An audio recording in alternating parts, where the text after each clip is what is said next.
Welcome to the Sleeping Archive, where history comes alive through the voices of those who lived it.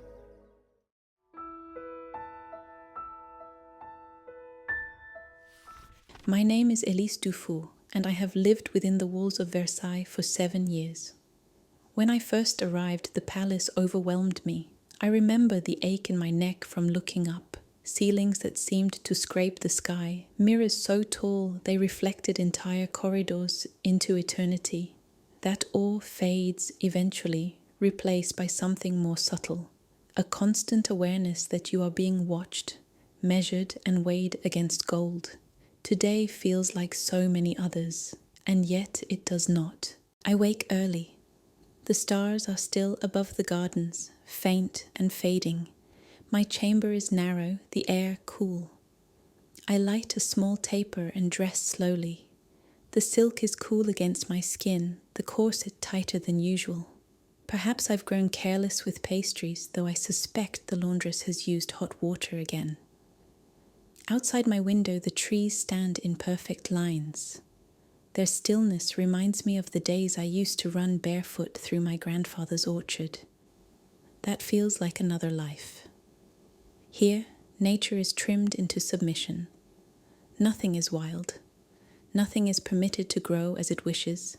My mornings begin in silence. I brush my hair, pin it back, smooth the front of my dress. Each movement is deliberate, shaped by repetition and necessity. My mother once said that dignity begins with posture. I have carried that with me longer than anything else. I leave my chamber quietly. The corridor smells of wax and old perfume. Far below, I hear the kitchens come to life. Iron pots, clattering wood, a muffled bark of command. The palace wakes in layers. If you stand still, you can hear the hum of it. Distant voices, creaking floors, the occasional ring of a bell. Outside the Queen's chambers, Madame de Polignac is already waiting. She nods to me, a slight gesture, one part acknowledgement, one part command. Her eyes are sharp despite the hour, her gown immaculate. She never arrives unprepared. We wait. That is often our role, to wait, to stand, to listen. Time moves differently inside the palace. It loops and folds in on itself like ribbon. No one rushes here. Even urgency is choreographed. The doors open. The Queen lies in bed, one arm above the coverlet, her hair unbound across her pillow. Her face is turned to the window where pale dawn is beginning to filter through silk drapes. There is a stillness to her that always surprises me. She looks young in sleep, almost untouched by the weight of her crown. We begin the morning ritual. She opens her eyes. Madame de Polignac steps forward with the mirror. The Queen examines her reflection and nods once. The ritual begins in earnest. Linens removed, fresh garments presented, the first layer of silk drawn carefully over her shoulders. Her Majesty's voice is soft. "Elise, what do you see from your window this morning? This is our ritual." "A single swan on the canal," I say. The mist follows it like a veil. And a gardener trimming rose vines near the fountain, he sings to himself. She smiles. A real smile. "You always notice the small things." "They are the ones that matter," I say. Her gown today is soft blue, embroidered with tiny silver fleurs-de-lis. Leonard, the hairdresser, arrives to begin the elaborate styling that will rise above her like a crown. Today's arrangement includes pearls, delicate ribbons, and a thin silver comb shaped like olive branches. "Peace," he says as he sets it into place. The Queen does not reply. As we work, she hums quietly, a tune I do not recognize. Something simple, perhaps from her childhood. It drifts in the air between us, too fragile to capture. After dressing, we accompany her to her private breakfast. The fire crackles in the hearth. Chocolate is poured into a porcelain cup from Sèvres, the same set she's used for 3 years. The Queen dips a piece of brioche, her fingers delicate against the rim.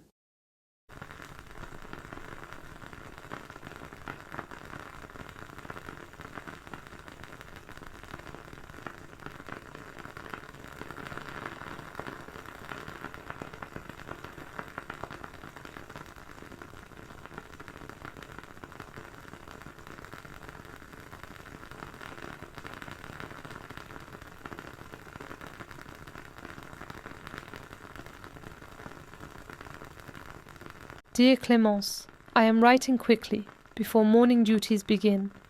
The candles are still low and I can hear Marie-Claire snoring beside me. She sleeps like a bear, always has. Things here are strange. Not loud strange, not broken strange, more like quiet strange, like the stillness before a storm. You remember how our mother used to say that? That the worst weather comes when even the birds go silent? Well, the palace feels like that. The queen still smiles in the mornings, still wears her gowns like she's the only one allowed to breathe, but her eyes look farther away than they used to, like she's staring past the walls. Yesterday I heard the undercook say that a man in the village refused to bow to the passing carriage, said he wouldn't lower himself for those who made him hungry. The guards said nothing, they just let it pass. That would never have happened last year. There are more leaflets now. Hidden in pockets, slipped behind benches, they say horrible things about Her Majesty. Lies mostly. Or maybe truths I don't want to believe. Last night I saw Elise, the one who serves closest to the Queen, walking alone in the gardens. No fan, no parasol, just walking. She never used to do that. She looked like someone who'd forgotten how to sleep. Please write soon, even just a joke or two. The palace is beautiful, but beauty doesn't warm your bones. And sometimes when no one's looking, I wonder if it's all just a very expensive trap. Your sister, Margot. After our morning walk, Her Majesty retires briefly while the rest of us scatter to our mid-morning duties. I return to my chamber, remove my shoes, and sit at my writing desk. The light through the window has warmed, catching the gilt edges of my mirror. I do not write today, I only sit watching the way the dust dances in the sunbeams. The day stretches ahead of us, as all days do here, perfectly structured, elegantly choreographed, a waltz composed in centuries past. I rejoin the Queen as she prepares for her audiences. Her demeanour has shifted slightly since morning, not colder, but more distant. She has withdrawn behind the mask of monarchy, the one she wears so well. Her voice is smooth now, her gaze direct. We pass through the Salon de la Paix, soft, golden, still, on our way to the audience chamber. A footman nods as we go. The Queen does not acknowledge him, not from arrogance, but from habit. There are too many faces, too many names. She cannot hold them all. The first petitioner is a noblewoman from Picardy. She presents a letter requesting the reinstatement of her son's military commission. He was accused of cowardice, though she insisted was illness. The Queen listens politely, asks 2 questions, nods. The matter will be reviewed. Next comes a merchant from Lyon bearing samples of silk, deep crimson, spun so finely the fabric clings to the air itself. He speaks of trade disruptions, of delays from the ports. The Queen fingers the cloth but makes no promises. There is a bishop, a widow, a playwright. All follow the same arc. Bow, speak, plead, depart. Behind her chair, I whisper names and present summaries. My voice is quiet, practiced. I am not meant to be noticed. The audience chamber is ornate. Marble columns, painted ceilings, gilded mouldings. But the real drama is in the faces. Some eyes shine with hope. Others glitter with desperation. One man, a former court clerk, bows so low his voice nearly vanishes. He clutches a scroll of petitions in his shaking hands. As he leaves, I see tears in his eyes. He will not return. Later, I ask the chamberlain about him. Dismissed after the bankruptcy in Rouen, he says, he has nothing left but ink and hope. The Queen speaks little during the final interviews. Her gaze drifts often toward the windows. Beyond them, the sky is bright, but something in her carriage suggests a woman under siege. After the final audience, we walk toward her private salon. As we pass the hall of battles, we hear the clatter of boots. A pair of guards are arguing quietly, too quiet for clarity, but loud enough to be felt. The Queen does not pause. In her salon, lunch is served. Cold pigeon with orange, fish glazed in wine, tartlets with rhubarb. The table is set for 6. Today we are joined by Madame de Lamballe and the Comte de Provence. The conversation begins lightly. The new opera opening in Paris, a shipment of gloves from Spain, but it veers gently into other waters. I've heard the protests at the grain markets continue, the Comte says. The price per bushel is unsustainable. The Queen does not look up from her soup. It is spring. Protests rise with the flowers. They wilt just as quickly. No one responds. The silence is brief but heavy.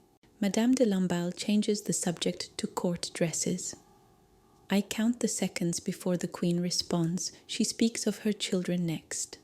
The Dauphin's Latin tutor, Madame Royale's harpsichord practice. Her voice grows lighter, more animated. She laughs, remembering Louis Charles hiding under the table to avoid his grammar exercises. For a time, the mood softens. We are no longer courtiers and monarchs, just women in conversation. But it never lasts long. After lunch, we walk again. The sky has turned. Clouds now gather at the edges of the gardens. A wind moves the trees. The Queen pauses beneath an elm.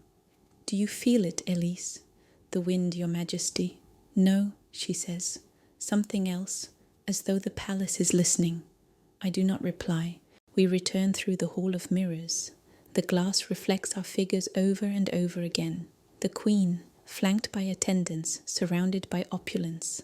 I watch her expression in the reflections. In some mirrors, she looks tired. In others, distant. That evening, I am permitted to leave the palace briefly. I visit the village. My old nurse, Madame Briand, keeps a small room near the baker's. She is slower now, her back stooped, her hands twisted, but her eyes remain sharp. The bread's gone up again, she says as we sit near the fire. 3 sous more this week. There's talk of grain convoys held at bay. Rumours say it's the nobles, stockpiling. Rumours say many things, I reply. Yes, but some of them are true. She offers me tea, strong, bitter, comforting. We speak of simpler times, of her son in Marseille, of the spring flowers returning. Outside, the baker's wife kneads dough with furious rhythm. Her sleeves are rolled, her brow damp. As I pass, she mutters something under her breath. They will eat until they choke, and we will burn before they notice. I say nothing. I return to the palace in silence. As I enter through the side corridor, I see one of the guards glance down at a small leaflet folded in his pocket. He notices me, folds it deeper. I climb the stairs slowly. Something is coming. I do not yet know its name, but I feel it in my bones.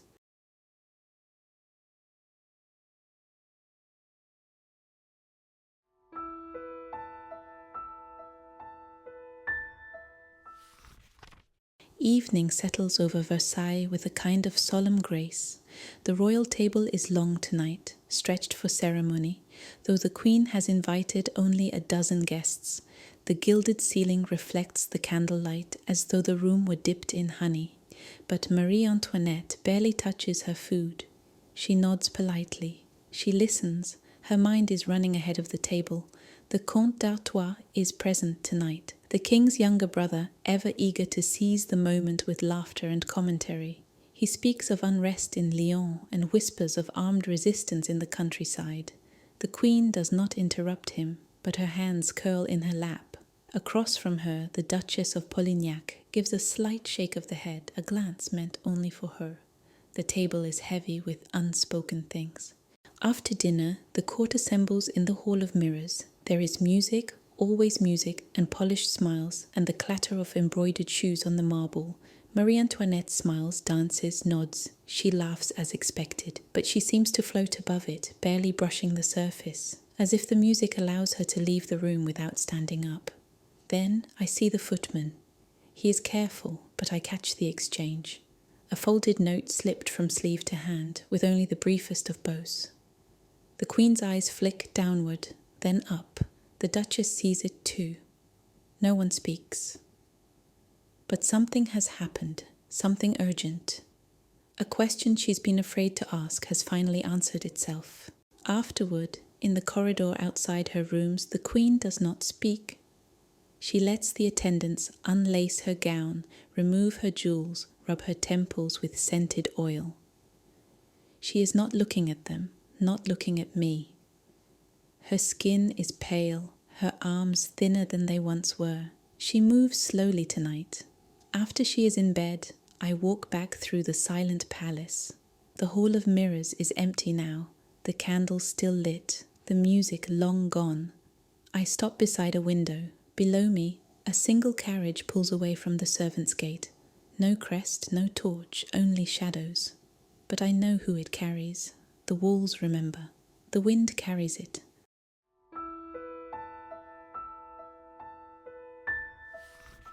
By the time I return to my chamber, night has swallowed the palace. The corridors are lit only by torches and the occasional flicker of candlelight escaping under a door. The air is dense with silence, not peaceful but expectant. I move through the hallway slowly, my slippers brushing against the stone. I pass tapestries of ancient battles and saints, their woven eyes staring blindly into the dark. Back in my room, I light a small candle and begin my nightly routine. I loosen my bodice, unpin my hair. I wash my face at the basin, the water chill against my cheeks. There is comfort in the repetition, but it is thinner tonight. My hands shake. I sit at my desk and open my journal. I stare at the blank page. Nothing comes. A knock startles me.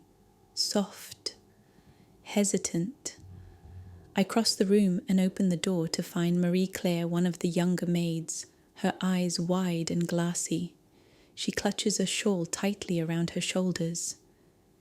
"There are soldiers in the lower gallery," she whispers. "Not the regular guards. National Guard, just arrived." I blink. "How many?" "Dozens. They're not speaking, just standing." We descend together, staying to the edge of the corridor. In the courtyard below, shadowed figures stand shoulder to shoulder, rifles slung, uniforms dulled by dust. Some have the look of veterans, others are no older than boys. No one speaks. Back in the Queen's wing, we find the others already gathered, Madame de Polignac, Madame de Lamballe, and 2 silent footmen. The Queen is seated at her vanity. She is not surprised. "How long?" she asks. "An hour at most," someone replies. "They came quietly." The Queen nods once. "So it begins." She gestures for her nightrobe. I retrieve it. The fabric slides over her shoulders with the faintest whisper. Her skin is pale beneath the candlelight, almost translucent. Madame de Lamballe brings rosewater. The Queen does not touch it. She sits at her dressing table and stares into the mirror. We say nothing. None of us move. She speaks, at last. "I had another dream." We wait. "I was in a bakery, alone. I kneaded dough with bare hands, and there was flour in my hair. My children laughed. Louis smiled. The oven glowed, and I sang. I have never sung in real life, not freely." She closes her eyes. When I woke, the warmth was still in my hands. We help her into bed. The sheets are freshly warmed with bricks from the fireplace. Her hands lie still upon the coverlet. "They will come, won't they?" she asks softly. No one answers. "I will not run," she says. "I was not raised to flee." The others depart slowly, leaving me to place her prayer book by the bedside, to draw the curtains partially closed. She watches me in the mirror. "Do you believe in signs, Elise?" I hesitate. "Sometimes." She nods faintly. "So do I. I think Versailles has stopped protecting us." I leave her chamber and walk the length of the Queen's wing. Outside one window I see the faint glow of torches. A soldier smokes beside a cart of supplies. Another sharpens a blade slowly, methodically, as if out of boredom. The palace does not feel asleep. It feels paused. Back in my chamber, I pull the covers over me, fully clothed. I stare at the ceiling, where shadows stretch and bend in the torchlight. I imagine the court dissolved, the gold leaf scraped from mirrors, the silk burned for warmth. Somewhere an owl calls once, a hound barks in reply, then silence. The floorboards above groan, a creak near the stairs. Every sound feels larger than it should. I rise before dawn. The palace begins to stir. I hear fires being lit, buckets sloshing, heels clicking down marble. The rhythm resumes, but fainter. At the window, the garden stretched silent and grey beneath the mist. Just beyond the gates, the National Guard remains, motionless, faceless. They stand like statues at the end of a dream. I spot a girl with them, young, no older than Madame Royale. She wears a red cap and carries a wooden pail. Her eyes are unreadable. She looks directly at me. I step back from the window. Versailles is not invincible. I sit at my desk again and write. Last night we waited. We did not speak of escape. We did not pray aloud. We waited, and the Queen did not cry. The guards do not need to breach the gates. The gates are already open.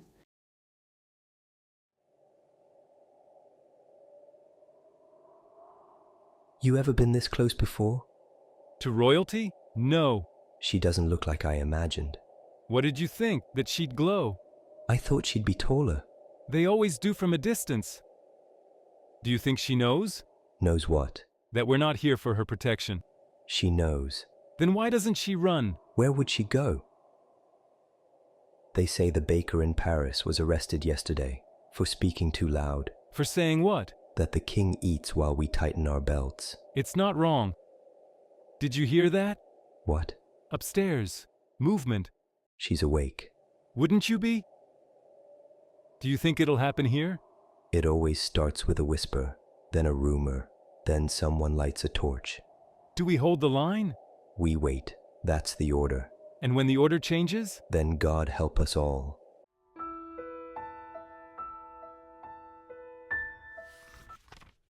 The bells ring just after sunrise.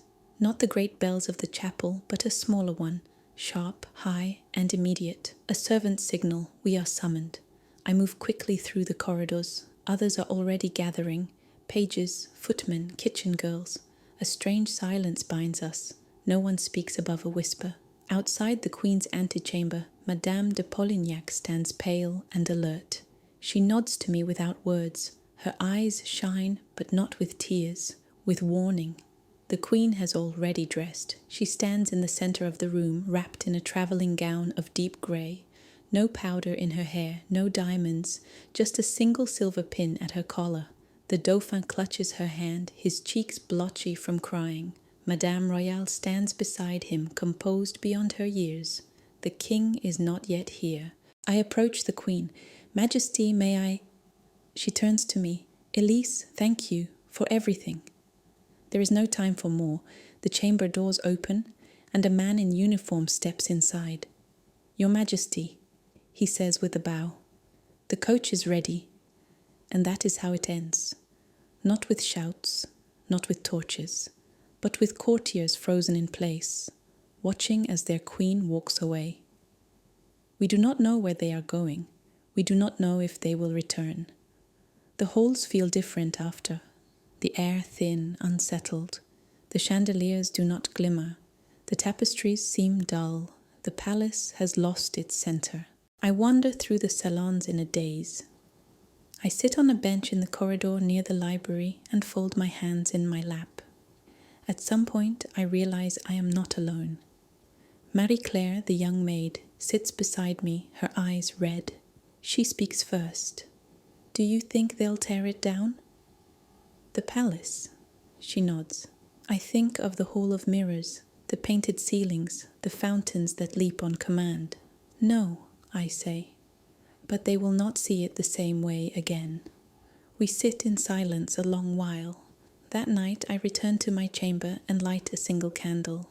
I remove my gown not out of habit but because I must. It feels strange now, absurd even. I wear my nightdress and sit at the window, legs curled beneath me. From here I can see the outer wall. Beyond it, the road to Paris, and beyond that, everything we tried to keep out. I think of the baker's wife, of my mother, of a time before silk and silence. The Queen once asked if the people still loved her. She asked too late, but love is not the same as memory, and I will remember her. In the morning I will rise. I will walk through rooms that no longer belong to anyone. I will sweep ashes from the hearth and light fires for no one. I will wait, I will listen, and I will begin again. That evening the halls echo differently. There is a hollow to the steps of the guards. The fireplaces burn smaller. The laughter of courtiers has vanished, replaced by silence and the rustle of skirts. The Dauphin's tutor does not arrive. His books remain in the study untouched. The Queen's embroidery basket sits idle by the window. A spool of blue thread has unravelled across the cushion. Later I visit the chapel alone. The pews are empty. The candles flicker low. I kneel not to pray, but to feel the wood beneath my knees, something solid, something real. A small book lies forgotten on the altar, Psalm 126. I open it and read the first line aloud. They that sow in tears shall reap in joy. It echoes in the vast chamber.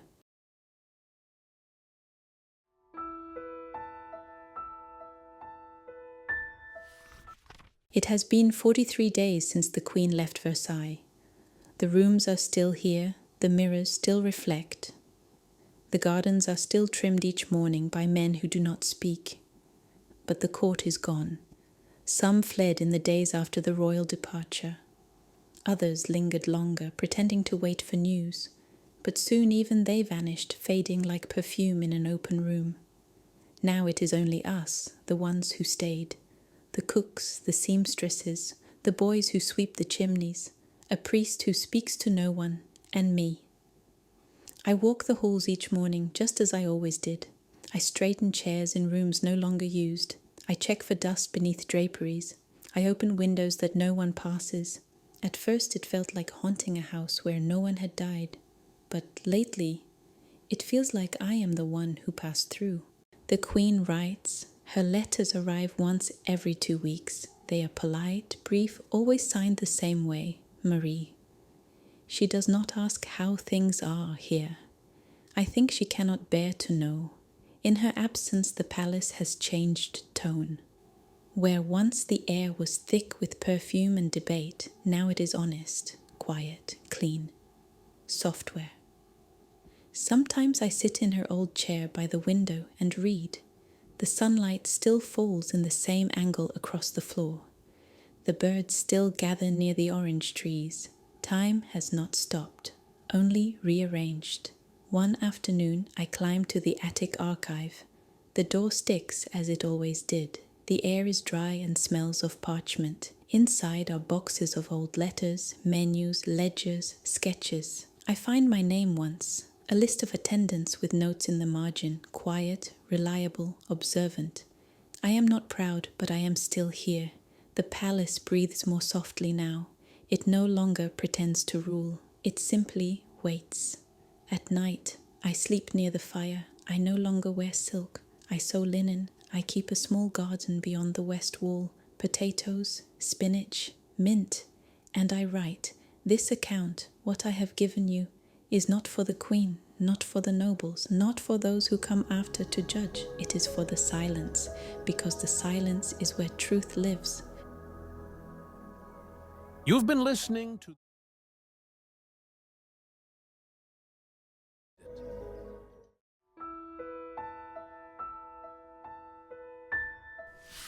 The rain taps against my shutters like impatient fingers, each drop echoing the hunger that gnaws at my belly.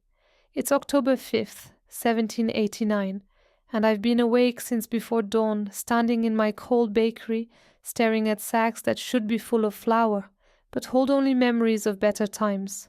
My name is Madeleine Rousseau. I've been a baker's wife, then a baker's widow, and now simply a baker, trying to make bread from nothing.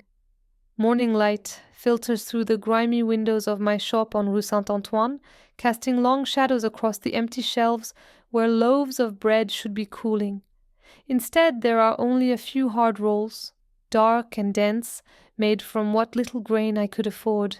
The price of wheat has tripled since summer, and still the merchants demand more coins than most Parisians see in a month. I hear Madame Leroux shouting at her husband again. Pierre, the children haven't eaten proper bread in 3 days. What am I supposed to tell them when they cry for supper? Her voice carries through the thin walls. I trace my fingers along the worn wooden counter where Claude used to knead the dough each morning. He died 2 winters ago, leaving me with debts to the grain merchants and a shop that barely feeds me, let alone anyone else. But I remember his words.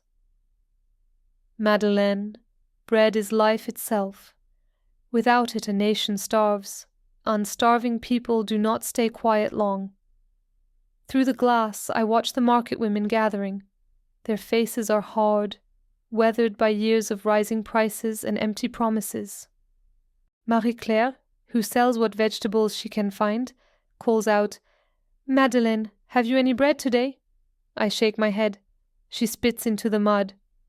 "The queen eats cake while we gnaw on leather." Her words carry. Jeanne, the fish seller, adds, "The assembly meets, but what do they do for us? They talk and talk while we waste away." Other women nod, heads wrapped in threadbare shawls, hands red and raw from cold and labor. The tension spreads like fire, from doorway to doorway, from market stall to home. I've seen this before, but today feels different. There's something electric in the air, something that makes my skin prickle. I close my shop early. There's nothing left to sell. The rain has turned the cobblestones slick and treacherous, but I step outside to join my neighbors. We are the backbone of Paris, we women who feed our families, who carry baskets and babies, who knead and sew and scrub and sell. When we hurt, Paris hurts. When we starve, the kingdom feels it. Old Margot taps her walking stick against the stones. In my day, a woman could buy a loaf for 2 sous. Now they want 8, for bread that crumbles to dust. The younger women gather round her like disciples, listening to her wisdom as if she were a prophet. The wind picks up, carrying the scent of wet earth. And something else, the smell of change, or maybe just the bitter smoke of burning charcoal, where people burn whatever they can find to stay warm. I pull my shawl tighter and feel the weight of my empty purse. Marie-Claire raises her voice. "The king must hear us. He sits in his golden palace while we beg for crumbs. But kings need subjects, and subjects need bread." A low rumble of agreement rolls through the crowd. The very stones beneath our feet seem to tremble. I think of Claude. Would he tell me to keep my head down and hope for better days? Or would he understand that sometimes when hunger becomes unbearable, even the gentlest soul must roar, "The rain keeps falling. Tomorrow will bring either bread or revolution, perhaps both."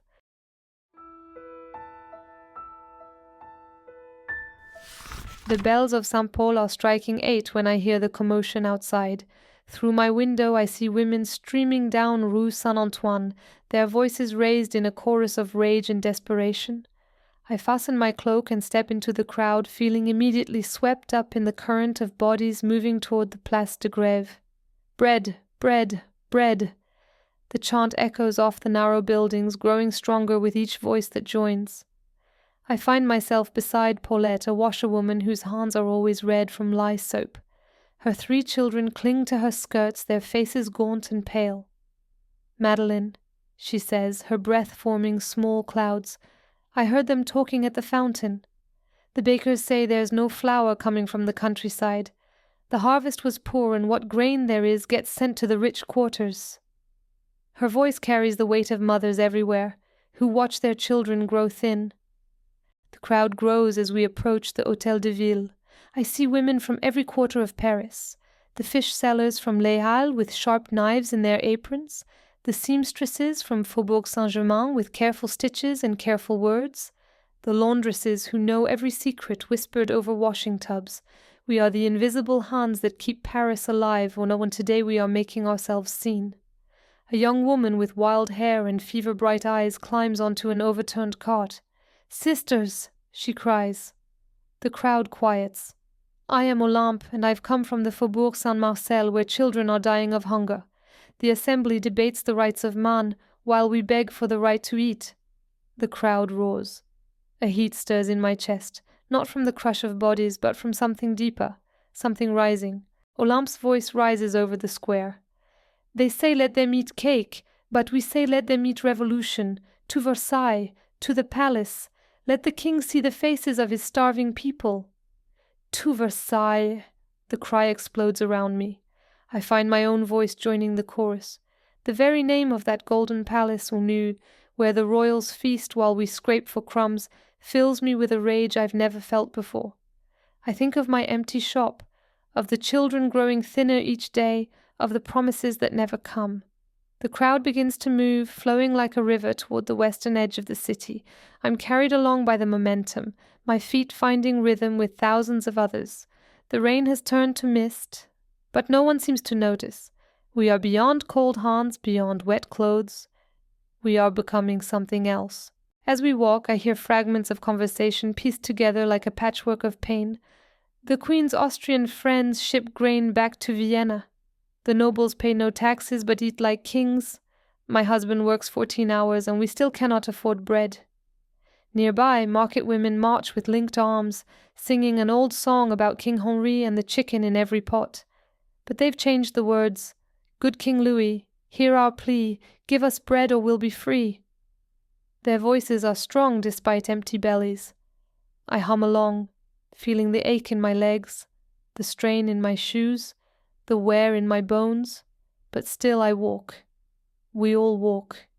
We are like a wave, and Versailles is our shore. Villages outside Paris blur past. People come to their doors to watch us. Some join. Others stare, wide-eyed, perhaps wondering if they are witnessing the birth of something new. I wonder the same. The thought of facing the king fills me with equal parts terror and exhilaration. What do Alm, a baker's widow, have to say to the most powerful man in France?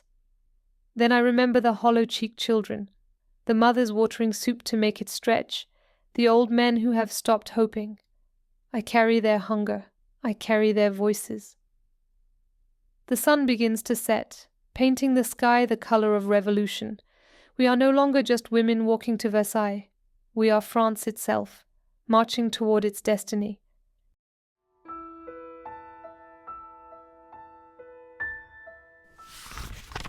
The road to Versailles stretches before us like a ribbon of mud and determination. We are thousands now. I can barely see the beginning or end of our procession. The women have organized into groups. The fish sellers and market women lead, their voices the loudest, their anger the sharpest. Behind them march the seamstresses and washerwomen, then the wives of artisans and shopkeepers like myself. I find myself beside Catherine, a woman I know from the breadlines at the monastery. She carries a baby wrapped in a shawl that's more holes than fabric. This little one hasn't known a world without hunger, she whispers. I want her to see what it means to fight for something better. The rhythmic sound of our footsteps becomes hypnotic, step, step, step, like a heartbeat, like a drum calling us to battle. The women begin to sing. Their voices rise and fall with the march. Allons, enfants de la patrie, le jour de gloire est arrivé. But they change the words, turning it into a song of hungry mothers and desperate wives. The melody carries us forward, strength for tired legs, courage for fearful hearts. In Sèvres, an old priest raises his hand in blessing. Several women cross themselves. In Chaville, village women join us. Bringing our number to nearly 7,000, each new voice adds to our power. Each new pair of feet makes the ground tremble a little more. The afternoon light grows long and golden, casting our shadows far ahead on the road. I wonder what we must look like.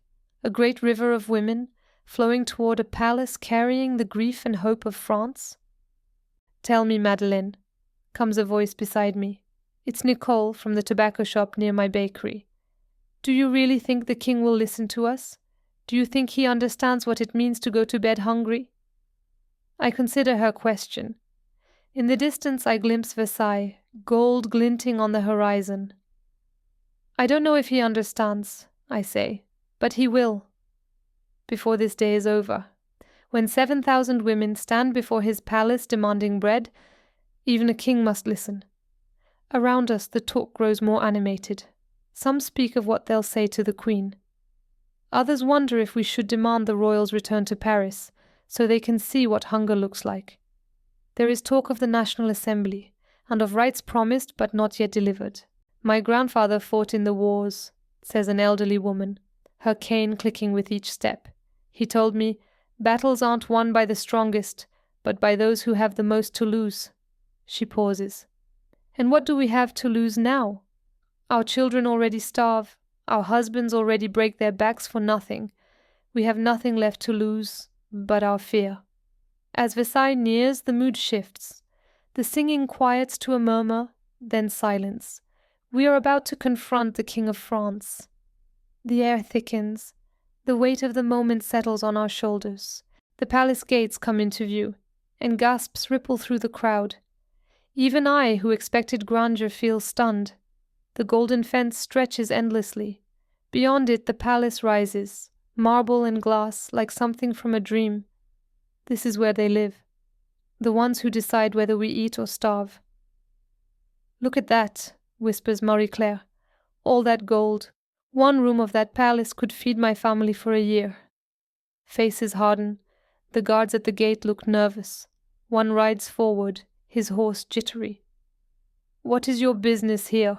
he calls, voice trembling beneath the uniform. Olympe steps forward. "We are the women of Paris," she declares. "We have come to speak with the king. About bread, about hunger, about promises made and broken." The guard turns and gallops back toward the palace. We stand before the golden gates, not as beggars, but as citizens, as mothers, as the living voice of France, and we will not be turned away.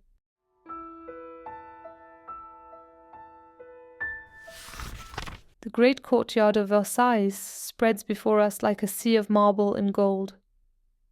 We've been allowed through the outer gates after hours of negotiation. Now we stand in the very heart of royal power. The palace looms above us, its countless windows glowing like eyes in the gathering darkness. I have never felt so small and so powerful at the same time. The rain starts again, a cold October drizzle that soaks through our shawls and cloaks. But we do not move. We stand our ground. 7,000 women united in our determination to be heard. Our breathing, our shifting feet, our whispered words form a low murmur that seems to make even the stones of Versailles tremble. Guards line the palace steps, pristine uniforms, gleaming weapons. They watch us with nervous eyes, perhaps wondering if Swiss training prepares you for a sea of hungry mothers. One officer, gold braid on his shoulders, approaches. "His Majesty has agreed to receive a delegation," he says. 10 women may enter to present your concerns." He speaks as if we've come to complain about a broken cartwheel, not the starvation of our children. We argue. Everyone wants their voice heard. In the end, we choose women from every corner of Paris. Olympe for the young mothers, Catherine for those with nursing babies, Marie-Claire for the market women, and me for the shopkeepers' and artisans' wives. I too will speak. As we step into the palace, I catch my reflection in one of the golden mirrors. My hair has come loose from its pins. My dress is muddy and torn, my face streaked with rain, and tears I didn't know I'd shed. I look like what I am, a woman pushed past her limits, a citizen demanding justice from her king. The inside of Versailles takes my breath away. Every wall shines with gold and crystal. Paintings of royal ancestors watch us with cool, unbothered eyes. The floors gleam, polished marble that reflects the light of 1,000 candles. A courtier in silk stockings guides us through endless corridors. "His Majesty will receive you in the small audience chamber," he says. The small audience chamber is larger than my entire bakery. The ceiling is painted like heaven itself. King Louis XVI enters the room. I expected a giant, a god. Instead, I see a man in his 30s looking uncomfortable in his finery. Kind eyes, perhaps, but the eyes of someone who's never known hunger. Olympe begins. "Your Majesty, we come before you as mothers of France, as the women who keep your kingdom alive with our work and sacrifice. We come because our children are starving while your courtiers feast." He nods. He listens. We speak of bread lines, of prices, of thin children and thinner hope. I tell him of my bakery, of trying to make bread from nothing. I describe the woman who offered her wedding ring for a single loaf. "We do not come as enemies," I tell him. "We come as your people, as subjects who want only to feed our families and serve our country. But we cannot serve a country that lets us starve. We cannot love a king who seems deaf to our cries." His face grows troubled. He asks questions about harvests, merchants, the assembly. For a moment I almost believe he cares, but then I remember the gold, the silk, the jeweled hands that guide us out. Arrangements will be made, he says. The suffering of my people grieves me deeply. We are led out past courtiers who hold handkerchiefs to their noses as if poverty itself might touch them. The crowd presses close, eager for news. We repeat his words, but I see doubt in their faces. We've heard promises before. The rain falls harder, but we do not leave. We've come too far to be dismissed with royal politeness. Something has changed. We are no longer just hungry women. We are citizens. We have looked our king in the eye. The revolution, I think, is not something waiting on the horizon. It is already here, in the rain, in our silence, in the refusal to accept the unacceptable.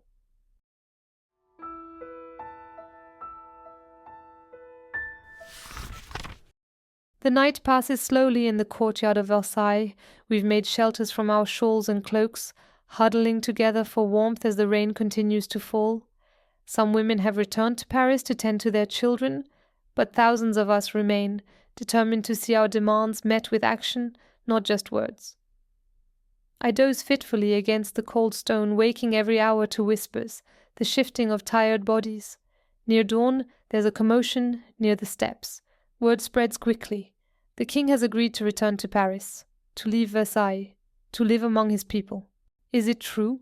Catherine whispers, bouncing her baby in the cold air.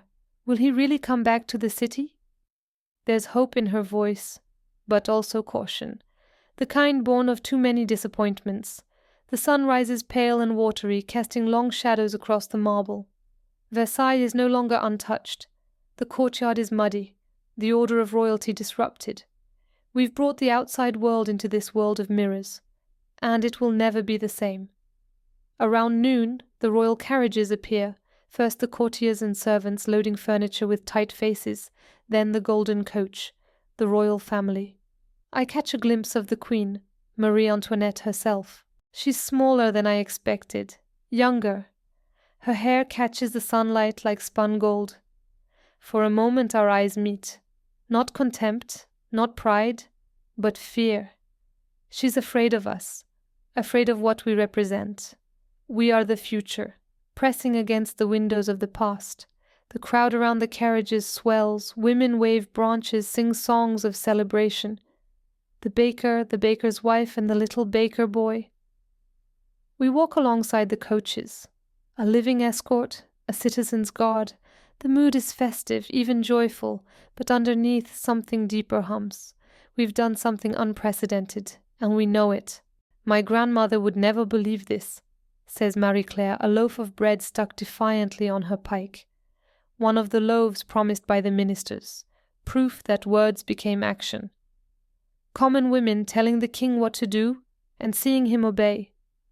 The march back to Paris takes the whole day, but it feels different than yesterday's desperate journey. We return not in hunger, but in hope. We carry not just bread, but belief. Belief that we have power, that our voices can shake kingdoms. As we reach the city gates, crowds greet us. Church bells ring. Flowers fall from windows. Children run and laugh alongside the carriages. It feels like a dream. But when the excitement fades, I ask myself, what now? The promises must be kept. The grain must arrive. The change must reach our streets. I walk through familiar roads. My bakery waits, still empty. But tomorrow, they say, the ovens will burn again. And I believe them. Because I've learned something. When the powerful ignore the powerless, it's up to ordinary citizens to become extraordinary. That's when bakers' widows become revolutionaries. That's when a march for bread becomes a march toward freedom. I unlock my shop, breathe in the scent of flour and memory. The shelves are still empty, but no longer hopeless. They hold the promise of tomorrow's bread, and all the morrows after that. The rain has stopped. Stars blink above a different France than the one I woke up in. A France where the people remembered their power, where women remembered their courage. Tomorrow I will bake, but tonight I am more than a baker. I am a citizen of the revolution, and I can feel the future stirring in my bones like rising dough. The march is over, pas de deux, but the journey has just begun, and I, Madeleine Rousseau, will walk every step of it with my head held high. We proved today that the hunger for justice can be even more powerful than the hunger for bread. You've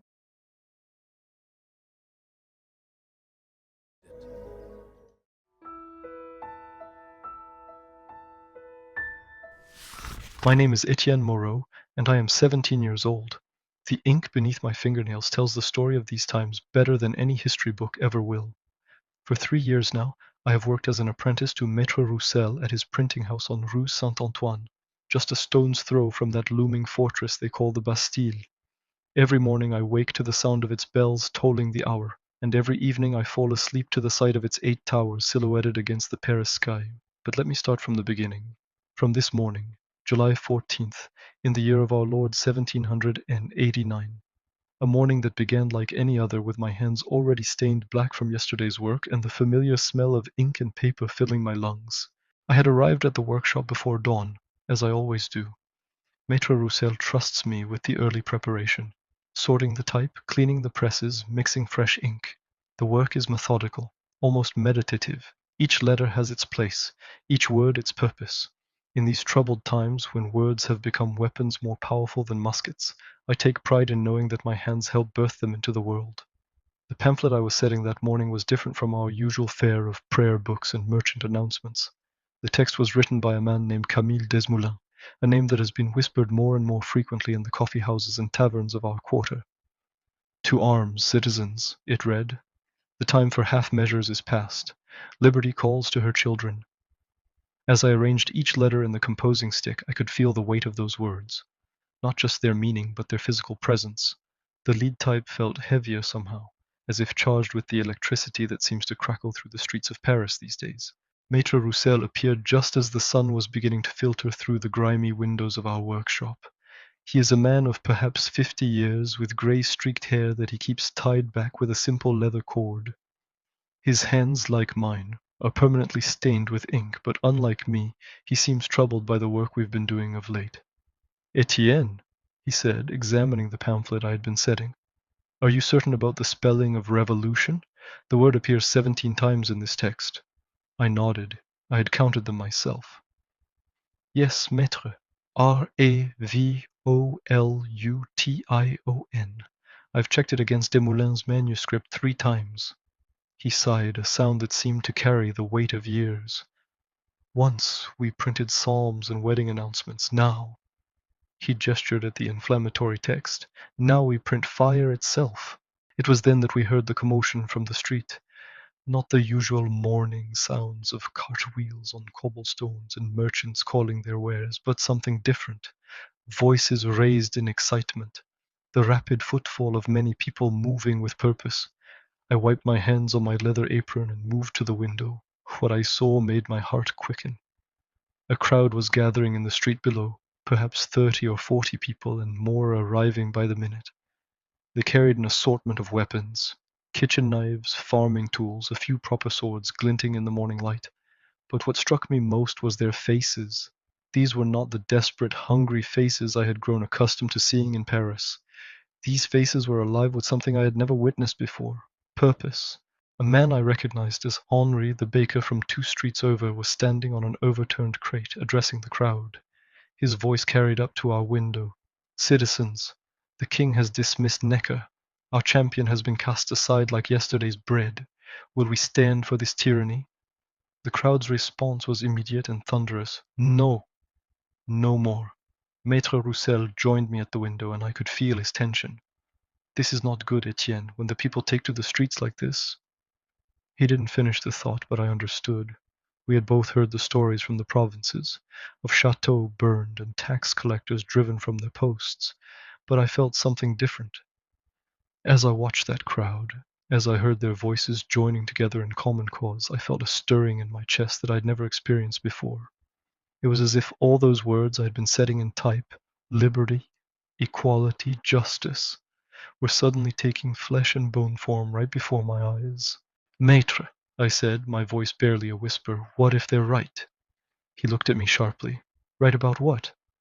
About all of it.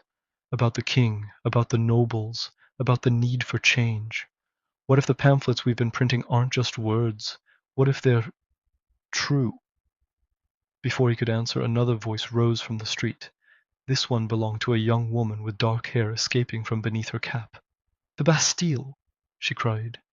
We must take the Bastille. They have gunpowder there and arms. If we are to be free, we must have weapons.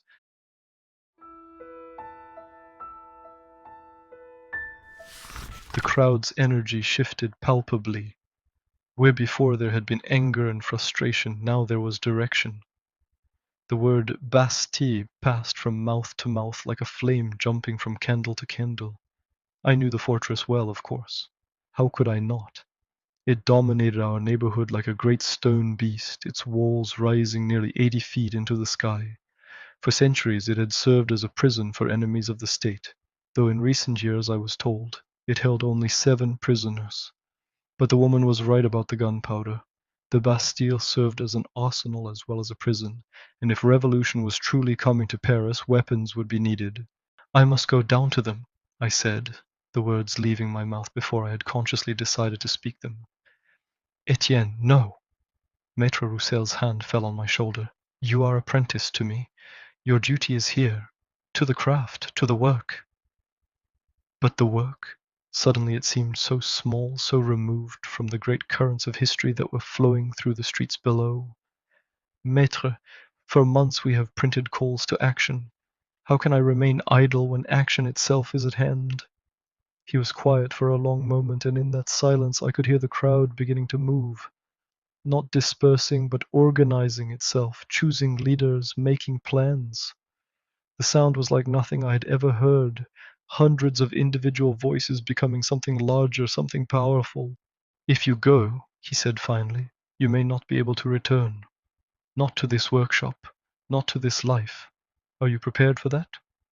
I looked down at my ink-stained hands, at the half-set pamphlet on the composing table, at the familiar tools of my trade. 3 years of my life were contained in this room, 3 years of learning and growing and finding my place in the world. But outside, history itself was walking past our door. I think, I said slowly, that none of us will be able to return to the lives we knew before today. Maître Roussel nodded gravely. Then go, boy. Go and see what your words look like when they become deeds. I removed my leather apron and hung it on its customary peg. My hands were shaking, whether from fear or excitement I could not say. Perhaps both. As I reached for the door handle, Maître Roussel called my name. Etienne, remember that you are not just a participant in whatever is to come. You are a witness. Your craft has taught you to observe closely, to choose words carefully. The world will need such witnesses in the days ahead. I nodded, though I was not sure I understood what he meant. Then I stepped out into the street and into the crowd. The energy was intoxicating. Bodies pressed close around me, voices overlapping in excited conversation. I caught fragments. Heard they've been storing grain while we starve. Swiss guards at the palace, foreign soldiers on French soil. Time to show them what free men can do. A hand grabbed my shoulder, and I turned to see a man perhaps 10 years older than myself, his clothes marking him as a carpenter or furniture maker. You're Roussel's apprentice, aren't you, the printer's boy? I am. His grip tightened. Then you can read, yes? And write? Of course. Good. We'll have need of such skills before this day is done.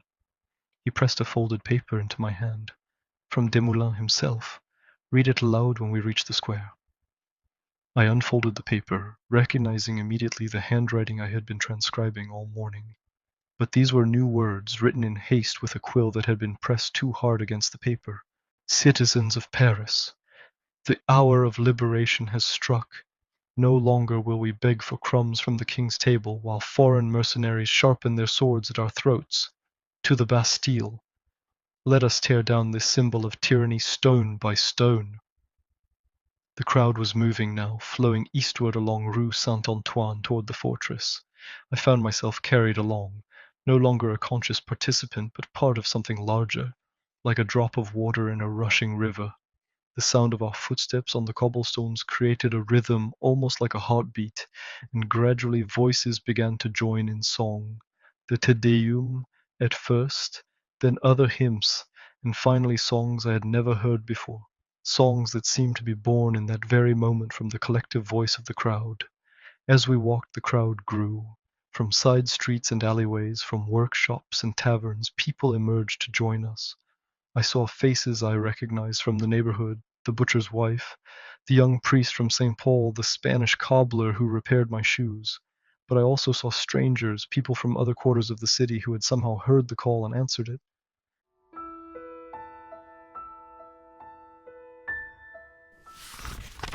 The crowd's energy focused on that gate like sunlight through a lens. Someone near the front began to shout, "Open the gates! Release Antoine! Free all prisoners!"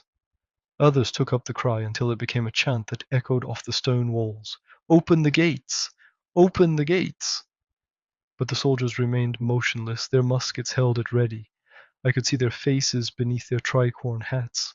Young men, most of them probably not much older than myself. They looked nervous, uncertain. They had been trained to fight armies, not crowds of angry citizens. A man pushed through the crowd near me. I recognized him as one of the electors of Paris, a member of the provisional government formed after the Third Estate declared itself the National Assembly. "Citizens," he cried, "I have just come from the Hôtel de Ville. The city government has voted to form a citizen militia. But we need arms. We need gunpowder, and both lie within those walls." The chant changed instantly. "Arms! Arms! Give us arms!" I found myself swept forward as the crowd pressed closer to the fortress. The carpenter who had given me Desmoulins's pamphlet appeared at my elbow again. "Now, boy, read the words." I climbed onto a pile of cobblestones torn from the street and unfolded the paper. My voice cracked at first, but gradually grew stronger. "Citizens of Paris, the hour of liberation has struck. No longer will we beg for crumbs from the king's table while foreign mercenaries sharpen their swords at our throats. To the Bastille, let us tear down this symbol of tyranny stone by stone." The crowd roared. They waved their weapons, embraced each other, but more importantly, they moved. What followed was chaos, but chaos with a strange kind of order. Small groups broke off from the crowd, some trying to scale the walls, others scouting weak points in the stonework. A delegation approached the main gate under a white flag to negotiate with the governor, a man named Delaunay. I joined a group that had found a passage to the outer courtyard. We were led by a former soldier named Elie, who seemed to know tactics. "The gunpowder is stored in the inner courtyard," he said, "but first we must take the outer defenses." The passage opened into a walled courtyard. Above us, soldiers moved along the ramparts, muskets ready. The moment hung like a held breath. Then, the first shot. I never knew who fired first. A soldier? A citizen? But once it began, it spread like wildfire. Musket balls ricocheted off the walls. Smoke filled the air. I pressed myself against the stone, heart pounding. This was not the revolution I had imagined in the calm of the printing house. This was blood, chaos, pain. And yet even amid the fare there were moments of stillness, a strip of sunlight across the stones, a flag rustling on the battlements like a frightened bird. I remembered Maître Roussel's words, "Be a witness." I saw things I will never forget. A woman darting into gunfire to pull a wounded man to safety. A boy climbing the fortress wall with nothing but a rope and raw determination. The siege lasted for hours. The sun climbed, then began to fall. The air shimmered with smoke and heat, and slowly, inevitably, the Bastille began to fall. The outer defenses collapsed under the sheer force of numbers. Citizens flooded the courtyards. I later heard that Governor Delaunay had agreed to surrender, in exchange for safe passage. It was a promise that would not be kept. I was in the inner courtyard when the great gates finally opened. The crowd that surged through was no longer organized. This was something else. Primal. Dangerous. The taste of victory had mixed with blood and smoke to create something almost wild. They found the gunpowder, the muskets, the cannons, and then they found Governor Delaunay. I will not describe what followed. Some things are too terrible for words, even for print. His head and that of the garrison commander were soon paraded through the streets on the points of pikes. The sight sickened me, but it taught me something no pamphlet ever had. Revolution does not come gently. When the old world falls, it does not step aside. It crashes down, and those beneath it are crushed.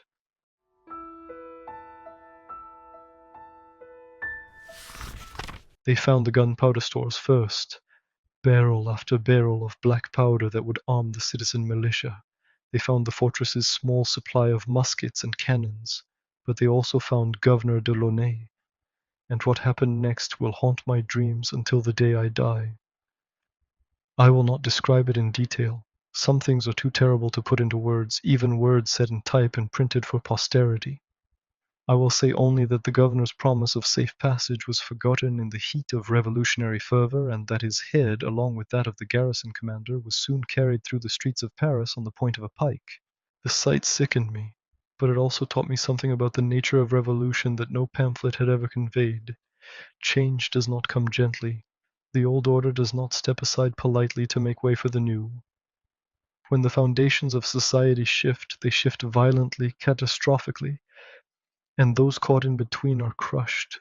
As evening fell and the excitement began to fade, I found myself standing in the fortress's main courtyard, surrounded by the debris of victory. Citizens were still searching the building for prisoners to liberate. They found only 7, 4 forgers, 2 minor criminals, and a young nobleman imprisoned by his own father. Others had begun demolition, attacking the walls with whatever tools they could find. The carpenter appeared beside me again. His clothes were torn and stained with blood, whether his own or someone else's, I could not say. "Well, printer's boy," he said, "what do you think of revolution now?" I looked around at the destruction, at the people who had accomplished the unthinkable, at the stones of the Bastille already being pried loose as souvenirs. "I think," I said slowly, "that it is more terrible and more wonderful than I had imagined." He laughed, a dry, humorless sound. "That it is, boy, that it is." I made my way home through the streets of Paris. Lanterns glowed in windows.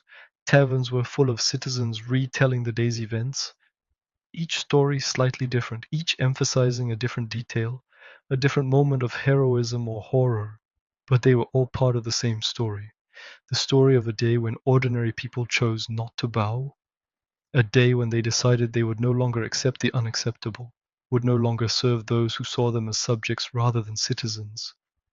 I found Maître Roussel still in the workshop, working by candlelight. He looked up. "Etienne, you're alive." "I am." I sat down on a stool, overwhelmed by exhaustion. "The Bastille has fallen." "I heard. The bells have been ringing for hours." He paused. "What was it like?" I struggled for words. "It was like watching your words come to life," I said finally. "All those pamphlets we've printed, today they walk the streets of Paris." Maître Roussel was silent for a long time, then he asked, "And tomorrow?"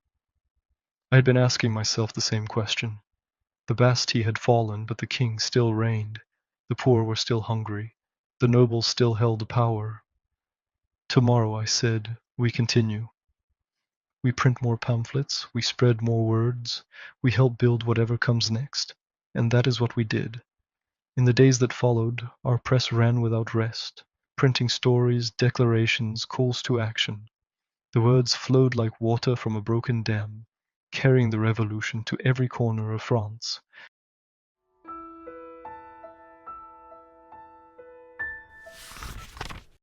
But late at night, when the press was still and the workshop was quiet, I would sometimes look out the window toward where the Bastille had stood. The demolition work continued day and night, citizens taking turns, with hammers and pickaxes to tear down the fortress stone by stone. They called themselves the patriotic volunteers of the Bastille, and they worked with the fervor of men building a cathedral rather than destroying a prison. I watched them work, these ordinary people who had become extraordinary through their actions, and I tried to understand what I had witnessed on that July day. Was it the birth of freedom, as the pamphlets proclaimed, or was it simply the violent transfer of power from one group of masters to another? I think now, years later, that it was both. Revolution is like a fire. It destroys, but it also illuminates. It burns away the old and creates space for the new, but it cannot guarantee that what grows in that space will be better than what came before. What I knew for certain was that I had been present at a moment when the impossible became possible, when the powerless discovered their power, when words that had lived only on printed pages suddenly took on flesh and blood and changed the world. Sometimes when the shop is quiet and the night deepens, I still hear her voice, the woman with the bundle of bread and the kitchen knife telling me her husband died of hunger, that she had nothing left to lose.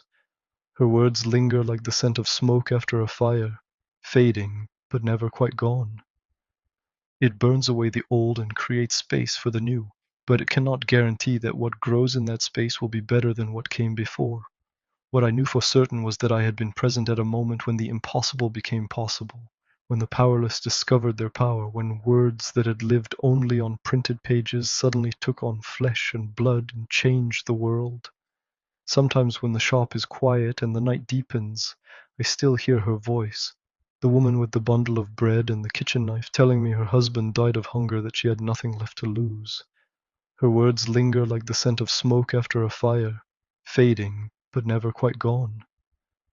What rose from those ashes was the idea that governments derive their power from the consent of the governed, that all men are created equal, that liberty is not a privilege to be granted by kings, but a right to be claimed by citizens.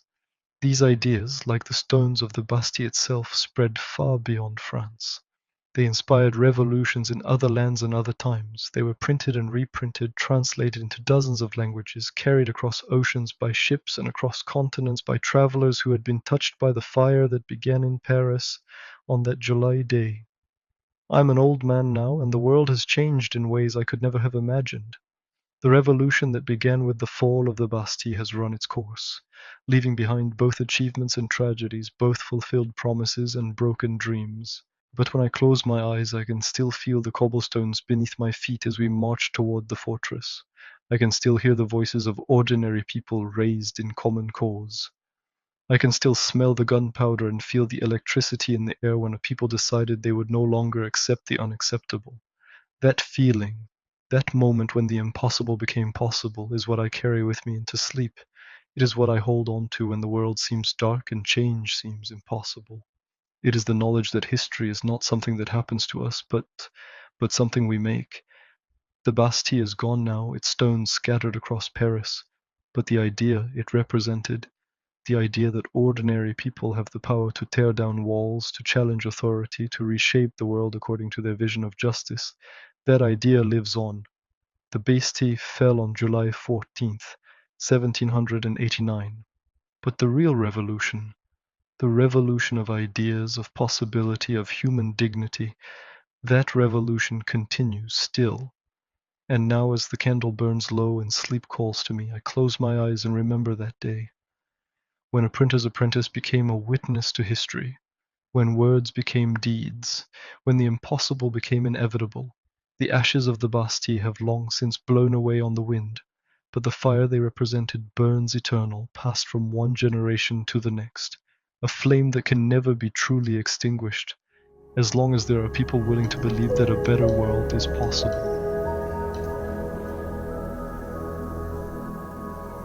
You've been listening to The Sleeping Archive.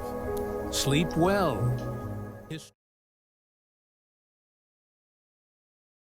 Lived it.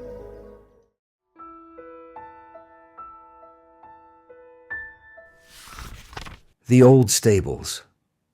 My name is Pascal Moreau, and I have driven kings through the streets of Paris. Not anymore, of course. These days, I drive for the Republic. Grain wagons, supply carts, sometimes prisoners. The irony is not lost on me that today, on this gray January morning in 1793, I will witness the final journey of the man whose carriages I once guided through cheering crowds. The cobblestones beneath my feet are the same ones that once echoed with the clip-clop of royal horses. I know every rut, every uneven stone between the Tuileries and Versailles. I could navigate these streets blindfolded, guided only by the rhythm of wheels and the memory of 1,000 journeys. But memory, I have learned, is both a blessing and a curse. I wake each morning in my small room above Citizen Fouché's stable yard, the same space where I once polished the brass fittings of the royal coach until they gleamed like captured sunlight.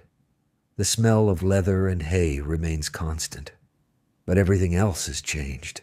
The gilded carriages with their silk cushions and crystal windows, replaced now by rough-hewn carts and Republican simplicity. Where once I wore the blue and gold livery of the House of Bourbon, I now dress in the practical brown wool of a working citizen. I remember the Queen's laughter behind velvet curtains, the pop of champagne glasses clinking, just beyond my line of sight. I was never meant to see, only to deliver. A good driver knew how to disappear. But even in silence, I heard things, flirtations, gossip, careless laughter about taxes and grain riots. This morning feels different. The air carries a heaviness, like the moments before a thunderstorm, when even the horses grow restless. I have felt this weight building for weeks, ever since the trial began, ever since they sentenced him to death. Louis Capet, they call him now. No longer Louis XVI, by the grace of God, King of France and Navarre. Just Louis Capet, citizen, condemned man. But I remember when he was simply Monsieur, the awkward prince who stumbled getting into carriages and always asked about my family. He was never a graceful man, never comfortable with ceremony. Perhaps that was his downfall, or perhaps it was simply his time. I pull my coat tighter against the January cold and walk toward the window. From here I can see the street where they will bring him. The route is shorter than the grand processions of old. No longer the ceremonial path from Versailles to Notre Dame, but a grim passage. From the Temple prison to the Place de la Révolution. From captivity to death in less than 2 miles. The streets are already filling despite the early hour. I can see citizens gathering, some with the eager faces of those who believe they witness history, others with the grim determination of duty. Children dart between adults, not fully understanding what they will see, but sensing its importance.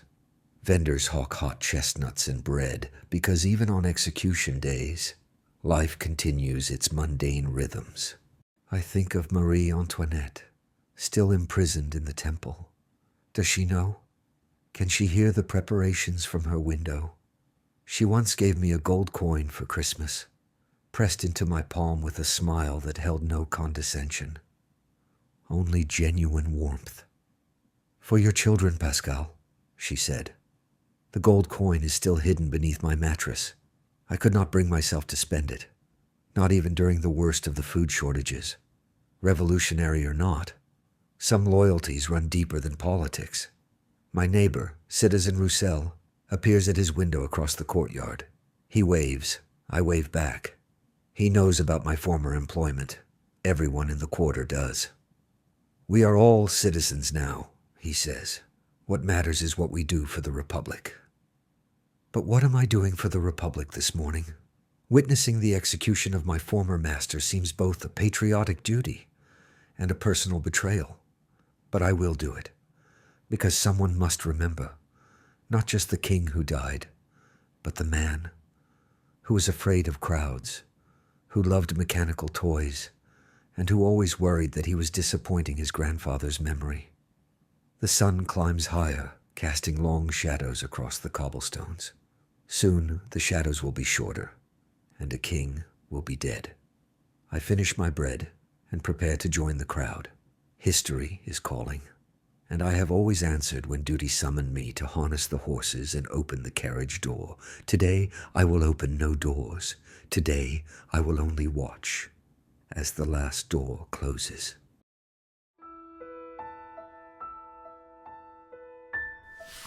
The streets fill slowly, like water finding its level. I make my way toward the temple, not because I am assigned to the procession, but because I cannot stay away. My feet follow paths worn smooth by years of service, though the destinations have changed. where once I traveled between palace and opera, stable and salon.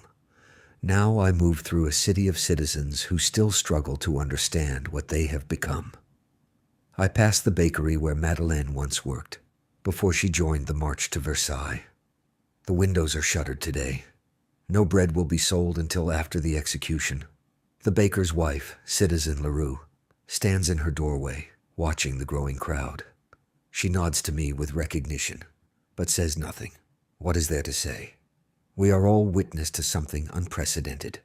Young Etienne appears beside me, no longer the eager apprentice I remember from the storming of the Bastille.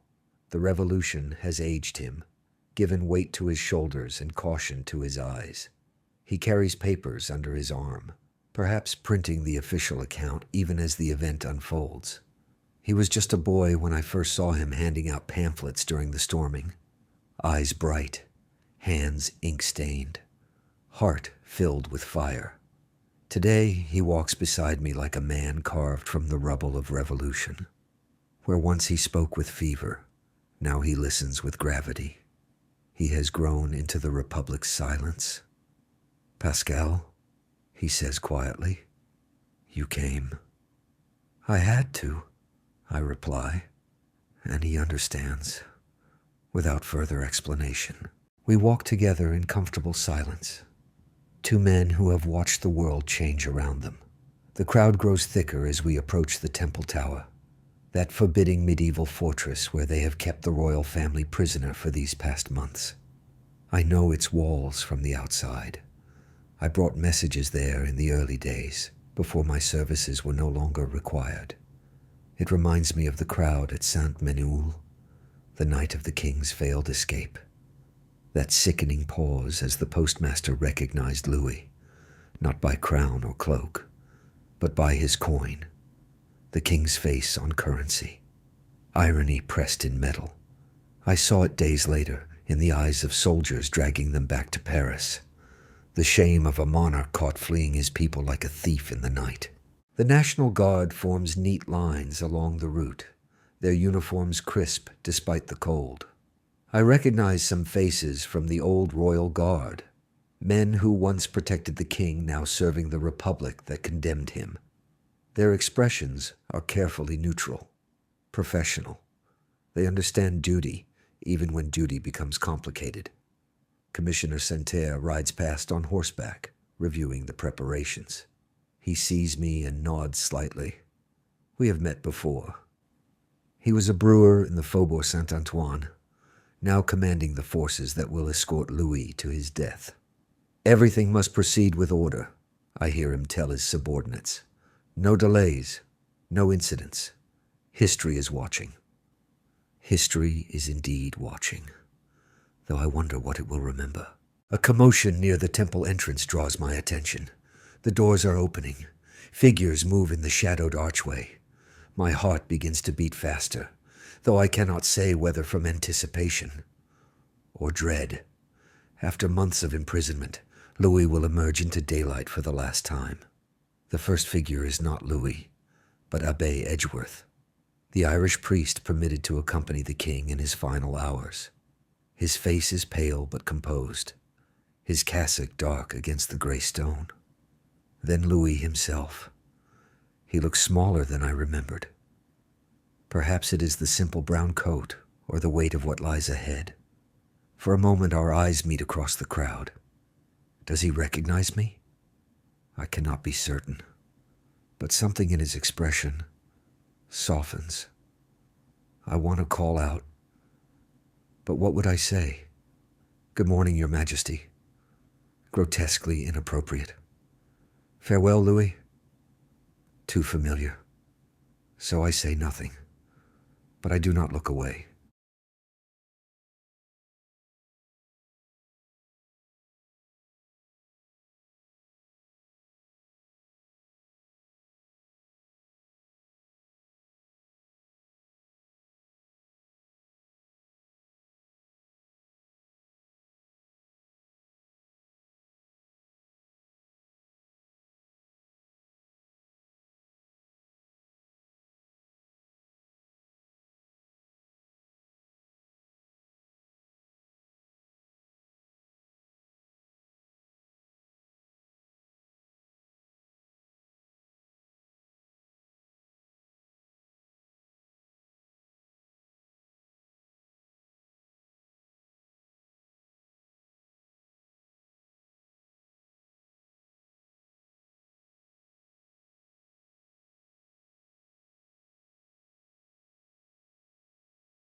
We move through Paris like a funeral procession, though whose funeral this might be remains unclear. The king's, certainly, but perhaps also the funeral of France as we have known it. Each street holds memories for me, not just of royal journeys, but of my own life in this city that has transformed itself beyond recognition. Here is the corner where I waited while Louis attended Mass at Saint-Germain-l'Auxerrois. The church stands empty now, its doors sealed by revolutionary decree. The bells that once called the faithful to prayer have been melted down to make cannons, yet I can still hear their ghostly chiming in memory. Still see the king emerge from morning prayers with that peculiar expression of peace that only faith ever brought him. "Did you know him well?" Etienne asked beside me. The young printer has stayed close, perhaps sensing I carry stories worth preserving. "Well enough," I reply, watching Louis in the cart ahead. He was kind to his servants, always remembered our names, asked about our families. Not all nobles bothered with such things. Etienne scribbles notes on a scrap of paper. The trial records say he cared more about locks and keys than affairs of state. Perhaps that was his problem, I say. Kings should understand people as well as they understand mechanisms. The cartwheels strike a loose cobblestone, jolting the passengers. Louis grips the side for stability, but does not cry out. We pass the old Hôtel de Soubise. I once waited outside elegant parties there until dawn. The windows are dark now. The noble family fled or dead. Revolution redistributes everything. Palaces, power, and the simple comforts of familiar routine. A woman in the crowd calls out, "Look at him!" Still thinks he's better than us. But her voice lacks conviction. What is there to see? A middle-aged man in a plain coat, riding to his death with what dignity he can preserve. The priest beside him continues to speak softly. I cannot hear the words, but I recognize the rhythm of prayer, the cadence of last rites. My father died with the priest beside him, whispering similar comforts into ears that might or might not still hear. Death makes children of us all, regardless of crown or cottage. We turn onto the Rue Saint-Honoré, and I feel a familiar tightening in my chest. This is the street where the old monarchy displayed its magnificence most proudly. I remember driving Louis and Marie Antoinette down this very road for their coronation journey to Reims. The crowds then pressed close with joy, reaching out to touch the golden carriage, calling blessings on their new king and queen. Women wept with emotion at the sight of such splendor. Today, fathers lift their children to witness execution instead. Someone mutters. The Austrian woman watches from her window. She cannot see this street from the temple. But rumor travels faster than truth in revolutionary Paris. Perhaps she stands at her narrow window, pressing her face to the cold glass, trying to hear the sounds that will tell her when her husband has died. The crowd grows thicker as we near the Place de la Révolution. Citizens climb lampposts and window ledges for a glimpse. Others push forward, trying to see the condemned man's face. A group of sans-culottes marches beside the cart, singing revolutionary songs, but their voices feel forced. Even the most ardent Republicans seem to recognize the weight of this moment. Killing a king is not like storming a fortress. It is crossing a line that cannot be uncrossed, severing a thread that once tied heaven to earth. Louis continues speaking with the priest, glancing at the crowd, his expression not fearful, but almost relieved. Perhaps there is mercy in this ending, release from responsibilities no mortal man was meant to bear. Ahead, we hear the sound of hammering, the scaffold being readied. The rhythm is mechanical, like a clock. Louis always loved mechanisms, the way pieces click together. Perhaps now he sees how the pieces of revolution fit as precisely as his cherished gears and springs. The cart rolls steadily forward, carrying us all toward answers we may not want to find.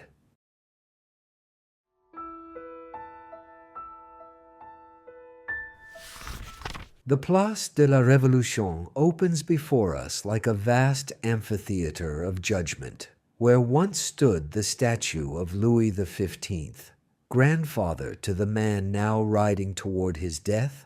There rises instead a wooden platform bearing the machine that has become the symbol of revolutionary justice. The guillotine stands silent and waiting, its blade catching what little sunlight penetrates the gray January sky. I have seen this square filled with celebration and ceremony, watched from the driver's seat as royal processions circled the statue in tribute to the Sun King's legacy. Now, the square hosts a different kind of ceremony. The crowd forms a vast circle around the scaffold. Perhaps 20,000 souls gather to witness the end of monarchy in France. The cart comes to a halt. Louis looks up at the guillotine, that mechanical marvel designed to deliver swift, equal death to all, regardless of class. For the first time, I see curiosity in his expression. The man who loved precision now faces the final mechanism. Commissioner Santerre approaches. "Citizen Capet," he says formally, "it is time." Louis nods and begins to stand. The priest offers his arm, but Louis waves him away. He will face this final moment under his own power. The crowd grows quiet. 20,000 people holding their breath, waiting to see how a king dies. Louis pauses at the foot of the scaffold. His gaze moves across the faces of his former subjects. From where I stand, I see mainly uncertainty. The faces of people who know they are witnessing something, but do not yet understand what. He climbs the steps, 12 in total, 12 steps between life and death. The executioner, Charles-Henri Sanson, waits. I have heard his family served kings for generations. Today, he serves the Republic. But the tools of his trade remain unchanged. Louis stops. For a moment it seems he will speak. Santerre steps forward, but Louis raises a hand in that familiar gesture. "Citizens," he says, "I die innocent of the crimes of which I am accused. I forgive those who condemn me to death, and I pray that my blood will not bring new misfortunes upon France." The words hang in the cold air. I have never heard him speak with such simplicity. Perhaps death strips away everything unnecessary, leaving only the essential human core. Santerre gives the signal. The assistants step forward. They bind his hands, remove his coat. Louis submits, but I see the effort it takes to remain still as strange hands arrange him for death. They cut his hair short. I think of all the ceremonies where that hair was powdered, styled, royal. Now it falls to the boards like any other vanity. The priest murmurs Latin prayers, the syllables caught in the wind. Louis kneels, then rises, and walks to the machine. I cannot watch. I have driven this man through 20 years of reign, seen him dine, dance, suffer. I knew his voice. When the blade falls, I turn away. The sound is brief, a whistle of metal, a heavy thud, silence. Then, a roar from the crowd. It is done. Louis XVI is dead. The executioner raises the severed head. The chant rises. Long live the Republic! Long live the nation! But the voices sound strained. Like actors in a tragedy they cannot escape.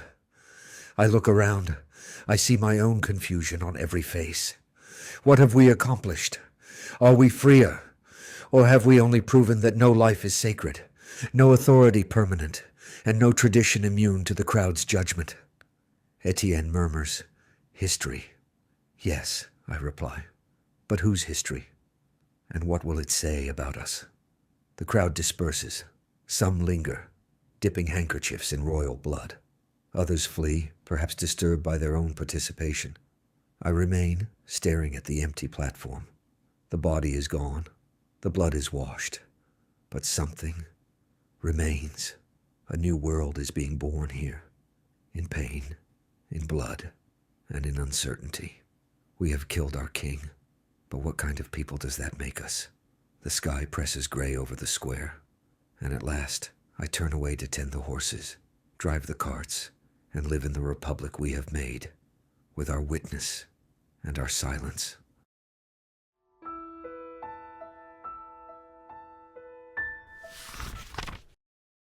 The stable is quiet when I return, though the city beyond continues its strange celebration. Through my window I hear scattered singing, the occasional shout of revolutionary slogans, but the sounds feel hollow, as if echoing in an empty room. Paris is trying to convince itself that it has accomplished something glorious, but the effort shows. I sit on my narrow cot and remove my boots, the same boots I wore for royal processions, for Republican parades, for ceremonies of crowning, and now for ceremonies of execution. Leather remembers nothing. It takes the shape of the foot that wears it and serves without judgment. Perhaps that is wisdom, to serve faithfully while understanding that all service is temporary. My hands shake as I pour water into the basin. The trembling comes not from cold, but from the weight of witness. I have seen too much today, understood too much about the nature of power and the frailty of human institutions. When you watch a king die, you realize that all authority rests on agreement. And when that agreement ends, everything changes. There's a soft knock. I open the door to find Etienne, pale, thoughtful. The young printer who once shouted slogans in the street now looks like a man who has learned that revolution devours its own certainties. "May I come in?" he asks. I step aside. He enters my small room, my whole world since the old order collapsed. "I've been thinking," he says, "about what we witnessed, about what it means." "And what does it mean?" I ask. He hesitates. "I don't know.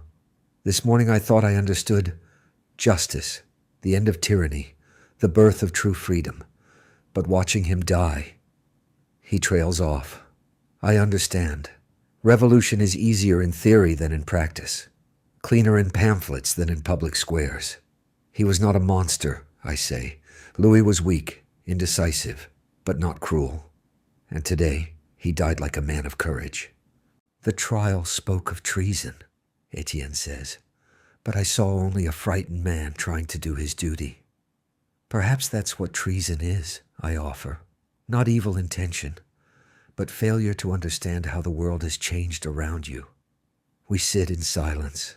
Somewhere, the city celebrates. But here, two men try to understand what they've seen and what they have become by seeing it. "What happens now?"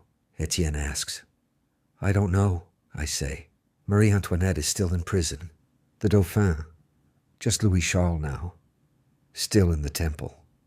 The revolution continues, but I no longer pretend to understand where it leads." Etienne shows me his papers. "I want to record what you remember, not the king in robes, the man." "Very well," I say, "but promise me the truth, not just the convenient version." "I promise."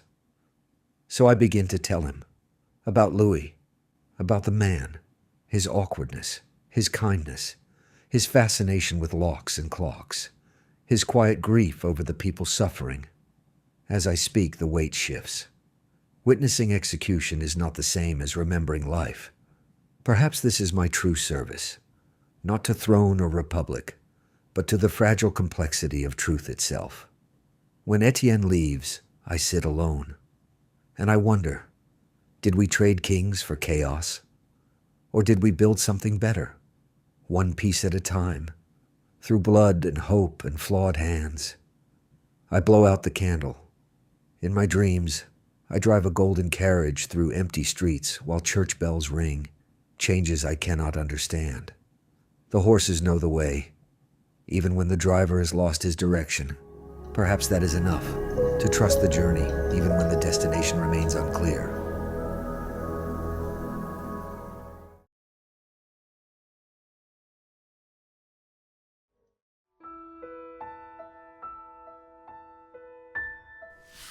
The wind carries the scent of wild thyme through these ancient oaks, as it did on quieter days before the world broke open. And I wonder if God still listens to the prayers whispered beneath their branches. My name is Father Etienne Morel, and I have been dead to the world for 3 years now. Not in body, you understand, but in spirit, dead to the parish that once knew me, dead to the altar where I once broke bread, dead to the community that once gathered in my small stone church every Sunday morning. I speak these words to no one but the trees, for there is no one left to hear them. The living have either fled or been silenced, and the dead, the dead are so numerous now that I sometimes wonder if I am not among them after all. But my hands still shake with cold, my stomach still gnaws with hunger, and my heart still breaks anew each morning when I remember what we have lost. It was the spring of 1791 when the troubles began in earnest, though the seeds had been planted long before. I had served the parish of Saint-Michel-de-la-Roche for 27 years, watching children grow into parents, blessing marriages, comforting the dying. My church was small, barely large enough for the 150 souls who called our village home, but it was the heart of our community. The bell tower, built by the grandfather of old Thomas the blacksmith, could be heard from every cottage and farm within 3 miles. Those were gentle days, when my greatest concerns were whether young Marie Dubois would finally accept the courtship of the baker's son, or if the widow Bretagne would remember to bring her famous honey cakes to the harvest festival. I kept a small garden behind the rectory, where I grew vegetables for the poor families, and on warm evenings I would sit on my wooden bench, reading my breviary while the swallows danced overhead. The news from Paris reached us slowly, like ripples from a stone thrown into a distant pond. At first, we heard only whispers from the traveling merchants, talk of meetings and assemblies, of grievances against the king. Politics, said Thomas, hammering his iron with particular vigor. What concern is it of ours? We have our work, our families, our faith. Let the gentlemen in their fine coats argue about taxes. But the ripples grew stronger. In the summer of 1790, Citizen Moreau arrived from the district capital with papers and proclamations. He was a thin man with intense eyes and ink-stained fingers, who spoke of a civil constitution of the clergy, with the fervor I usually reserved for Easter sermons. The church, he explained, was to be reorganized. Priests would be elected by the people and paid by the state. We would swear loyalty to the new constitution before God and nation. This is progress, Father, he said, unrolling his documents on my kitchen table. The church will be purified, freed from the corruption of Rome. You will serve your people better than ever before. I offered him tea, good tea, the kind my sister sent from Nantes, and listened carefully. The changes seemed reasonable enough on paper. Elections instead of appointments by distant bishops. Salaries that would ensure priests need not depend on tithes from families who could barely feed themselves. A church that served France above all else. And those who refuse? I asked, stirring honey into my cup. Citizen Moreau's smile faltered slightly. Why would anyone refuse? This is the will of the people, blessed by the National Assembly. It is the law. That night, I walked through my village in the gathering dusk. I knew every window that glowed with candlelight, every garden gate, every stone in the church wall. Marie Dubois waved from her doorway, and I blessed her with the sign of the cross.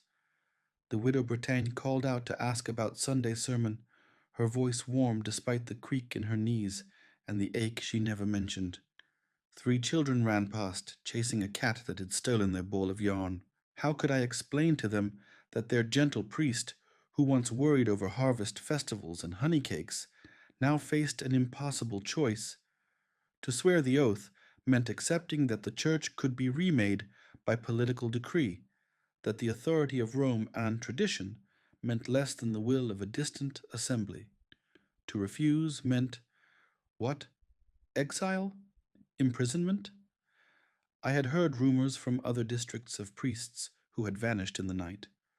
I knelt before the altar that night, staring up at the wooden crucifix that had watched over our prayers for 3 generations. The carved Christ looked down with the same expression of patient suffering he had always worn. But his silence felt different now, not peaceful, but ominous. "Lord," I whispered, "show me the path. I am only a simple priest. I tend my flock as best I can. What am I to do when the shepherds are commanded to choose between you and the state?" The only answer was the whisper of wind through the church's old stones, and the distant sound of Thomas's dog barking at shadows. When Citizen Moreau returned the following week with local officials and a crowd of curious villagers, I stood before them in my best cassock and spoke the words that would seal our fate. I cannot, in good conscience, swear an oath that places the authority of men above the authority of God. I serve Christ first, and through him all souls entrusted to my care. The crowd murmured, some in approval, others in confusion. Citizen Moreau's face darkened. "Then you are no priest of France, but an enemy of the people. You have until sunset to reconsider." Old Thomas stepped forward, his blacksmith's arms crossed. "Father Morel has served us well for 27 years. He baptized my children, buried my wife, blessed my harvests. Who are you to tell us who may tend our souls?" "I am a representative of the lawful government," Moreau replied sharply, "and this man has just declared himself in rebellion against it." That was the moment, I think, when the war truly began in our small corner of the world, not with armies or cannon, but with a simple question of loyalty that split families and communities like an axe splitting wood. Some villagers supported me, the older ones mostly, and those whose faith ran deeper than their politics. Others, particularly the younger men who had embraced the revolutionary fervor, sided with Moreau. By evening, nearly half the village had gathered in the square, arguing in voices that grew louder and more bitter as the sun set. I watched from my rectory window as neighbors who had shared communion wine just days before now faced each other with clenched fists and hard eyes. "This is what comes of your stubbornness," called out Jean Lacoste, whose daughter I had confirmed just the previous spring. "You would divide us all for the sake of your pride." "It is not pride," replied the widow Bretagne, her voice steady despite her trembling hands. "It is faith, something your generation seems to have forgotten." The argument might have continued all night, but Citizen Moreau fired a pistol into the air. "Enough! The priest has until dawn to take the oath or face the consequences. The law will be obeyed." I spent that night in prayer, but also in preparation. I gathered what few belongings I could carry, my breviary, a change of clothes, the silver chalice my mother had given me at ordination. Before dawn, I celebrated what I knew would be my last Mass in the church of Saint-Michel de la Roche. Perhaps 30 souls attended, the faithful few who would risk association with a refractory priest. We sang the old hymns in whispers, and when I raised the host, I felt the weight of centuries pressing down upon us. This ritual, once the heartbeat of our Sundays, was now an act of rebellion. "Go in peace," I told them, as the first light of dawn filtered through the stained glass windows. "Remember that Christ's love endures beyond the reach of any earthly authority." But even as I spoke those words, I could hear the sound of marching feet approaching through the village square.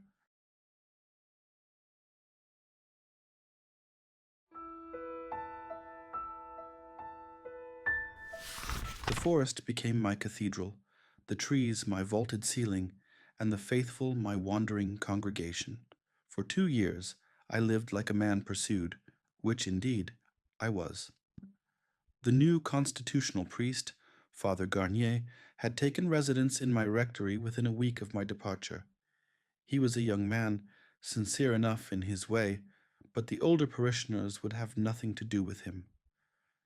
"He may wear the vestments," whispered Marie Dubois when she found me at the old hermit's cave 2 miles into the woods, "but he is not our priest. You are." This became the pattern of my new existence. By day, I remained hidden in caves, abandoned barns, or the deep forest, where even the most zealous citizen soldiers rarely ventured. By night, I moved like a ghost through the countryside, celebrating secret masses in farmhouse kitchens, performing baptisms by moonlight beside hidden streams, and hearing confessions whispered beneath the stars. We called them sacraments. The state called them sedition. The network that supported me was more extensive than I had dared hope. The Widow Bretagne coordinated safe houses, using her weekly trips to market as cover for carrying messages between scattered communities of the faithful. Thomas the blacksmith crafted hiding places in barns and root cellars, his skill with iron proving as valuable for concealing priests as for shoeing horses. Even some who had publicly accepted the constitutional church privately sought me out for the real sacraments. "Forgive me, Father," said Jean Lacoste one October night, kneeling before me in his own barn while rain drummed on the roof. "I spoke against you in the square, but I cannot sleep. My conscience tortures me. I want my new son baptized properly, by you, not by that puppet in the rectory." Such moments filled me with both joy and sorrow, joy that faith persisted despite persecution, sorrow that simple devotion had become an act requiring such courage. But the authorities were not idle. Citizen Moreau had been replaced by a more zealous official named Fouquet, a man who saw refractory priests as enemies of the people worthy of any punishment. Search parties combed the countryside with increasing frequency. Rewards were offered for information leading to my capture. Some villagers, whether from genuine revolutionary fervor or simple greed, became informants. It was young Philippe Garnier, no relation to the constitutional priest, who nearly undid us all. The boy was barely 18, filled with revolutionary ideals and eager to prove his patriotism. When he spotted me emerging from the Widow Bretagne's barn one November morning, he ran straight to the authorities. "The traitor priest is hiding with the widow," he shouted in the square. "I saw him with my own eyes." Within an hour, a squad of National Guards surrounded the Bretagne farm. They found my breviary hidden beneath the floor, my spare cassock rolled inside a grain sack. The Widow Bretagne, 73 years old and arthritic, was arrested on charges of harboring an enemy of the state. I watched from the tree line as they led her away, her gray head held high despite the jeers of the crowd that had gathered. She caught sight of me through the branches and shook her head slightly, a warning not to attempt rescue. That was the last time I saw her alive. The news of her fate reached me 3 weeks later through Marie Dubois, whose eyes were red with weeping. "They sent her to Nantes," she whispered as we knelt together in the ruins of an abandoned chapel. "To the tribunal. She was condemned for supporting the enemies of the Republic." I knew what that meant. The revolutionary tribunals in the cities had become instruments of terror, sending hundreds to the guillotine each week. To be condemned for supporting refractory priests was a death sentence. "She died blessing them," Marie continued, her voice barely audible. "The guard who brought the news said she forgave her executioners and prayed for France with her final breath. That night, alone in my cave with only the wind for company, I wept as I had not wept since childhood. The crackdown intensified after the Widow Bretagne's arrest. Searches became more frequent and thorough. Neighbors were encouraged to report suspicious activity. The network of safe houses began to collapse as fear overcame devotion. By the spring of 1793, I was reduced to celebrating Mass perhaps once or twice a month in locations that changed constantly. My congregation had dwindled from the hundreds who once filled my church to a handful of the most devoted and most desperate. What had once been rites of comfort were now secret rites of defiance. It was during this period that the violence truly began. News reached us that the king had been executed in January, and the moderates who had initially led the revolution were themselves being consumed by their more radical successors. The word Vendée began to appear in the reports from Paris, our region singled out as a hotbed of counter-revolution that must be crushed. "They are calling us brigands and fanatics," reported Thomas during one of our clandestine meetings. "The newspapers from Paris say we are in league with foreign enemies, that we wish to restore the old tyranny." "And what do we wish, Thomas?" I asked. "Tell me truly." The old blacksmith was quiet for a long moment, staring at his calloused hands. "We wish to worship as our fathers did, to keep our priests, to live in peace. If that makes us brigands, then I suppose we are brigands." But peace was no longer possible. The constitutional priest, Father Garnier, had been replaced by a more militant cleric who preached that refractory priests were not merely mistaken, but actively evil. Citizens were encouraged to view us as agents of foreign powers, enemies of French liberty who deserved no mercy. The transformation of my former parish was heartbreaking to witness. As dawn broke over the countryside, where I had been born and hoped to die in peace, I could see smoke rising from the direction of my village. The war had finally come to Saint-Michel-de-la-Roche.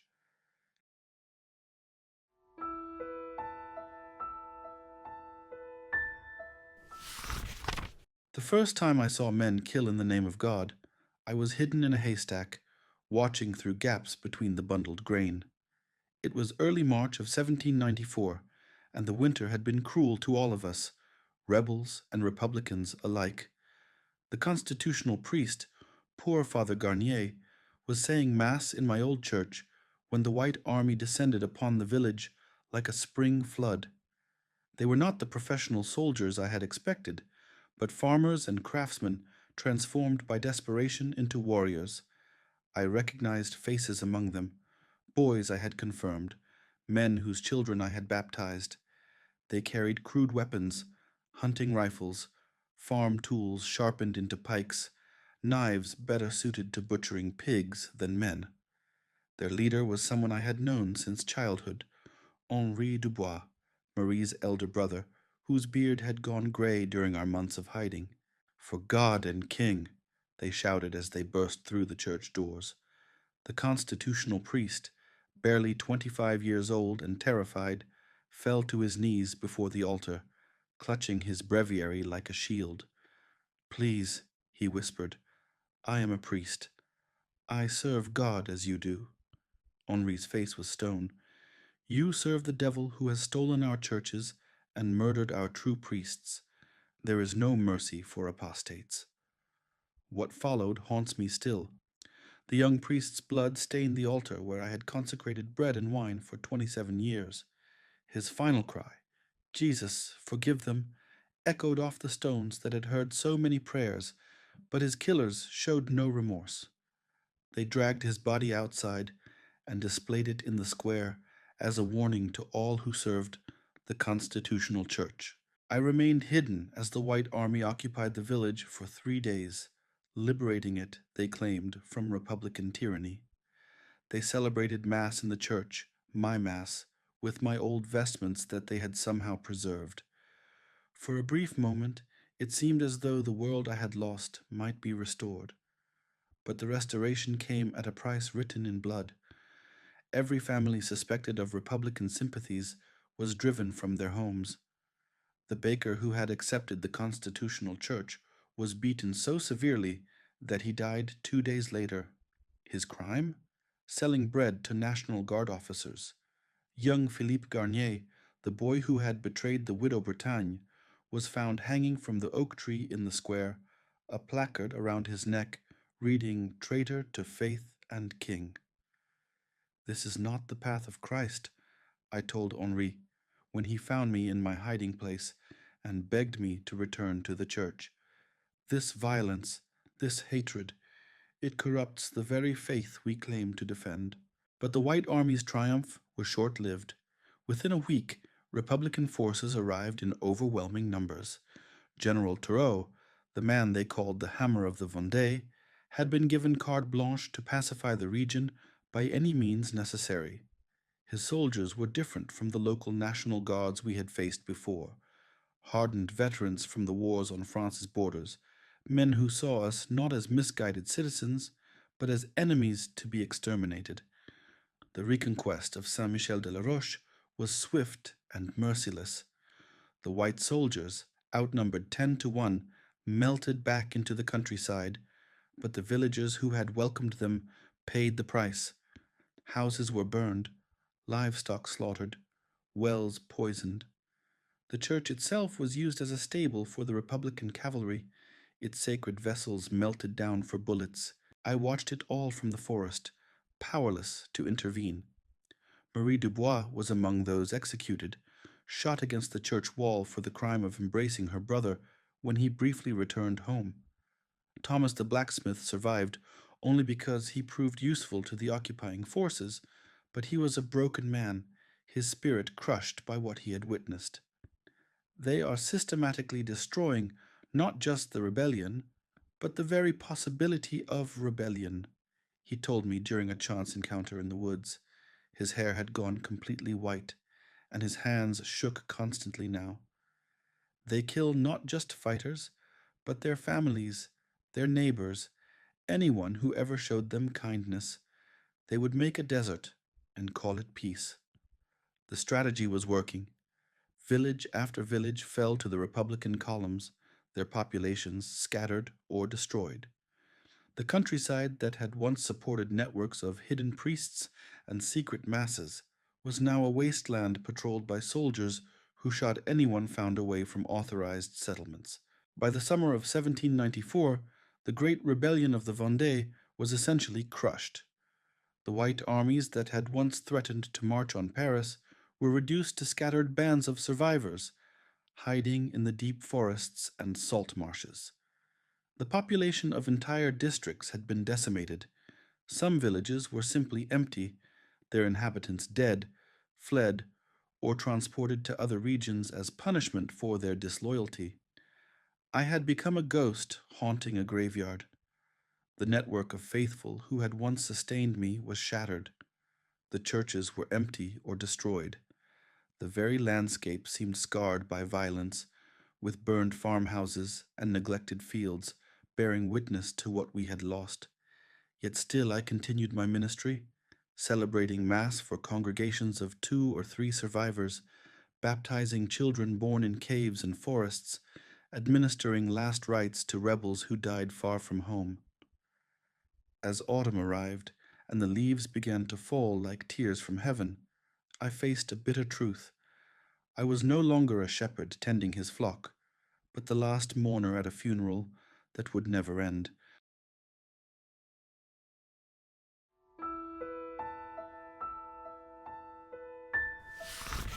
The winter of 1794 brought a silence deeper than any I had ever known, not merely the absence of sound, but the absence of purpose, of hope, of the very rhythms that had given meaning to my life.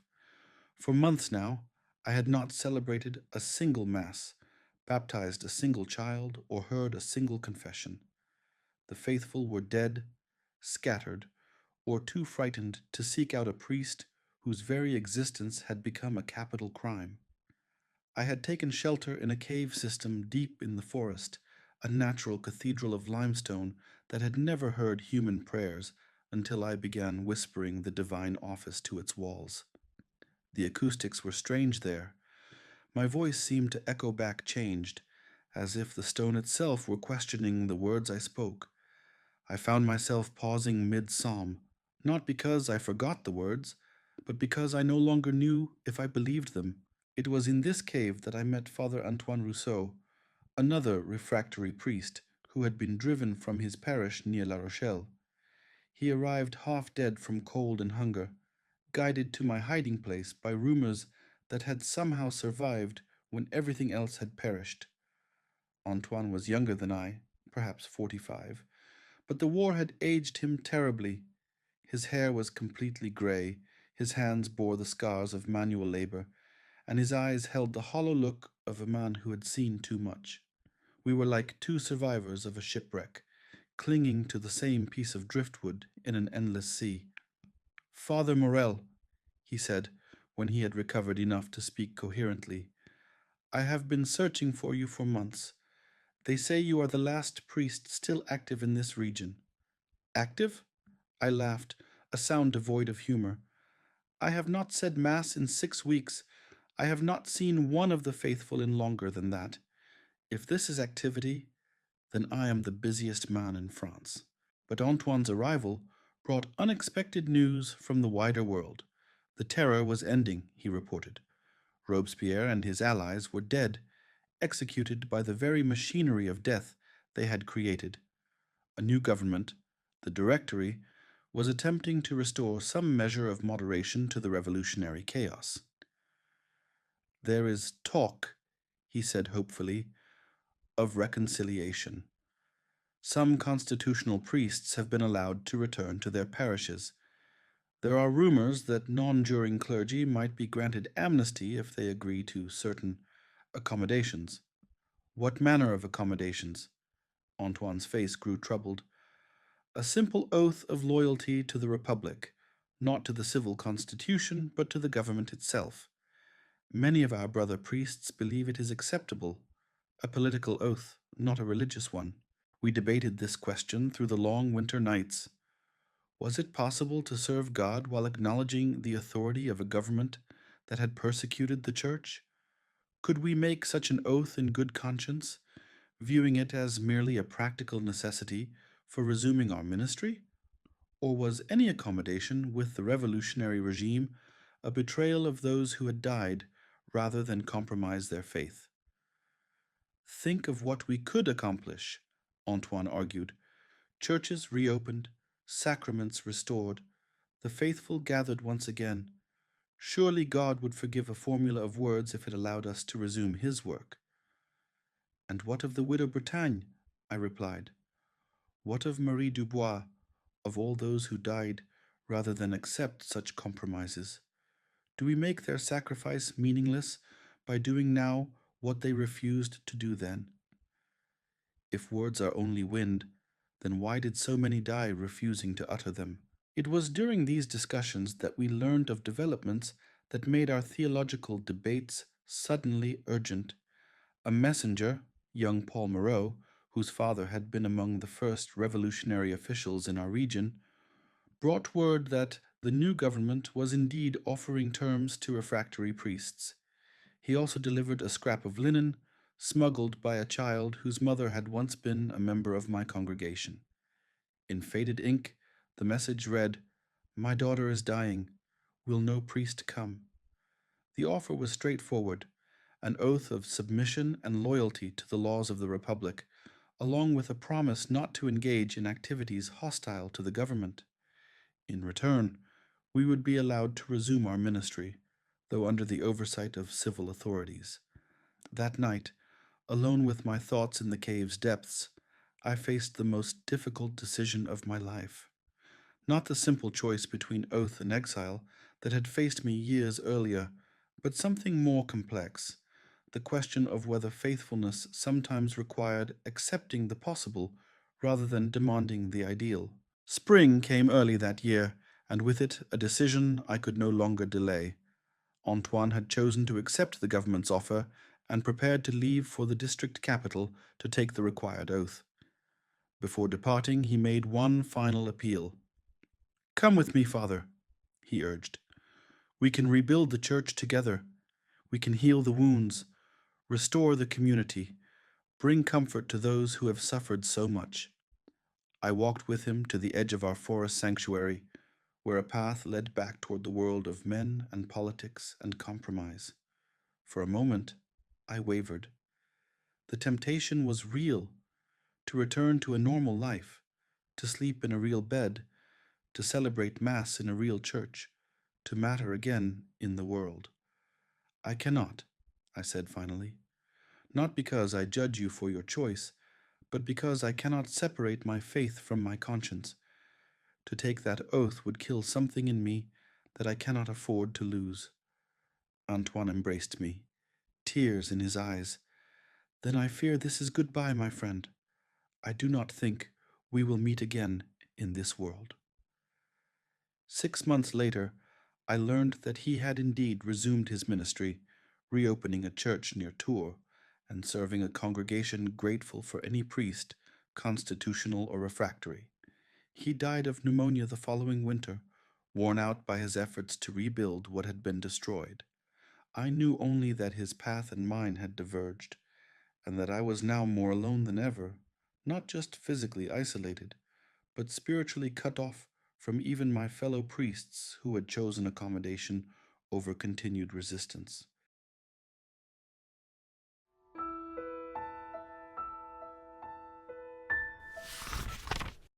Napoleon has been emperor for more than a year now, and France has found a new kind of peace.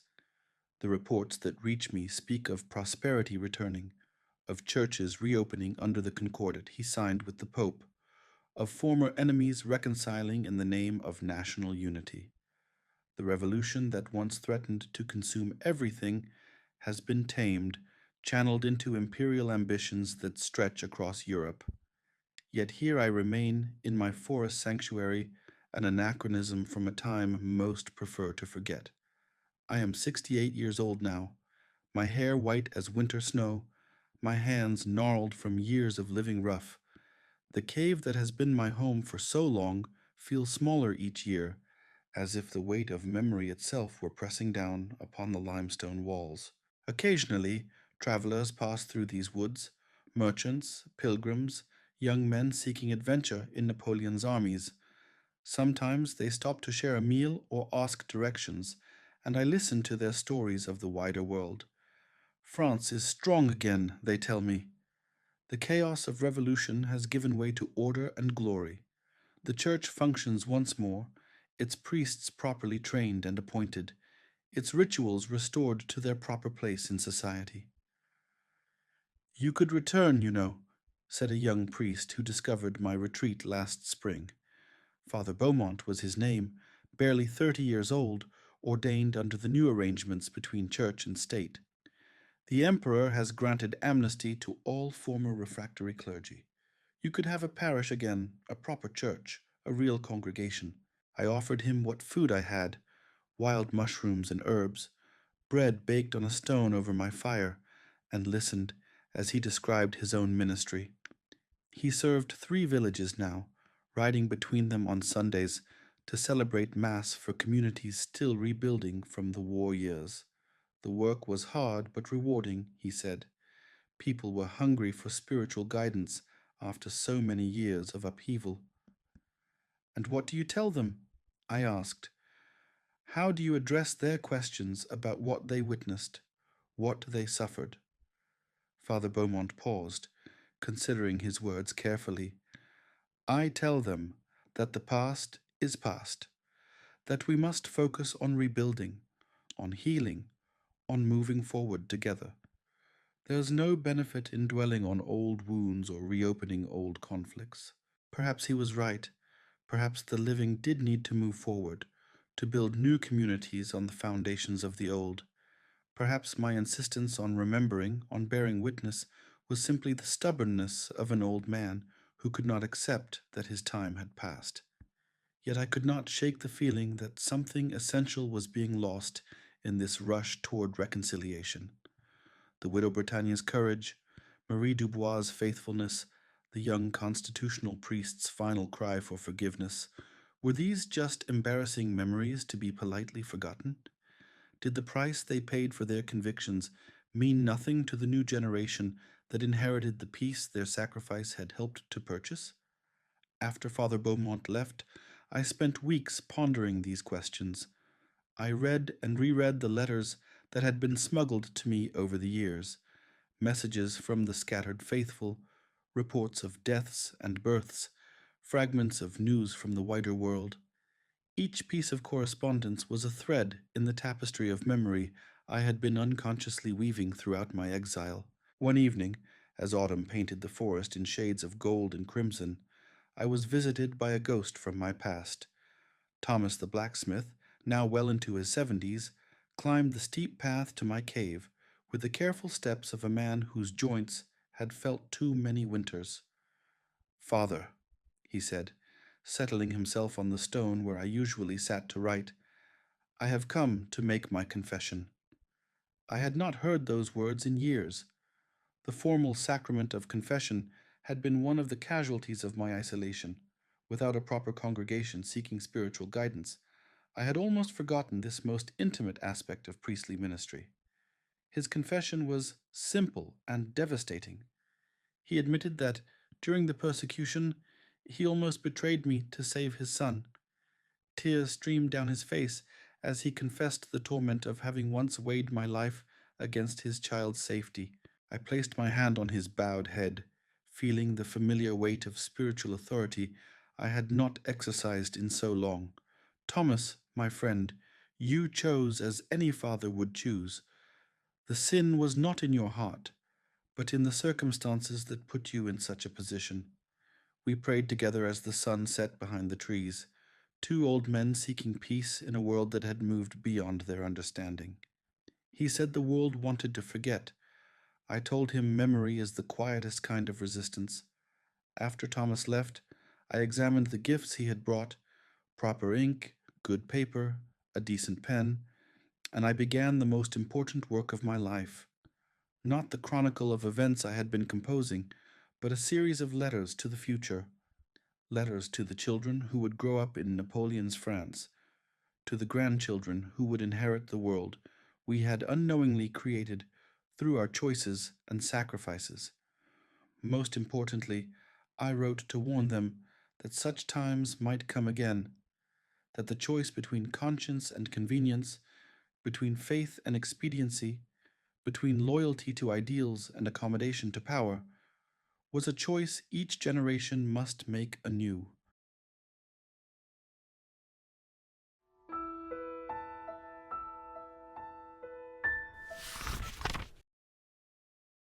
The year is 1810, and I am dying.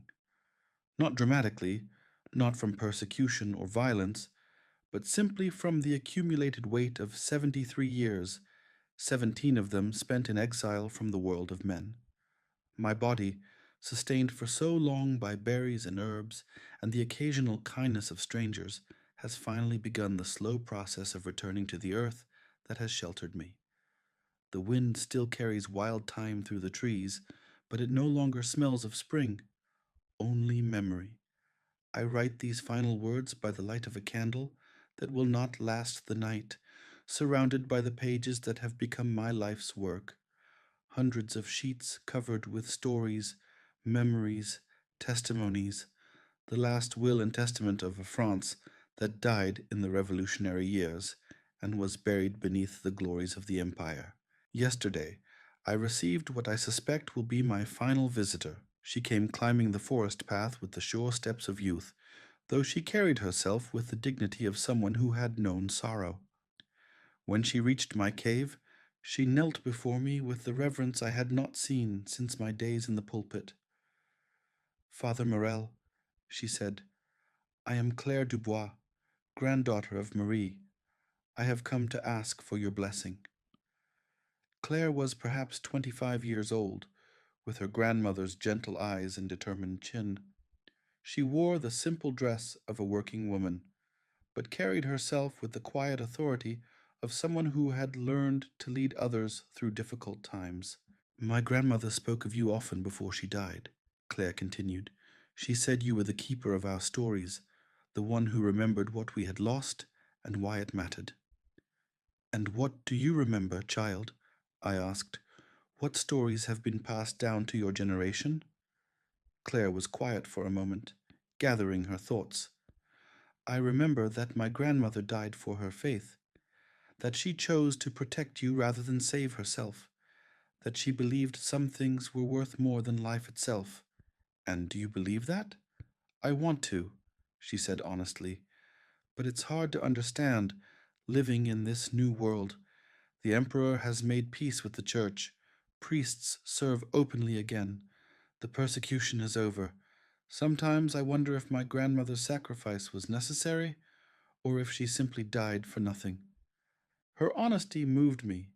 Here was a young woman wrestling with the same questions that had haunted me for years: whether faithfulness to principle was worth the price it demanded, whether the martyrs of our time had died for eternal truths, or temporal misunderstandings. I placed my trembling hands on her bowed head, feeling the weight of 3 generations of faith and doubt and love. Claire, daughter of Marie, granddaughter of martyrs, you have something your grandmother never had, the freedom to choose your own path. That freedom was purchased with her blood, and with the blood of countless others who refused to compromise their consciences. But how do I honor that sacrifice? How do I live a life worthy of their memory? By remembering, I said, by bearing witness, by ensuring that the stories are not lost. Your grandmother did not die so that you could live exactly as she did. She died so that you could live according to your own conscience, informed by her example, but not imprisoned by it. We talked through the night, this young woman and I, about faith and doubt, about memory and forgiveness, about the eternal human struggle to balance loyalty to the past with hope for the future. As dawn broke over the forest, she prepared to leave, but not before making a promise that filled my heart with unexpected peace. I will preserve your writings, Father. I will copy them, share them, ensure they reach those who need to hear these stories. Your witness will not be lost. After she left, I sat in the entrance to my cave, watching the sun rise over the countryside I had served so long ago. Somewhere beyond the forest, church bells were ringing, not the familiar bronze voice of my old church, which had been melted down for cannon during the war, but new bells calling new congregations to new forms of worship. I thought of all those who had shaped my understanding of faith and faithfulness: the widow Bretagne, Marie Dubois, Thomas the blacksmith, Henri Dubois. Each of them had faced the central question of our time in their own way. How do we remain faithful to our deepest beliefs while living in a world that no longer shares or supports those beliefs? As for me, I had chosen the path of witness. I had remained in the wilderness not from inability to adapt, but from a sense that someone needed to remember, to preserve, to speak for those who could no longer speak for themselves. Whether this was wisdom or stubbornness, faithfulness or pride, I leave to others to judge. The candle is burning low now, and my hand grows unsteady. Soon I will join the communion of saints, or perhaps simply return to the earth that has been my home for so long. Either way, my work is finished. The stories have been told, the memories preserved, the witness borne. Into your hands, O Lord, I commend the memory entrusted to me.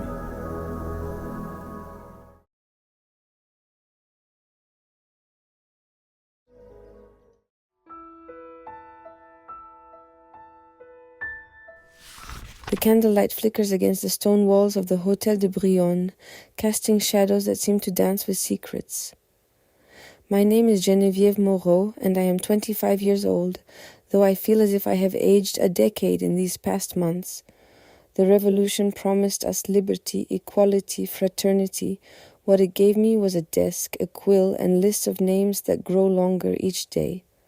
I work for the Committee of Public Safety, a name that sounds so noble, so necessary. Citizen Robespierre himself established our purpose: to protect the revolution from its enemies, both foreign and domestic. Yet, as I sit here in this cramped office, copying names onto execution orders, I wonder if we have become the very thing we sought to destroy. The ink is always cold when I begin my work each morning. The committee provides us with the finest paper, ironic, considering how many citizens cannot afford bread. But perhaps that is fitting. Death, after all, demands its proper documentation. Citizen Moreau, calls Henri Duval from across the room. He is my supervisor, a thin man with nervous hands who joined the revolution early and now wears his fervor like armor. The morning dispatches from Citizen Saint-Just have arrived. Saint-Just, the angel of death, as some whisper when they think no one is listening. Though at 26 he is barely older than I, his words carry the weight of the guillotine. Every recommendation he makes, every name he suggests, finds its way to my desk and then to the scaffold. I take the papers from Henri's trembling fingers. His hands shake more each day, I notice. Perhaps it is the cold. This winter of 1794 bites deep into our bones. Or perhaps it is something else entirely. The first name on today's list is Marie-Catherine Lavoisier. I recognize it immediately, wife of the chemist Antoine Lavoisier, who was executed just last month. We need no more scientists. Citizen Marat had declared before his own death, "The revolution has no need for genius." Now the wife follows the husband. I wonder if she knows yet, if she is still arranging flowers in her cell, believing that tomorrow might bring freedom. My quill scratches against the paper, each letter forming with mechanical precision, M-A-R-I-E. The sound echoes in the small room like footsteps on cobblestones. Catherine tells me she dreams of footsteps now. Her neighbor, Citizen Beaumont, confided this to me yesterday while we waited in line for our bread rations. She said the footsteps come for her each night, climbing the stairs to her apartment, stopping at her door. But when she opens it, no one is there. I understand her dreams. We all hear footsteps now. The revolution began with such hope. I remember standing in the crowd outside the Bastille 4 years ago, my heart soaring as the stones fell. I was 21 then, working as a seamstress in the Faubourg Saint-Antoine. The shop owner, Madame Guillaume, had given us the afternoon off to witness history. "This day will change everything," she said, her eyes bright with tears of joy. She was right, though not in the way any of us expected. Madame Guillaume's shop was seized 6 months ago, hoarding fabric for aristocrats, the charges read. She tried to explain that the silk was for a wedding dress, for a merchant's daughter, but explanations have become dangerous luxuries. The tribunal did not listen. They rarely do any more. I dip my quill again. The ink spreads like blood across the nib. Jean-Baptiste Carrier is the next name. He is 17, younger than my brother was when the revolution began. The charges against him read, counter-revolutionary activities, but the details are vague. He was caught singing the wrong song, perhaps, or wearing the wrong colors. In these times, youth is no protection. If anything, it makes one more suspect. The young are dangerous, Citizen Robespierre says. They have not learned to control their passions for the good of the Republic. My apartment is a 10-minute walk from the committee offices, through streets that grow more familiar and more foreign each day, the same cobblestones, the same narrow alleys, but different faces, or rather, fewer faces. Some have fled Paris seeking safety in the countryside. Others have simply disappeared. Last week, I walked past the bakery where I used to buy my morning bread. The windows were boarded up, and someone had painted "Enemy of the People" across the door in red letters that looked disturbingly like dried blood. Citizen Lepin, the baker, had been arrested for spreading counter-revolutionary propaganda. His crime? Complaining too loudly about the flour rations. His wife, Sophie, used to give extra bread to the children in our quarter. She had kind eyes and flour-dusted hands that were always warm when she handed you your loaf. I heard she tried to visit him in the conciergerie prison, but they turned her away. No visitors for enemies of the state, the guard told her. She has not been seen since she made that attempt. The candle burns lower as I work through the evening list. Tomorrow's executions require tonight's paperwork, and the committee expects precision. Each name must be copied exactly, each charge recorded without error. A single mistake could delay justice, and delays are not tolerated. Pierre-François Sommier, age 34, merchant, charged with profiteering and counter-revolutionary activities. The evidence against him consists of testimony from 3 neighbors who claim he sold goods above the maximum price set by the convention. His shop was searched, and they found letters from his brother in England, letters written 2 years ago before the war, but letters nonetheless from an enemy nation. In these times, correspondence is conspiracy. I knew Pierre-François by sight. He lived 2 streets from my lodgings, and I would see him walking to market each morning with his small daughter. She could not have been more than 5 years old, with dark curls that bounced as she skipped beside him. He would buy her an apple when the vendors had them, and she would save half for later, wrapping it carefully in her handkerchief. Such restraint in one so young. It spoke well of her character and his teaching. I wonder what will become of her now. The revolution has created many orphans. The state promises to care for them, to raise them as proper citizens of the Republic, but promises and reality have grown distant cousins in these days. My hand cramps from writing, but I continue. The list seems endless tonight. 37 names in total. 37 lives that will end with the fall of tomorrow's blade. The committee's work has expanded beyond aristocrats and obvious enemies. We now hunt for more subtle threats, the lukewarm supporters, the secret sympathizers, those whose revolutionary ardor lacks the proper intensity. Citizen Robespierre calls them enemies within the revolution itself, more dangerous than foreign armies because they corrupt from inside. The candle gutters and dies, leaving me in darkness with only the scratching of my colleagues' quills to mark the passing time. In this darkness, I can almost forget the names I have written, the lives I have processed. Almost, but not quite.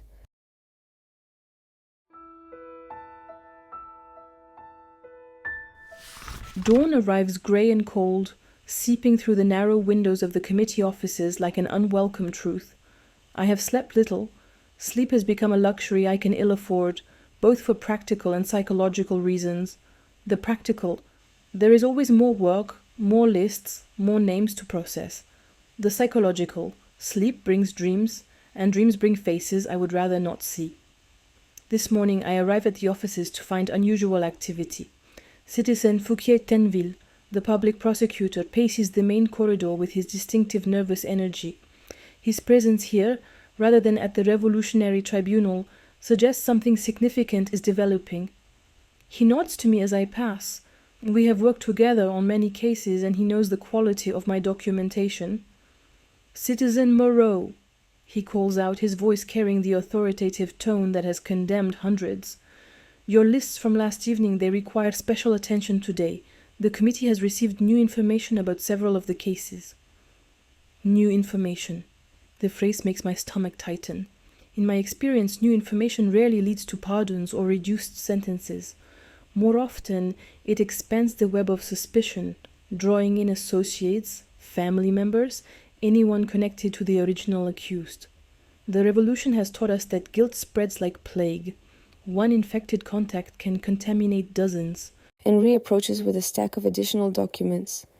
His hands shake more violently today, and I notice dark circles beneath his eyes that speak of sleepless nights.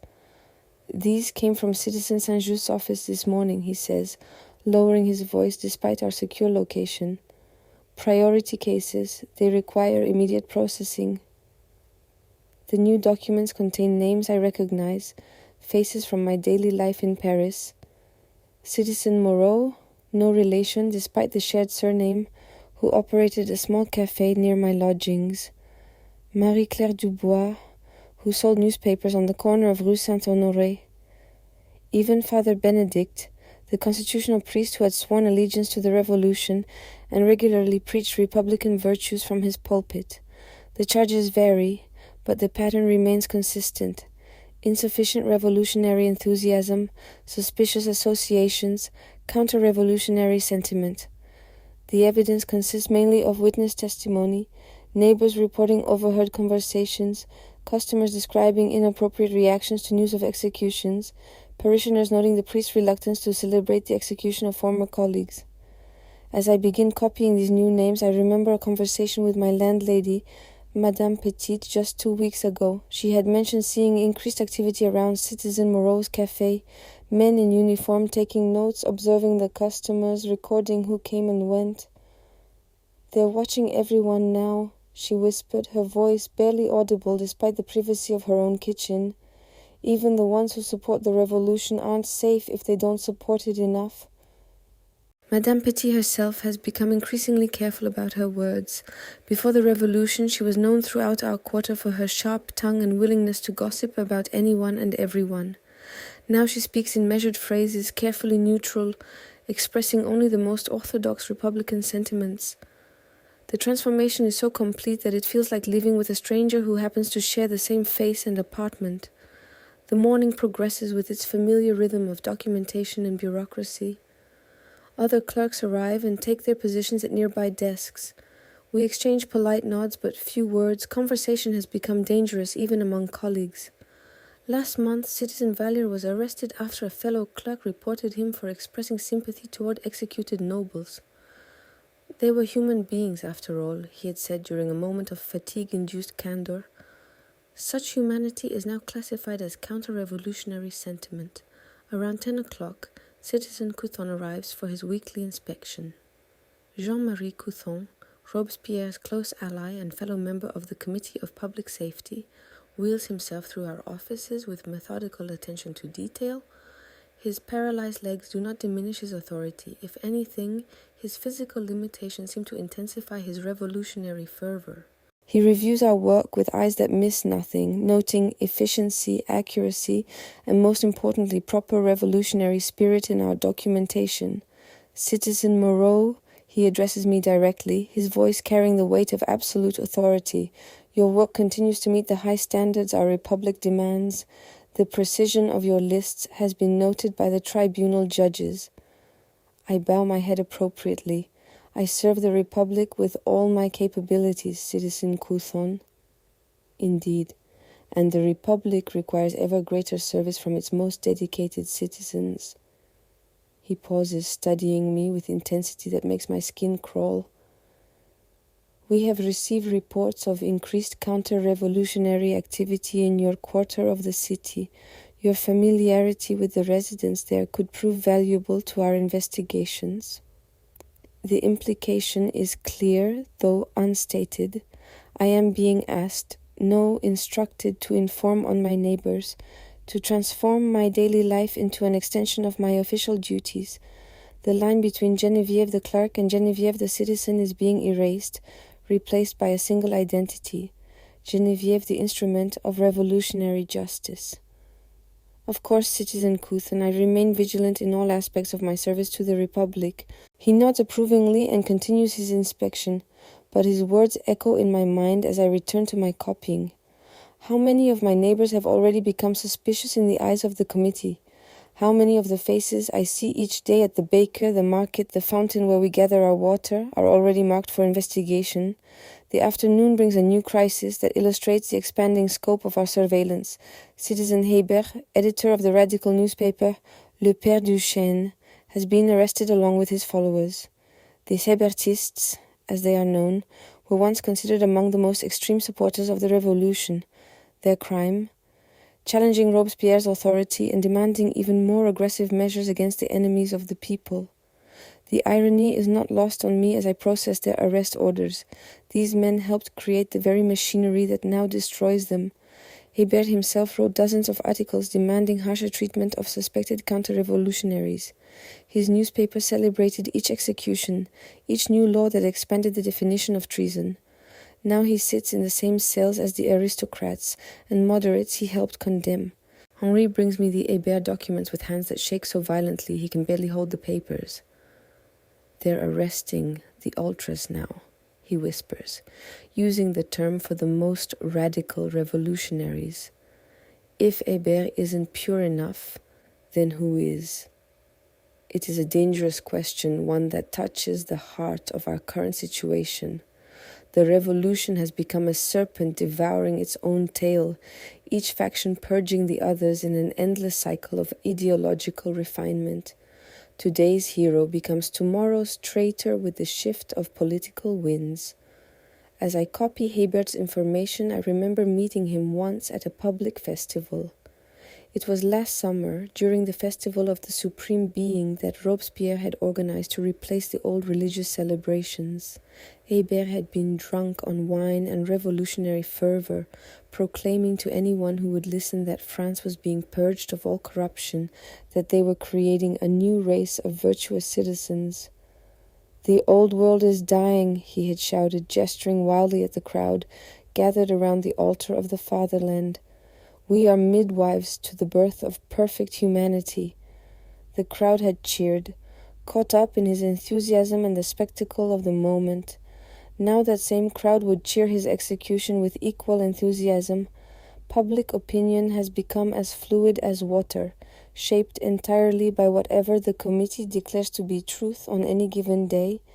The revolution continues its feast, and there are always more courses to serve.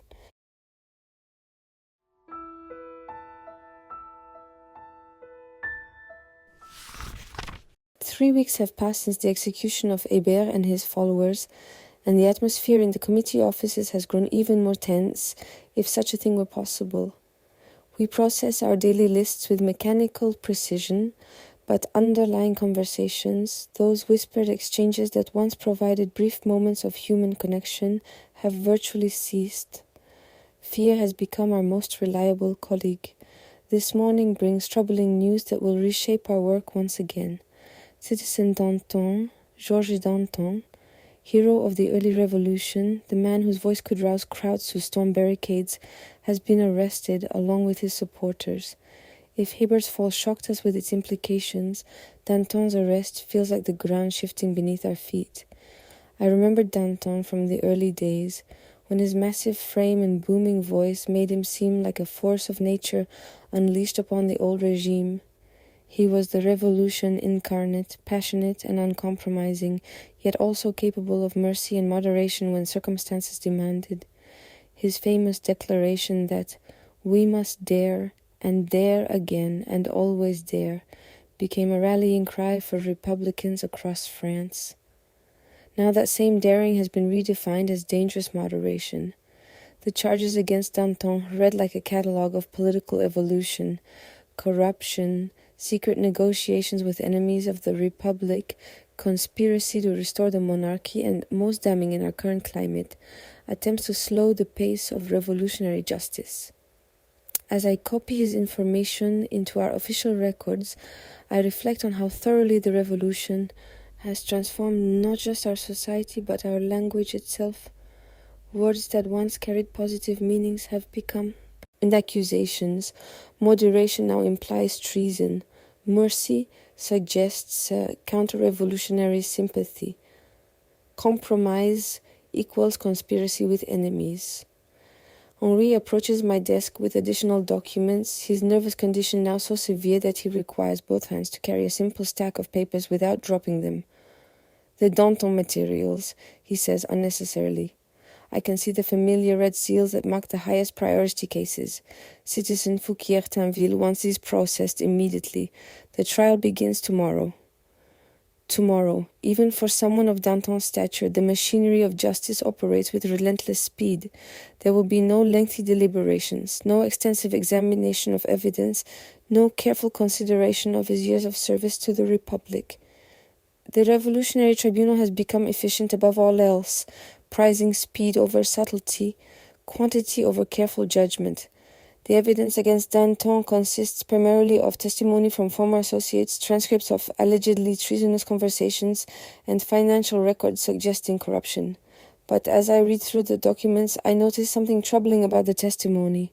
Many of the witnesses are themselves under investigation or have recently been arrested. Their statements read less like objective observations and more like desperate attempts to save their own lives by providing the committee with what it wants to hear. Citizen Lacroix, one of Danton's co-accused, allegedly confessed to receiving money from foreign agents. But his confession came after 3 days of interrogation in the conciergerie, under conditions that would break most men's resolve. How reliable can such testimony be? Yet it will serve as evidence in a trial that has already reached its verdict. The afternoon brings a visit from Citizen Saint-Just himself. At 27, Louis-Antoine de Saint-Just possesses an authority that seems almost supernatural in its intensity. His pale face and piercing eyes give him the appearance of a classical statue animated with terrible purpose. When he speaks, even seasoned committee members listen with respectful attention. Citizens, he addresses our office, his voice carrying the cold precision that has earned him the nickname Angel of Death.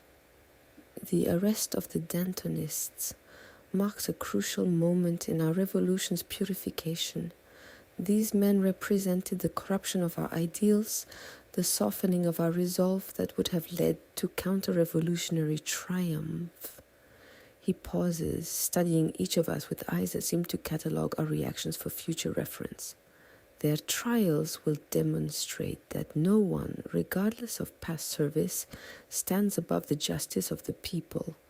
The revolution recognizes no aristocracy of revolutionary merit. It is a chilling statement, one that effectively erases the concept of loyalty based on historical service. If Danton, who helped overthrow the monarchy and establish the republic, can be condemned as a traitor, then no one possesses sufficient revolutionary credentials to guarantee safety. After Saint-Just's departure, I returned to processing the Danton documentation with a heavy heart. Among the papers is a letter from Danton to his young wife, Sebastienne, written just before his arrest. Unlike Hébert's private correspondence, which revealed doubt and fear, Danton's letter maintains his characteristic defiance even in the face of death. My dear wife, it reads, "They come for me tonight, as I knew they would. I do not fear death. I have sent too many others to their fate to claim such privilege now. But I fear for France, for what we have become in our pursuit of purity. The revolution I helped birth has grown into something I no longer recognize, a monster that devours virtue and vice with equal appetite." The letter continues with reflections on the early days of the revolution, when hope seemed limitless and the future appeared bright with possibility. We believed we could perfect humanity through politics. Danton wrote, "Perhaps that was our greatest error, the assumption that terror could purify, that fear could inspire virtue." Such words from a man facing execution carry particular weight. Danton is not speaking from ignorance of revolutionary justice. He helped create it. His insights come from the unique perspective of an architect witnessing the destruction of his own creation. As I work through the evening, copying names and charges with my usual mechanical precision, I find myself thinking about the arc of our revolution. We began with such noble aspirations: liberty, equality, fraternity. We sought to create a society based on reason and virtue, free from the corruptions of the old regime. Yet somewhere along the way, our methods began to contradict our goals. We used tyranny to create freedom, fear to inspire virtue, death to celebrate life. Each compromise seemed necessary at the time, each harsh measure justified by circumstance. But the compromises accumulated, the harsh measures became routine, and now we find ourselves in a place none of us intended to reach. The evening's work includes processing information about Danton's associates, men I recognize from the early days of the Revolution: Camille Desmoulins, the journalist whose pamphlets helped inspire the storming of the Bastille; Fabre d'Églantine, the playwright and politician whose artistic talents had been devoted to revolutionary causes.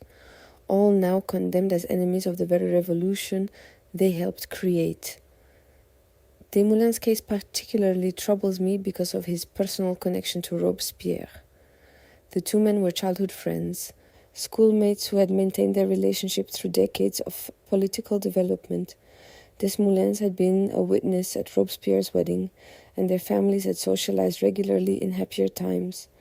Yet friendship provides no protection in our current climate. If anything, personal relationships have become additional sources of suspicion. The closer someone was to power, the more dangerous their current position.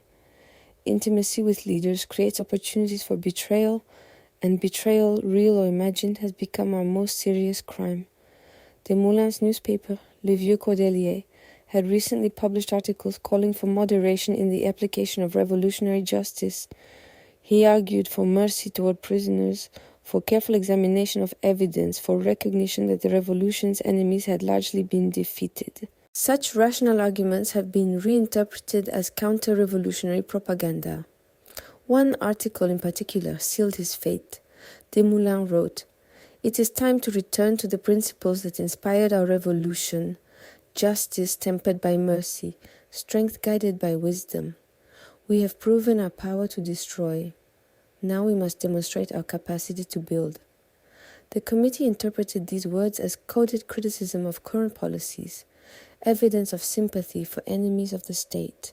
As midnight approaches, I complete my copying of the Danton materials and prepare for another sleepless night. But tonight, sleep eludes me for reasons beyond the usual anxiety. Tonight, I am haunted by a specific realization. If men like Danton and Desmoulins can be condemned as traitors, then the revolution has lost all connection to its original meaning.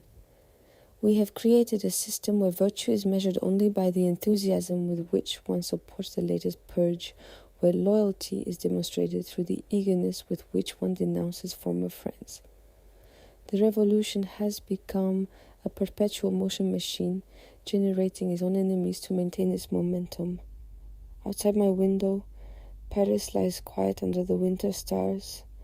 Somewhere in the city, other clerks work through the night, processing other lists, documenting other lives that will end tomorrow.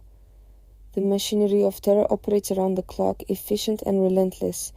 Tomorrow, Danton will face the revolutionary tribunal. His voice, which once roused the nation to revolutionary action, will be silenced forever, and the revolution will continue feeding on its own children, growing stronger through each act of self-consumption. I blow out my candle and sit in darkness, wondering how long it will be before the revolution comes full circle. Before the last survivors turn on each other in a final feast of ideological purity. Perhaps that is the revolution's true destination, not the perfect society we envisioned, but the perfect silence that comes when all dissenting voices have been eliminated. The scratching of distant quills continues through the night, a sound that has become the soundtrack of our republic of virtue.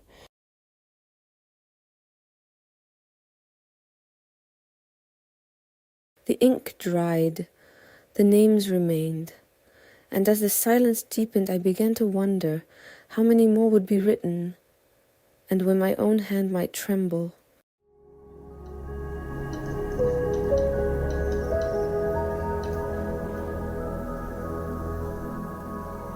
You've been listening to The Sleeping Archive. Sleep well. History will wait.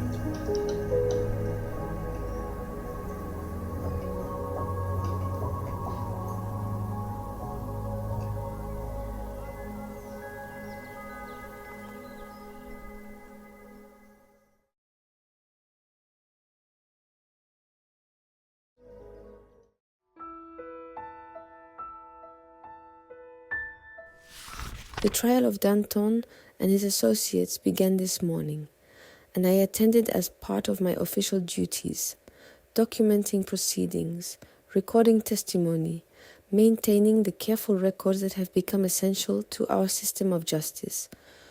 What I witnessed there will haunt me for whatever remains of my life. Danton, even facing death, retained the magnetic presence that had made him one of the revolution's greatest orators. When he rose to speak in his own defense, his voice filled the courtroom with the same power that had once inspired crowds to storm the Bastille and overthrow kings. But now that voice was defending its owner against charges of treason to the very cause he had helped establish. "Citizens," he began, his words carrying across the packed courtroom, "I stand before you not as a traitor to the revolution, but as one of its founders. My hands helped tear down the Bastille. My voice proclaimed the Republic. My blood has been shed in service to liberty." He paused, looking directly at the judges who would determine his fate. "If I am guilty of treason, then the revolution itself is guilty of betraying its own principles." The prosecutor, Fouquier-Tinville, interrupted before Danton could continue. "The accused will confine himself to answering specific charges rather than delivering political speeches." "Political speeches?" Danton's voice rose with indignation. "Every word I speak is political because my entire life has been devoted to politics in service of the people. You cannot separate my defense from my principles any more than you can separate the revolution from its founding ideals." But they could, and they did. The tribunal's rules had been modified specifically for this trial, limiting the defendant's right to call witnesses, restricting their opportunities to present evidence, accelerating the entire process to prevent Danton's oratory from swaying public opinion. Justice had been subordinated to efficiency, and efficiency served the predetermined outcome. As I recorded the proceedings, I noticed something troubling about the testimony against Danton. Witness after witness appeared to recite prepared statements rather than offering spontaneous recollections. Their words carried the mechanical quality of rehearsed performance, lacking the natural inconsistencies that characterize genuine memory. Citizen Vadier, representing the Committee of General Security, presented documents allegedly proving Danton's corruption. Bank records, receipts, correspondence with suspicious individuals, a paper trail of treachery carefully assembled over months of investigation. Yet when Danton demanded to examine the original documents, he was told they were too sensitive for public review. How convenient, Danton observed, his voice dripping with sarcasm, that evidence against me cannot be examined, witnesses in my favor cannot be called, and my defense must be limited to confessing crimes I did not commit. This is not justice. It is theatrical performance with a predetermined ending. His words resonated with uncomfortable truth. Our trials had indeed become theatre, elaborate productions designed to legitimize decisions already made in private. The courtroom served as a stage where the condemned performed their final scenes before an audience of approved spectators. During the lunch recess, I found myself in conversation with Marie-Claire Benoit, a corps reporter who had been documenting revolutionary trials since their inception. She was a woman of perhaps 40 years, with prematurely grey hair and eyes that had seen too much of human nature revealed under extreme circumstances. "This trial feels different," she said quietly, careful to keep her voice below the level that might attract unwanted attention. Danton is fighting back in ways that make the judges nervous. They're rushing the proceedings because they fear what he might say if given more time. She was right. Danton's defense was exposing the contradictions and arbitrary nature of our revolutionary justice. His questions about evidence, his demands for proper legal procedure, his references to his own service to the Republic, all of it highlighted the gap between our proclaimed ideals and our actual practices. "They're afraid of him," I realized aloud. Of course they are. Danton represents everything they've had to destroy to maintain power. He's living proof that you can serve the revolution faithfully and still be condemned as a traitor. If that doesn't terrify them, it should. The afternoon session proceeded with increased urgency.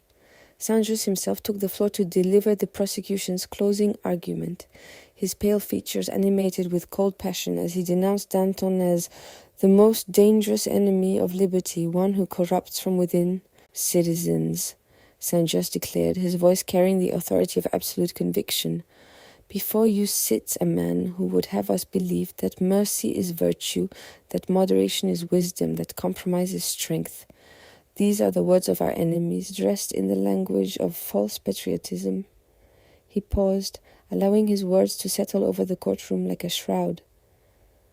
Danton speaks of his service to the revolution, but what is past service compared to present treachery? What are yesterday's victories compared to today's betrayals? The revolution demands constant vigilance, perpetual purity, eternal dedication. Those who cannot meet these demands become obstacles to progress, and obstacles must be removed. Danton rose once more, his massive frame commanding attention even in chains. "You speak of purity, Citizen Saint-Just, but I ask you this. When everyone has been purged in the name of virtue, who will remain to enjoy the liberty we claim to defend? You are creating a desert and calling it peace, a graveyard and calling it the Republic." Those were among his final words before the tribunal retired to deliberate. But in truth, there was no deliberation. The verdict had been decided before the trial began. Within an hour, the judges returned with the inevitable conclusion: death for all the accused. As I documented the sentencing, I watched Danton's reaction to his condemnation. He showed no surprise, no fear, only a profound sadness that seemed to encompass not just his own fate, but the tragedy of what the revolution had become.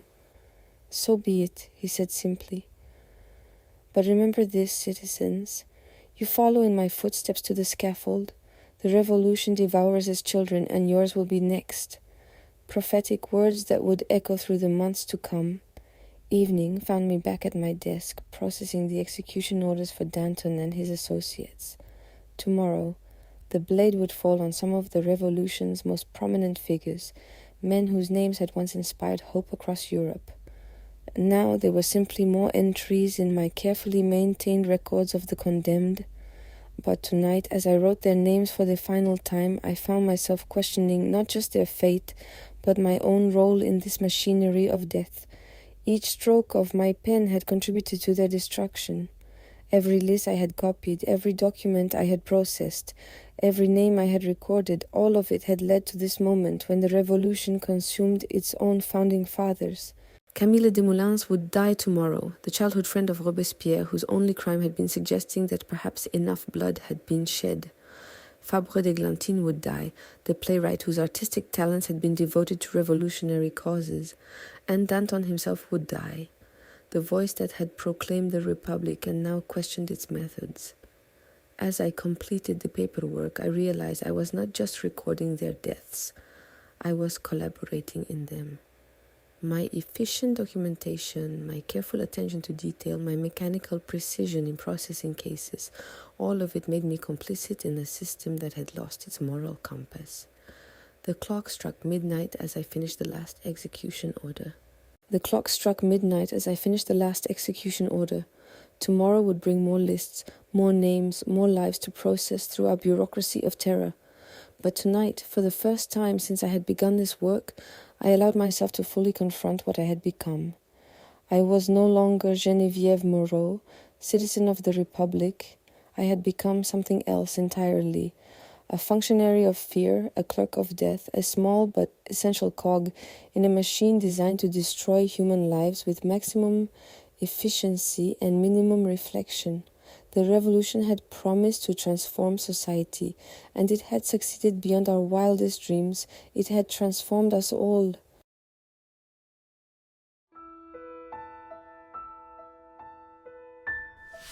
The execution of Danton and his associates took place on April 5th, 1794, under a grey sky that seemed to mirror the somber mood of the city. I did not attend. My duties kept me at my desk, processing the next wave of condemnations, but the sound of the crowds gathered at the Place de la Révolution reached even our offices several streets away. Unlike the jubilant celebrations that had accompanied earlier executions, today's crowd seemed subdued, uncertain. The cheers were half-hearted, the chants mechanical. Even the most ardent supporters of the revolution seemed to sense that something fundamental had changed with Danton's death. Henri, who had ventured out during his lunch break to witness the executions, returned pale and shaken. Danton's last words, he whispered, his voice barely audible despite our secure location. He told the executioner to show his head to the people, that it was worth seeing. Such defiance, even in death, seemed to unnerve the crowd more than inspire them. Danton had faced the guillotine with the same courage he had shown in life, but his courage now served as an accusation against those who had condemned him. The weeks following Danton's execution brought an acceleration in our work that bordered on frenzy. New lists arrived daily, sometimes hourly, as if the committee feared that any pause in the machinery of terror might allow doubt to creep in. We processed cases with increasing speed and decreasing scrutiny, quantity becoming more important than careful examination of evidence. The categories of enemies expanded further. We now hunted enemies. Oh, virtue! A classification so broad it could encompass almost anyone. A merchant who charged too much for bread, a citizen who failed to attend revolutionary festivals with sufficient enthusiasm, a neighbor who expressed nostalgia for pre-revolutionary customs, all could be classified as enemies of virtue and processed accordingly. My daily routine had become entirely mechanical. I arrived at the offices before dawn, copied names and charges until well past midnight, then returned to my small apartment for a few hours of restless sleep before beginning again. The work consumed my days and haunted my nights, leaving no time for reflection or relationships. But even in this mechanical existence, I could not entirely escape the human cost of our activities. Sometimes a name on my lists would trigger memories of a face seen in the market, a voice heard in conversation, a life that had briefly intersected with my own. These moments of recognition were becoming rarer, not because the victims were strangers, but because I was losing the capacity to see them as individuals rather than entries in a ledger. 3 weeks after Danton's death, I processed the execution order for Marie-Claire Benoit, the court reporter who had shared her observations about the trial. Her crime was spreading defeatist propaganda and undermining public confidence in revolutionary justice. The evidence consisted of testimony from colleagues who claimed she had expressed doubt about the fairness of recent proceedings. As I copied her information, I remembered our brief conversation during Danton's trial. She had spoken of feeling different about the proceedings, of noticing the judge's nervousness. Such observations, shared in what she thought was private conversation, had been reported and reinterpreted as treasonous sentiment. The speed with which she moved from court reporter to condemned prisoner illustrated the acceleration of our terror. There was no longer time for investigation, deliberation, or careful consideration of evidence. Suspicion had become synonymous with guilt, and guilt demanded immediate punishment. Her execution was scheduled for the following morning, along with 17 others whose cases I had processed that week. 17 lives reduced to paperwork, 17 human stories concluded with the stroke of my pen.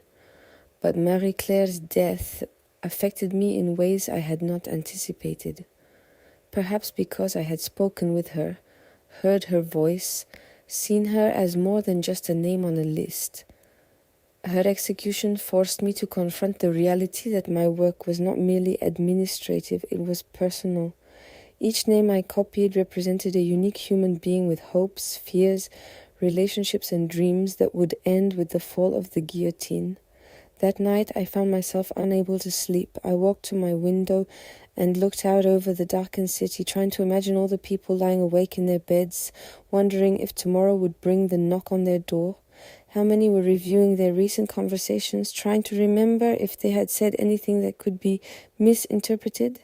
How many were mentally preparing for interrogation, rehearsing explanations for their actions and associations? Paris had become a city of insomniacs, kept awake by fear of their own neighbors and the certainty that anyone could be next. We had achieved a perfect equality, the equality of universal terror. The following day brought news that would reshape our work once again.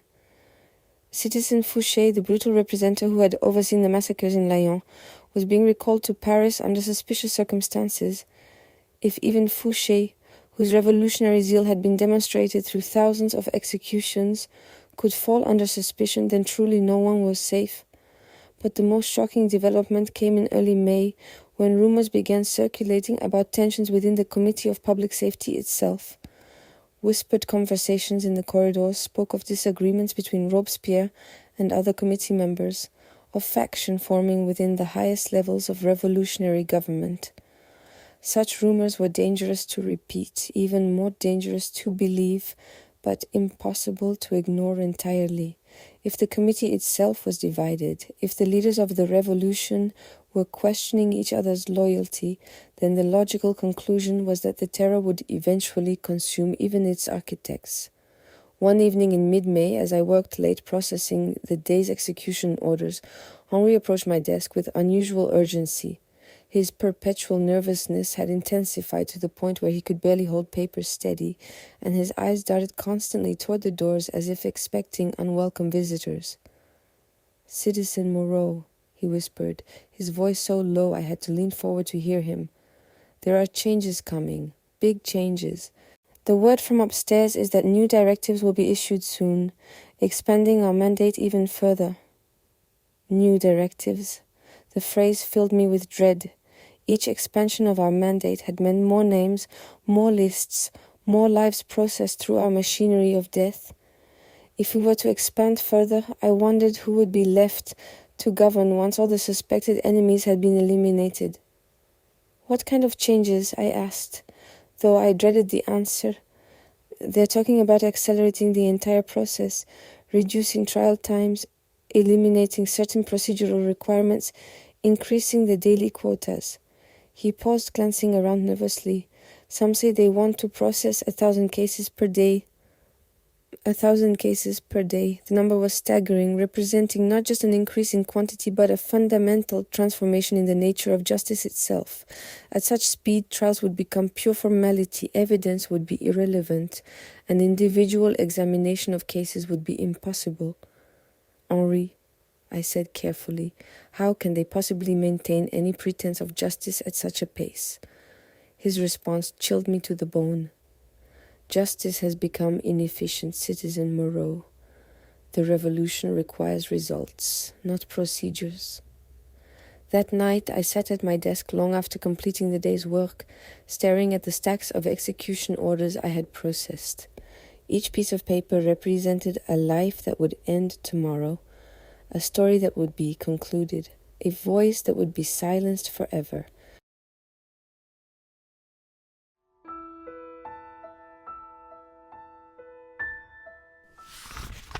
Summer arrived in Paris with unseasonable heat that seemed to mirror the fevered intensity of our revolutionary activities. The new directives Henri had warned me about were implemented in June with the passage of the law of 22 Prairial, which streamlined the process of revolutionary justice to a degree that would have been unimaginable even months earlier. Under the new law, the Revolutionary Tribunal was restructured to handle cases with maximum efficiency. Witnesses were no longer required to testify in person. Written denunciations were sufficient. Defendants were denied the right to legal counsel. The definition of enemies of the people was expanded to include virtually any form of dissent, or even insufficient enthusiasm for revolutionary policies. Most significantly, the tribunal was now authorized to impose only one of two sentences: complete acquittal or death. The moderate punishments that had previously existed, imprisonment, deportation, confiscation of property, were eliminated entirely. Justice had become binary, absolute innocence or execution. The impact on our workload was immediate and overwhelming. Within the first week of the new law, I was processing 3 times as many cases as before. The careful documentation that had once characterized our work gave way to hasty copying of basic information, names, ages, charges, the essential details required for efficient execution. But the most disturbing change was not in the quantity of cases, but in their nature. We were no longer targeting specific categories of enemies: aristocrats, counter-revolutionaries, foreign agents. Now we processed anyone who had attracted attention for any reason. A baker who complained about flour shortages, a mother who wept too openly at her son's execution, an old man who failed to remove his hat quickly enough when a revolutionary procession passed. The revolution had reached the logical conclusion of its purification process. Everyone was potentially guilty, and guilt was easier to assume than innocence to prove. One case particularly haunted me during those frantic summer weeks. Citizen Amélie Rousseau, aged 16, was accused of counter-revolutionary sentiment and corruption of public morals. Her crime was writing poetry that expressed melancholy about the current state of France. The poems, discovered during a search of her family's apartment, contained lines lamenting the divisions among the French people and expressing hope for eventual reconciliation. Such sentiments, which would have been considered patriotic in any normal society, were now interpreted as coded criticism of revolutionary policies. Amélie's youth provided no protection. If anything, it made her more dangerous in the eyes of the committee. Young people, they reasoned, were more likely to influence others and spread counter-revolutionary ideas. As I copied her information, I wondered about the life that would be cut short tomorrow. 16 years old, she had been only 12 when the revolution began, a child whose entire adolescence had been shaped by the events we had set in motion. What kind of poetry might she have written in a world that valued creativity rather than conformity? What kind of woman might she have become if given the chance to mature? But such questions were luxuries I could no longer afford.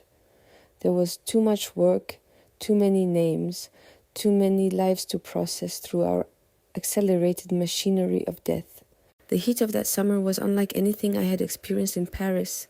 Day after day, the sun blazed down on our streets with an intensity that seemed to amplify the fever pitch of revolutionary activity. The air in our offices became stifling, made worse by the press of bodies and the nervous sweat of clerks working under impossible pressure. Henri's condition deteriorated further under the strain. His hands shook so violently that he could barely hold a pen, and his face had taken on a greyish pallor that spoke of sleepless nights and constant anxiety. Several times I caught him staring at the lists of names with an expression of pure horror, as if seeing clearly for the first time what we were actually doing. "How many?" he asked me one evening, as we worked past midnight on the day's execution orders. "How many have we processed since this began?" I had been keeping my own informal count, though I tried not to dwell on the numbers. Since the law of 22 prairial, nearly 2,000, no, he said, his voice barely a whisper. I mean since the beginning, since we started this work. The question hung in the air between us like an accusation. I had never calculated the total, partly from lack of time, but mostly from an unwillingness to confront the full scope of our activities. But Henri's question forced me to consider the accumulated weight of our work over months of careful documentation. "I don't know," I admitted. "Thousands, many thousands." He nodded slowly, then returned to his copying without another word. But I could see in his eyes the same realization that was beginning to dawn on me. We had become part of something monstrous, and our efficiency had only made it worse. The breaking point came in late July, when the list began to include names I recognized not just by sight, but by personal acquaintance. Madame Petit, my landlady, appeared on a morning roster, charged with harboring counter-revolutionary sentiment and failing to report suspicious activities. The evidence against her consisted of testimony from other tenants who claimed she had expressed sympathy for executed neighbors and failed to celebrate revolutionary victories with appropriate enthusiasm. As I copied her information, my hands began to shake almost as violently as Henri's. This was not a stranger whose life I was processing. This was a woman who had shown me kindness, who had shared her meager food supplies during the worst shortages, who had treated me more like a daughter than a tenant. Her crime was compassion. In our perfected republic of virtue, mercy had become indistinguishable from treason. That evening, I made a decision that would have been unthinkable even weeks earlier. Instead of going directly home, I took a circuitous route to the city, walking streets that had become as dangerous as any battlefield. I needed to see Paris with my own eyes, to understand what we had created beyond the confines of our administrative offices. He nodded slowly, then returned to his copying without another word. But I could see in his eyes the same realization that was beginning to dawn on me. We had become part of something monstrous, and our efficiency had only made it worse. The breaking point came in late July, when the list began to include names I recognized not just by sight, but by personal acquaintance. Madame Petit, my landlady, appeared on a morning roster, charged with harboring counter-revolutionary sentiment and failing to report suspicious activities. The evidence against her consisted of testimony from other tenants who claimed she had expressed sympathy for executed neighbors and failed to celebrate revolutionary victories with appropriate enthusiasm. As I copied her information, my hands began to shake almost as violently as Henri's. This was not a stranger whose life I was processing. This was a woman who had shown me kindness, who had shared her meager food supplies during the worst shortages, who had treated me more like a daughter than a tenant. Her crime was compassion. In our perfected republic of virtue, mercy had become indistinguishable from treason. That evening, I made a decision that would have been unthinkable even weeks earlier. Instead of going directly home, I took a circuitous route to the city, walking streets that had become as dangerous as any battlefield. I needed to see Paris with my own eyes, to understand what we had created beyond the confines of our administrative offices. In that moment, I understood with perfect clarity what we had accomplished. We had not created a republic of virtue, we had created a republic of fear. We had not established justice, we had institutionalized vengeance. We had not liberated the French people, we had enslaved them to an ideology that demanded ever greater sacrifices. And I had been part of it all. Every name I had copied, every list I had processed, every execution order I had completed, all of it had contributed to this moment when the revolution finally revealed its true nature. As I stood by the river in the darkness, I began to understand that the revolution would not stop with its external enemies, or its internal opponents, or even its own founding fathers. It would continue until it had consumed everyone, including those who served it most faithfully. The logic of revolutionary purity demanded nothing less than the elimination of all impurity, and in a world where perfection was impossible, everyone eventually became impure. The revolution was not building a new society, it was preparing its own funeral pyre. And clerks like me were carefully documenting every detail of the process, maintaining perfect records of our collective suicide. Tomorrow I would return to my desk, take up my quill, and continue processing the names of the condemned, because that was what the revolution required, and the revolution had become stronger than any individual conscience. But tonight, for the first time in months, I allowed myself to remember who I had been before I became a functionary of fear.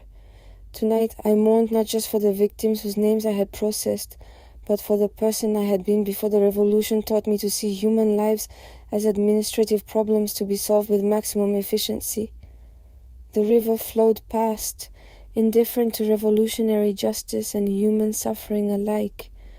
In its steady current, I glimpsed something the revolution had tried to eliminate: the persistence of nature beyond politics, the continuation of life beyond ideology, the possibility that some things might endure even the most perfect terror. But such thoughts were dangerous luxuries. Tomorrow would bring new lists, new names, new lives to process through our machinery of virtue. The revolution continued, and so must I, one name at a time until there were no more names left to write.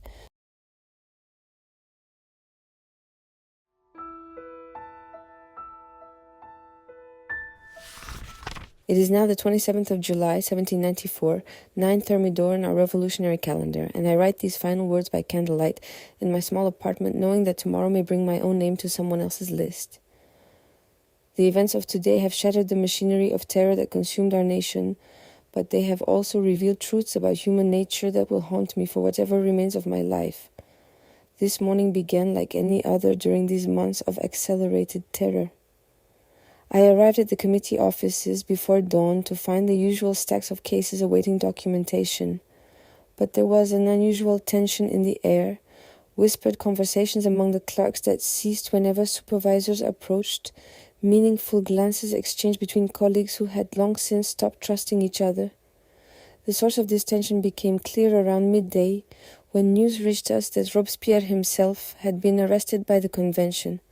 The incorruptible, the architect of our republic of virtue, the man whose vision had shaped every list I had copied and every name I had processed, he was now himself accused of tyranny and conspiracy against the people's representatives. The irony was so perfect it felt like the punchline to a joke that had been building for months. The revolution had finally reached its ultimate destination. The man who had orchestrated the terror was now to be consumed by it. Henri collapsed when he heard the news, simply fell from his chair onto the floor, his body finally succumbing to months of accumulated stress and fear. As we carried him to a side room, I noticed that his hands had finally stopped shaking, not from relief, but from complete nervous exhaustion. "What does this mean?" he whispered as we helped him to a couch.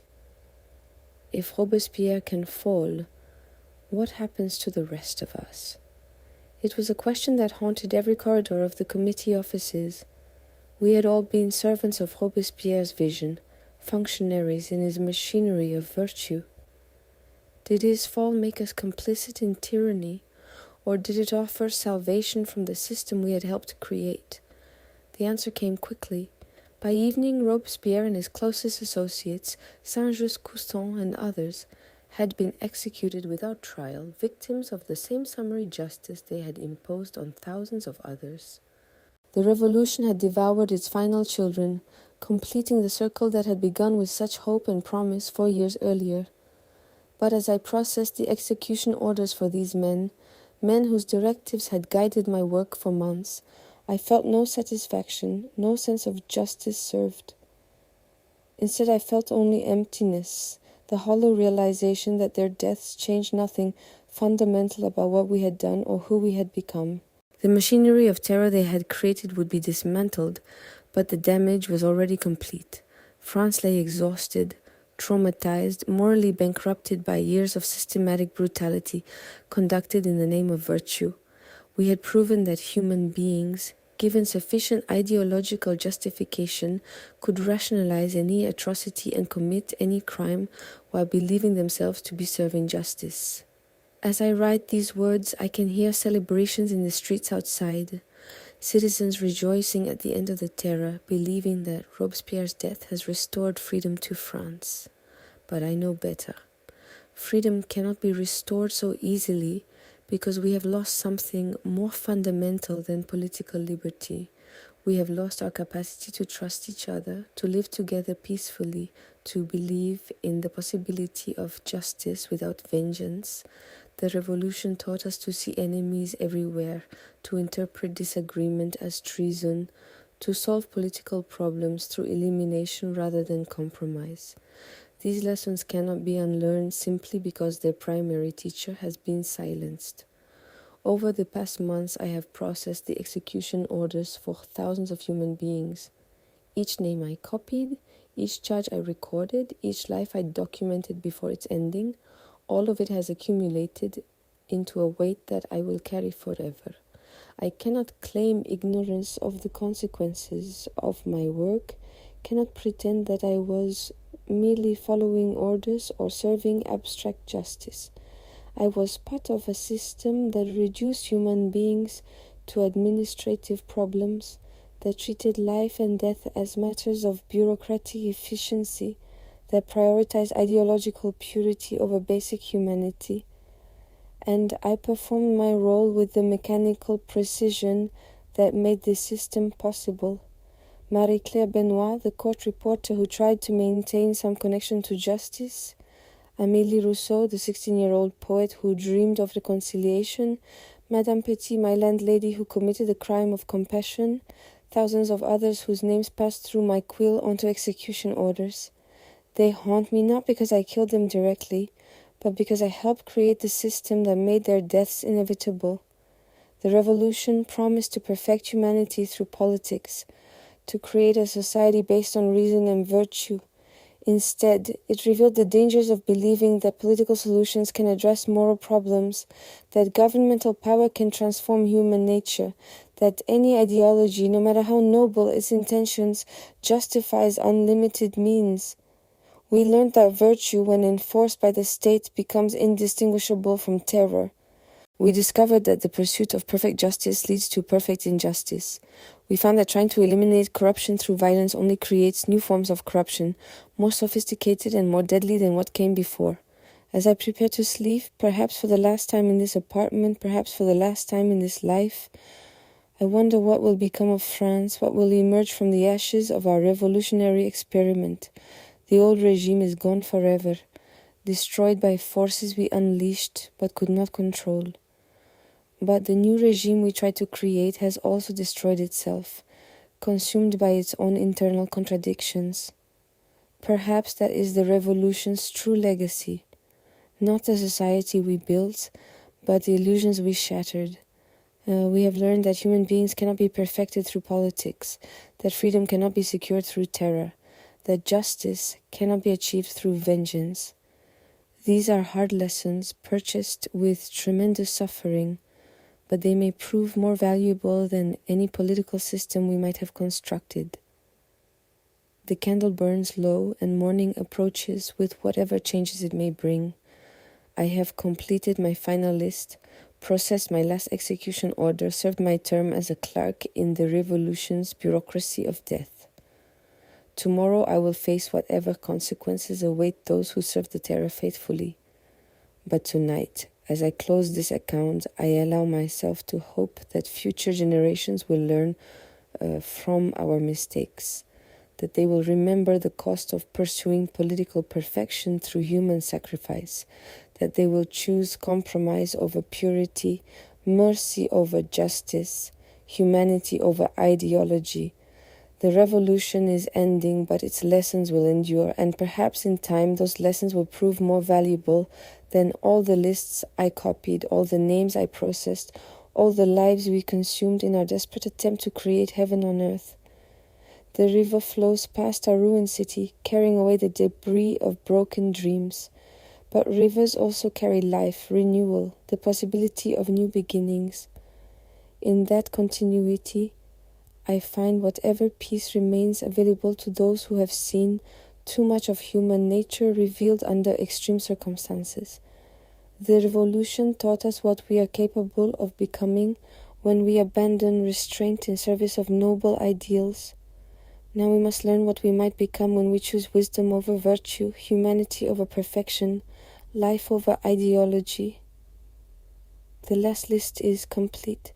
The revolution ends as it began, with hope for something better, something more human, something worthy of the price we have paid to learn these bitter truths about ourselves.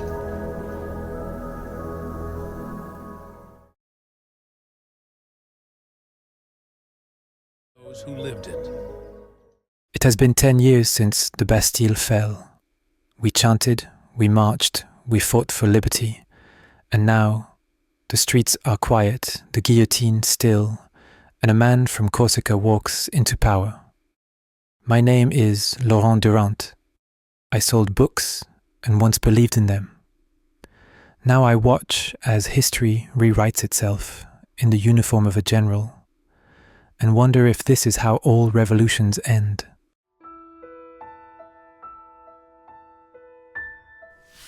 My name is Laurent Durant, and I have been selling books in Paris for 23 years. Today is the 18th of Brumaire, year 8 of the Republic, though I suspect that calendar may not survive much longer. The autumn rain taps against my shop window like impatient fingers, and I find myself counting the empty spaces where volumes once stood. 10 years ago, this shop overflowed with revolutionary pamphlets. What is the Third Estate?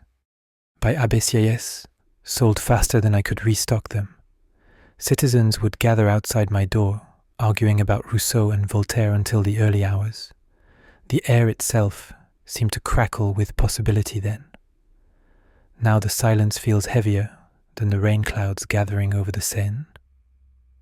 I remember the morning of July 14th, 1789, when young Etienne burst through my door, his printer's ink still wet on his fingers. "Laurent," he cried, "they're marching on the Bastille, the whole city is alive." He grabbed a stack of revolutionary broadsides from my counter, pressed a few sous into my palm and ran back into the street. Those were the days when words had power, when a single pamphlet could topple a government, when citizens believed they could reshape the world with reason and righteousness. I sold Marat's L'Ami du Peuple by the hundreds, each copy passed from hand to hand like a sacred text. The ideas of liberty, equality, fraternity, they burned bright in every page. But ideas, I have learned, are fragile things.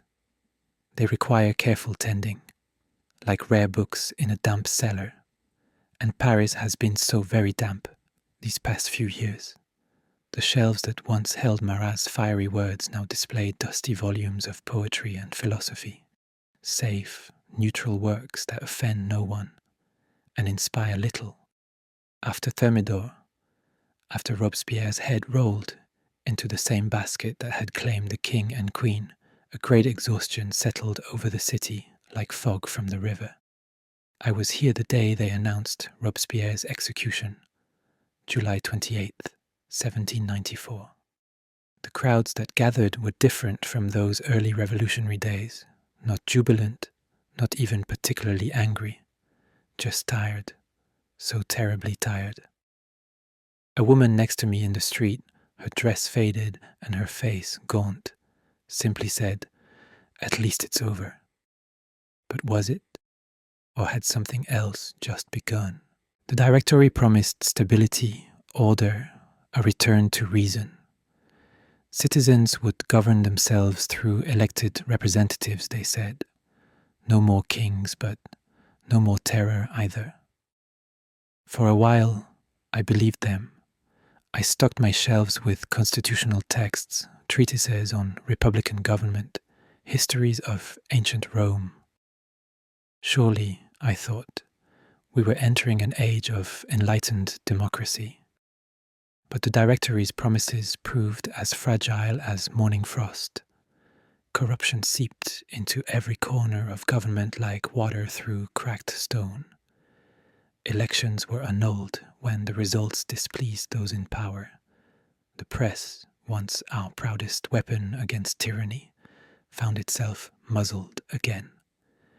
My customers stopped asking for political works. Why read about liberty when it could mark you as a troublemaker? I began to notice how people walked differently in those days. Heads down, eyes averted, shoulders hunched, against more than just the cold. We had traded the guillotine's blade for a subtler kind of fear.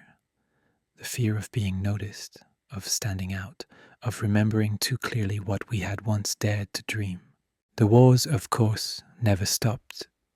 Even as we told ourselves we were building a republic of peace and reason, French armies marched across Europe. At first we called it defense, protecting the revolution from foreign monarchs who would crush our infant democracy.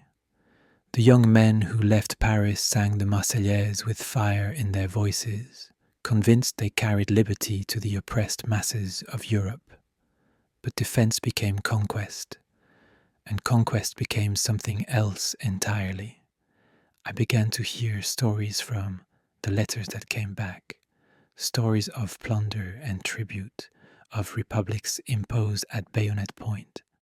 The Italy campaign brought gold flowing back to Paris, but also brought whispers of a young general who seemed to win every battle he fought.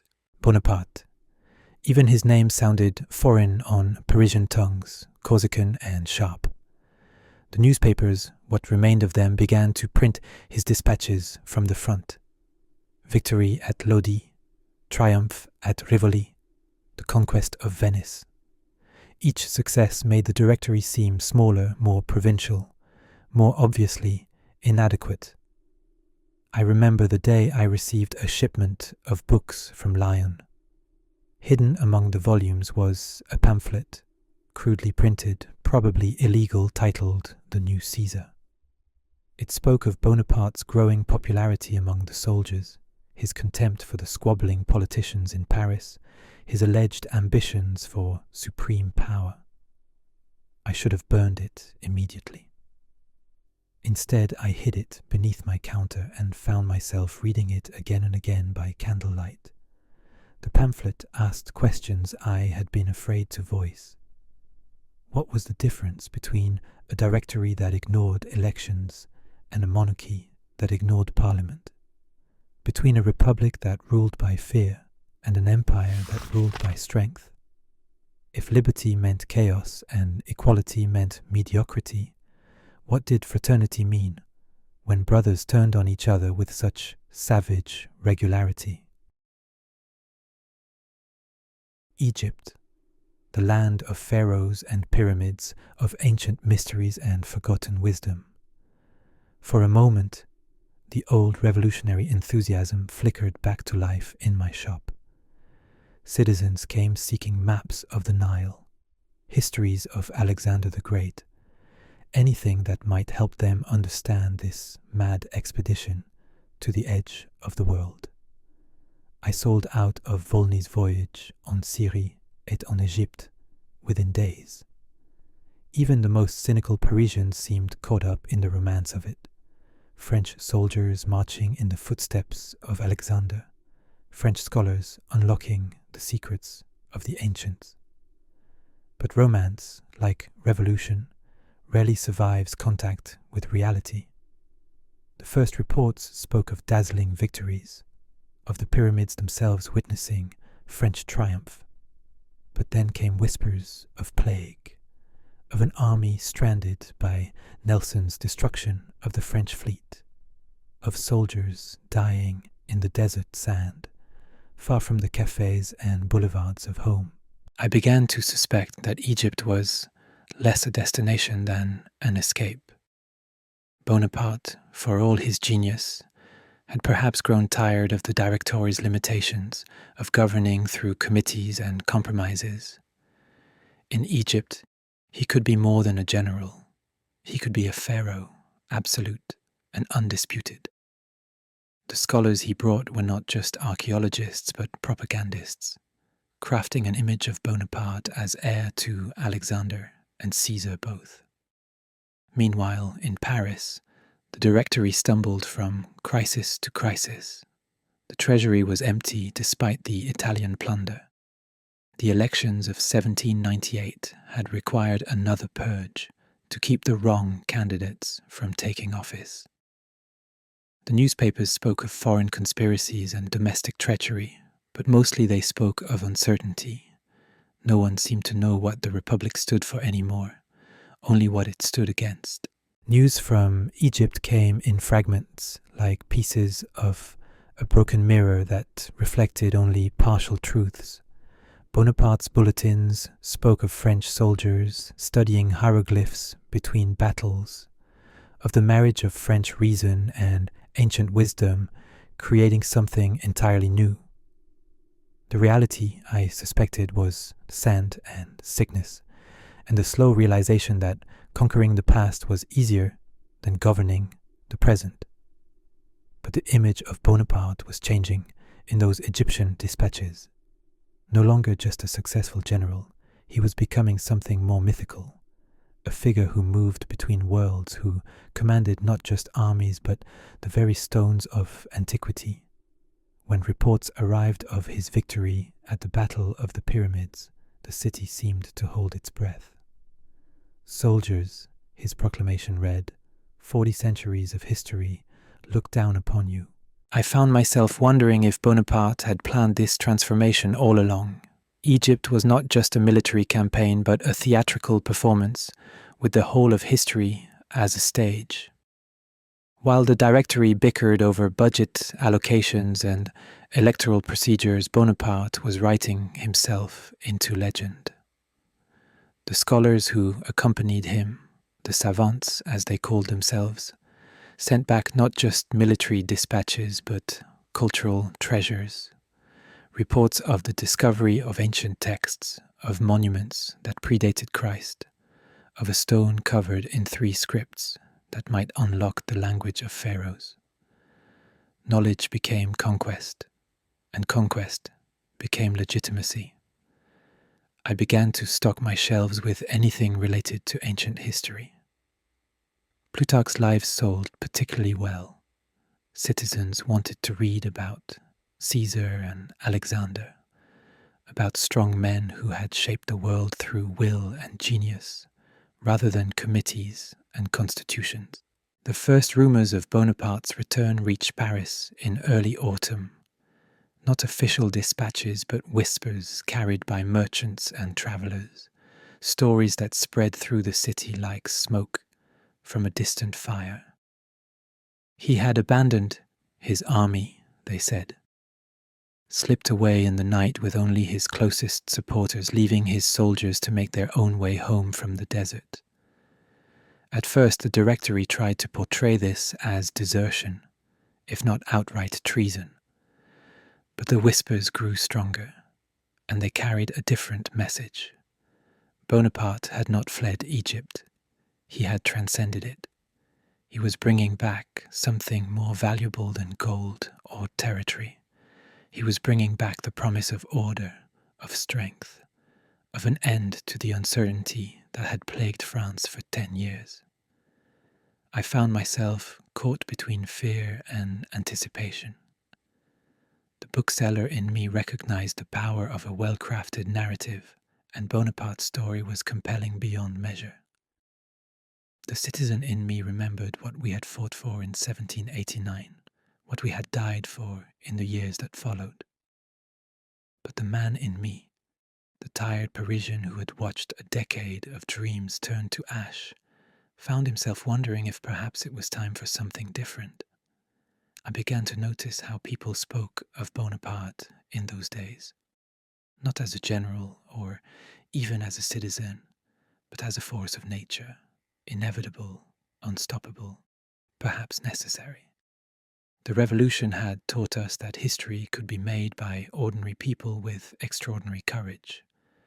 But perhaps we had learned the wrong lesson. Perhaps history was made by extraordinary people with ordinary ambition.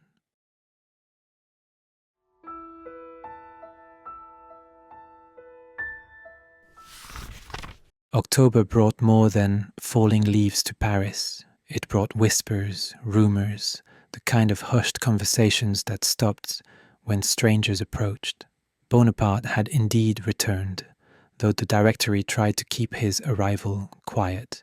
Too late. The city already knew, as cities always know when something momentous stirs beneath the surface of ordinary life. I began to see them in my shop. Men I didn't recognize, well-dressed but careful, browsing my shelves with the kind of attention that suggested they were looking for more than books. They asked casual questions about my customers, my inventory, my thoughts on current events. I answered carefully, mindful that in times of change, today's casual conversation becomes tomorrow's evidence. The Directory, desperate to maintain some semblance of control, appointed Bonaparte to command of the Army of the Interior. A position of honor, they called it, though everyone understood it was meant to keep him busy with ceremonial duties while the real power remained in their hands. But Bonaparte was not a man to be confined by ceremony. I remember the morning I saw him for the first time. I was walking to my shop when a carriage passed, and through the window I glimpsed a pale face, dark hair, eyes that seemed to take in everything at once. The crowd on the street parted without being asked, not from fear, but from some instinctive recognition that they were in the presence of destiny. That afternoon a young man entered my shop. Well-spoken, expensive clothes, the kind of careful confidence that marked him as someone accustomed to influence.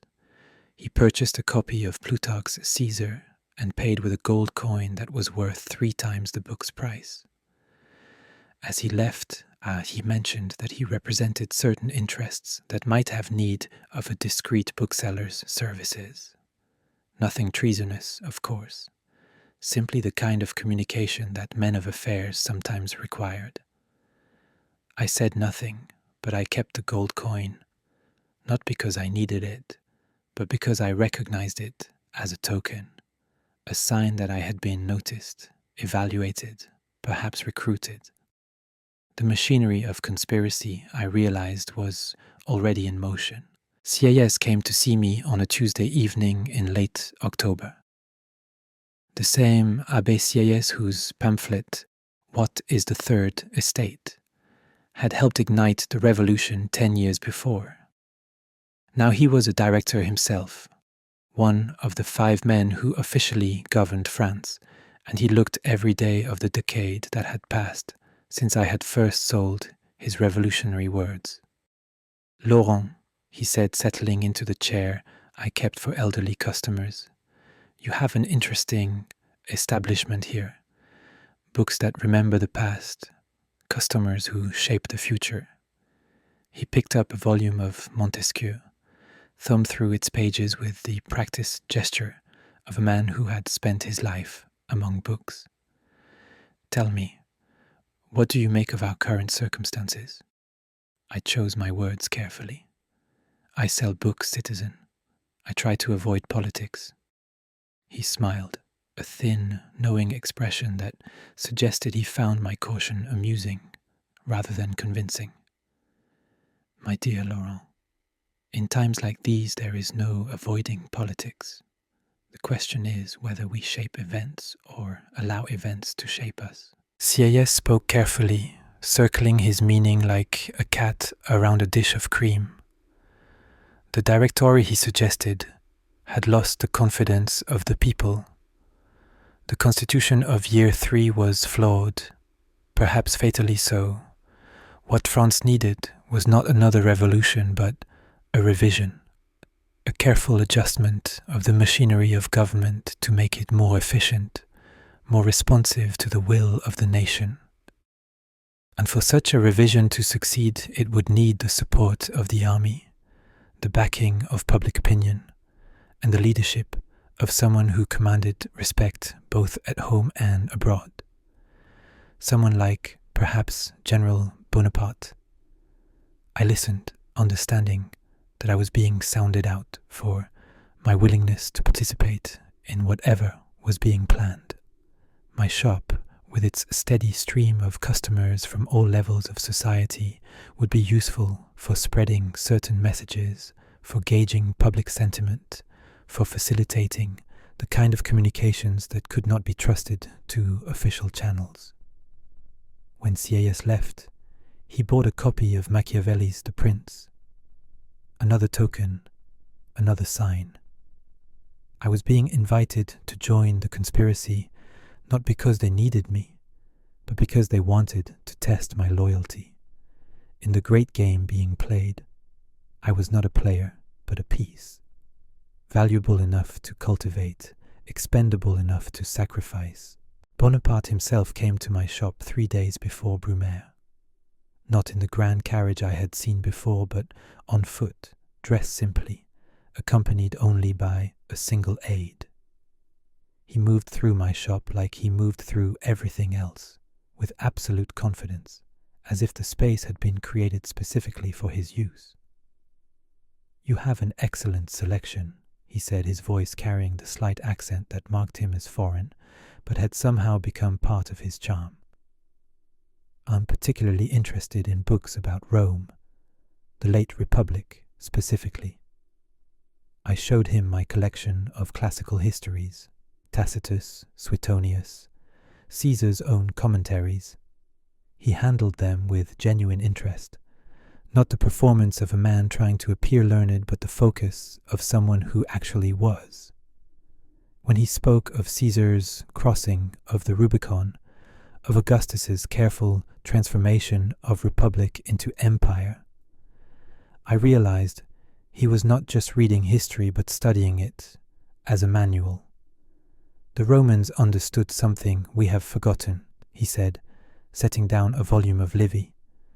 "That liberty without order is chaos, and order without authority is impossible. The Directory has given us neither liberty nor order. Perhaps it is time for a different approach." Before he left, he purchased a small leather-bound edition of Plutarch's Lives. As he paid, with ordinary coins, not the gold tokens his agents had used, he looked at me directly.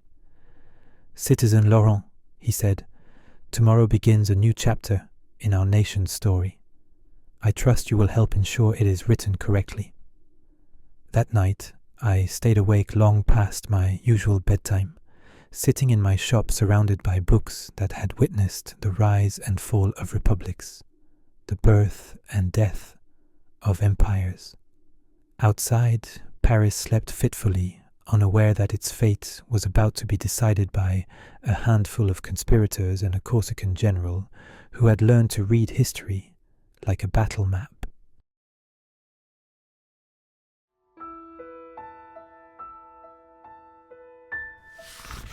November 9th, Year 8 of the Republic.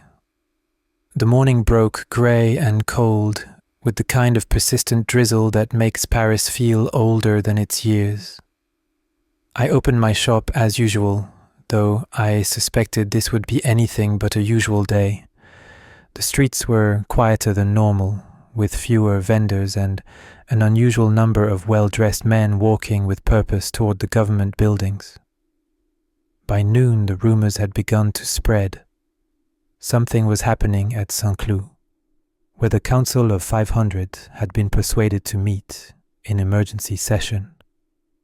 Sieyès and his fellow conspirators had convinced the legislators that a Jacobin plot threatened the Republic, that only extraordinary measures could preserve the Constitution.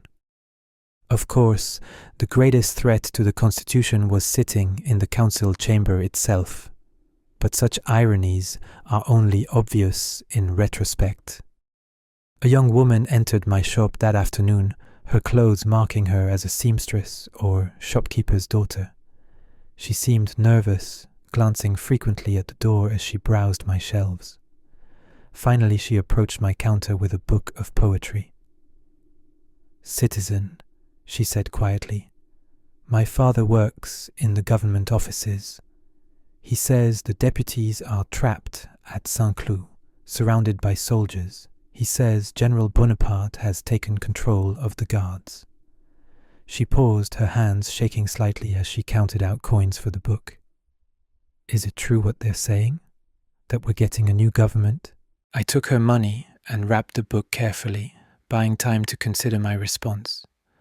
"The government changes, citizeness, but France endures. Your father should be careful to avoid taking sides until the dust settles." She nodded and left quickly, clutching her book like a talisman.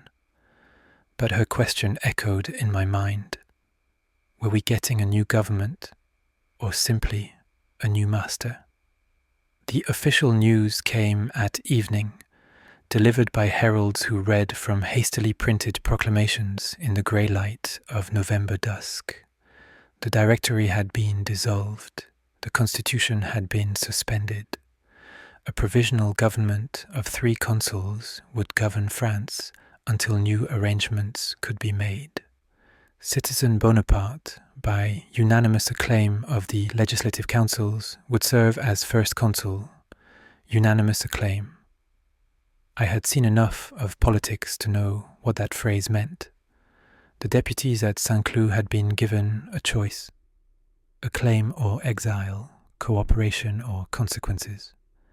Bonaparte had learned well from the Roman histories in my shop. Like Caesar before him, he preferred to obtain power legally when possible, by force when necessary. The crowd that gathered to hear the proclamation was neither jubilant nor hostile, merely attentive, like spectators at a play waiting to see how the story would end. 10 years of revolution had taught Parisians to be wary of dramatic proclamations. We'd heard promises of liberty, equality, and fraternity before. We had also heard promises of order, prosperity, and peace. Words were cheap. Only time would reveal their true value. An old man standing next to me in the crowd, I recognized him as a customer who often bought Republican pamphlets, shook his head slowly. "So ends the Republic," he murmured. 18 years since the king fell, and we crown ourselves a new one. "Perhaps," I replied, "or perhaps we simply find new words for old things. The Romans called Augustus an emperor, but he preferred to be known as first citizen. Names matter less than deeds." The old man looked at me sharply. "You sound like you approve of this coup." "I approve of nothing yet," I said carefully. "But I've learned that disapproval without power is merely noise. Let us see what Citizen Bonaparte does with the power he has taken." Within days, the change was visible throughout Paris. The inefficiency that had marked the Directory's rule, the confusion, the corruption, the constant political maneuvering, began to disappear. Orders were given and followed. Decisions were made and implemented. The machinery of government, so long broken down and unreliable, suddenly began to work with smooth efficiency. Bonaparte established himself not in the royal palace but in more modest quarters, emphasizing his role as servant of the people rather than their master. He met with delegations from every sector of society, merchants, workers, scholars, soldiers, listening to their concerns and making practical promises. Not grand revolutionary pledges, but specific commitments. Roads would be repaired, taxes collected fairly, brigands suppressed, trade protected. I found myself impressed despite my reservations. This was not the chaotic enthusiasm of 1789 or the bloody fanaticism of 1793, but something more mature, the promise of competent governance by people who understood the difference between slogans and solutions. The books I sold began to change as well. Fewer political treatises, more practical works on administration, engineering, law. Citizens were no longer interested in theories of government, but in the actual mechanics of making society function. Bonaparte's government encouraged this shift, promoting technical education and scientific research while discouraging political speculation. Yet something bothered me about this new efficiency. In my 23 years as a bookseller, I had learned that the most dangerous governments were not the chaotic ones, but the competent ones. Incompetent tyrants fall quickly, competent ones endure for generations. And Bonaparte, whatever else he might be, was undeniably competent.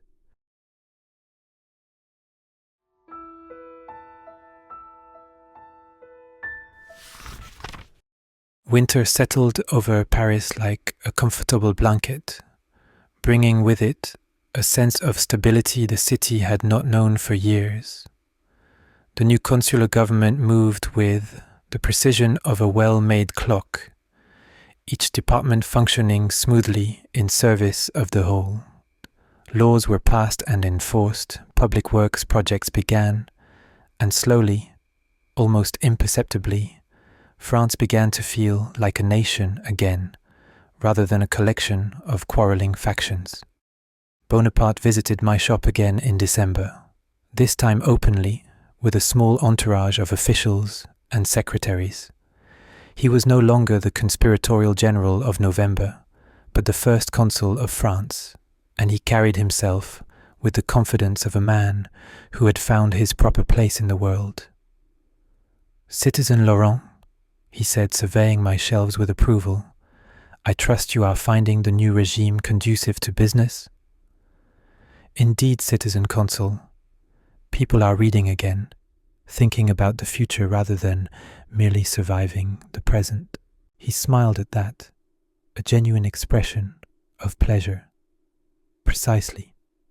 We've had enough of ideology, enough of abstract principles that mean nothing to ordinary citizens.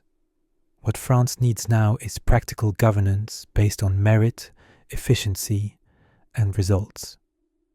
He spoke of his plans for the country, a new legal code that would synthesize the best of revolutionary law with practical tradition, public schools that would educate citizens rather than indoctrinate them, roads and bridges that would unite the nation physically as well as politically.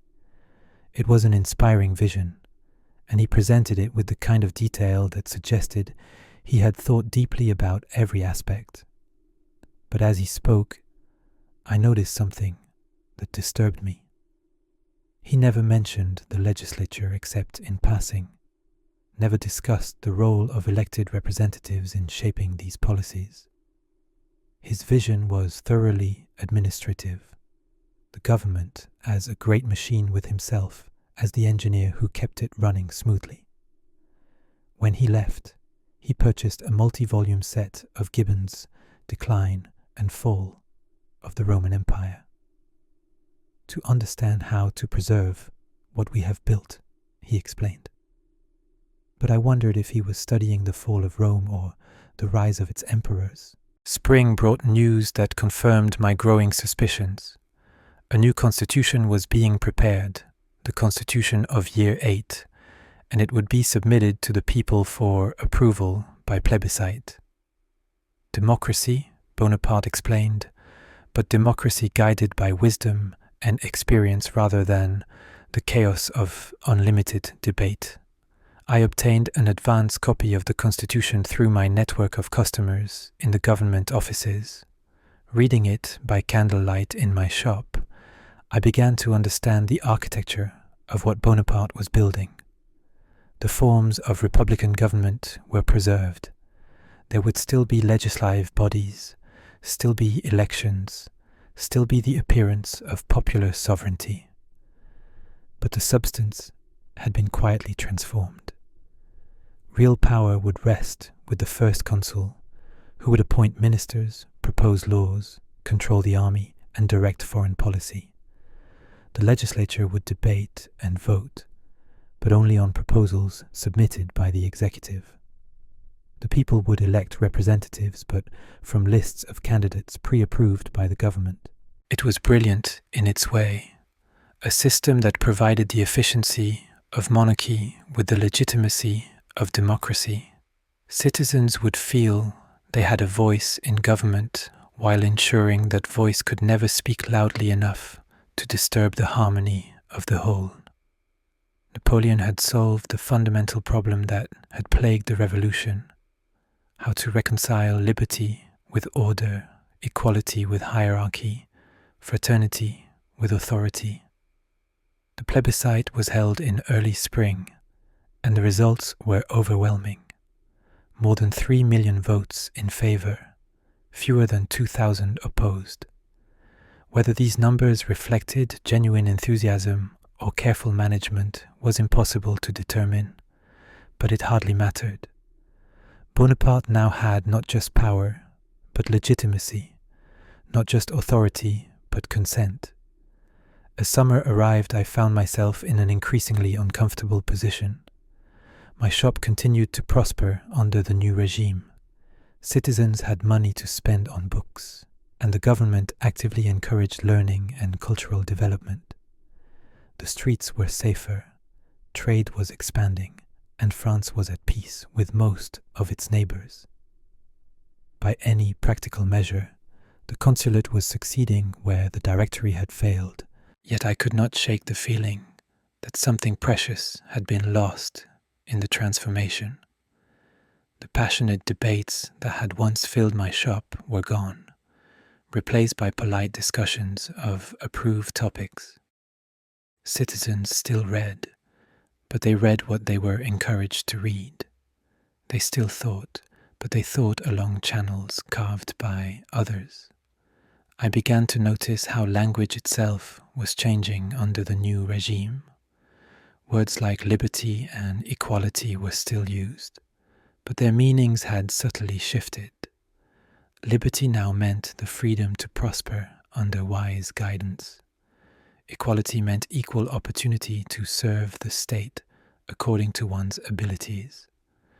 Fraternity meant unity behind the common cause of French greatness. A regular customer, a young lawyer named Henri, whom I had known since the early days of the Revolution, stopped by one evening as I was closing. He had been one of the most ardent Republicans in 1789, full of fire for the rights of man and the sovereignty of the people. Now he worked in the Ministry of Justice, helping to draft the new legal code. "Laurent," he said, "I know what you're thinking. I can see it in your face every time Bonaparte's name is mentioned. You think we've betrayed everything we fought for." I finished locking my cash box before answering. "Have we?" "We've grown up," he replied. "We've learned that governing is harder than revolting, that building is harder than destroying. Bonaparte isn't perfect, but he's competent, and competence in government is a rarer virtue than righteousness." Henri picked up a book I had displayed prominently, Rousseau's Social Contract, and weighed it in his hands. I used to think this was the most important book ever written. The idea that legitimate government derives from the consent of the governed seemed like the key to human freedom. And now I think Rousseau was half right. Government does need consent, but consent isn't enough. It also needs wisdom, experience, and the courage to make difficult decisions. Maybe that's what Bonaparte represents, not the end of the revolution, but its maturation. After Henri left, I remained in my shop long into the night, surrounded by the books that had chronicled humanity's endless struggle to balance freedom with order. Perhaps he was right. Perhaps the revolution had not failed, but simply evolved, trading the chaos of unlimited possibility for the satisfaction of limited but genuine achievement.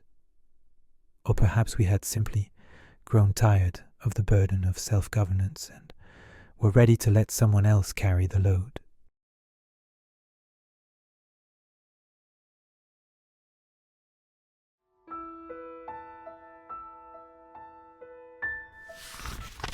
Yet I could not shake the feeling that something precious had been lost in the transformation.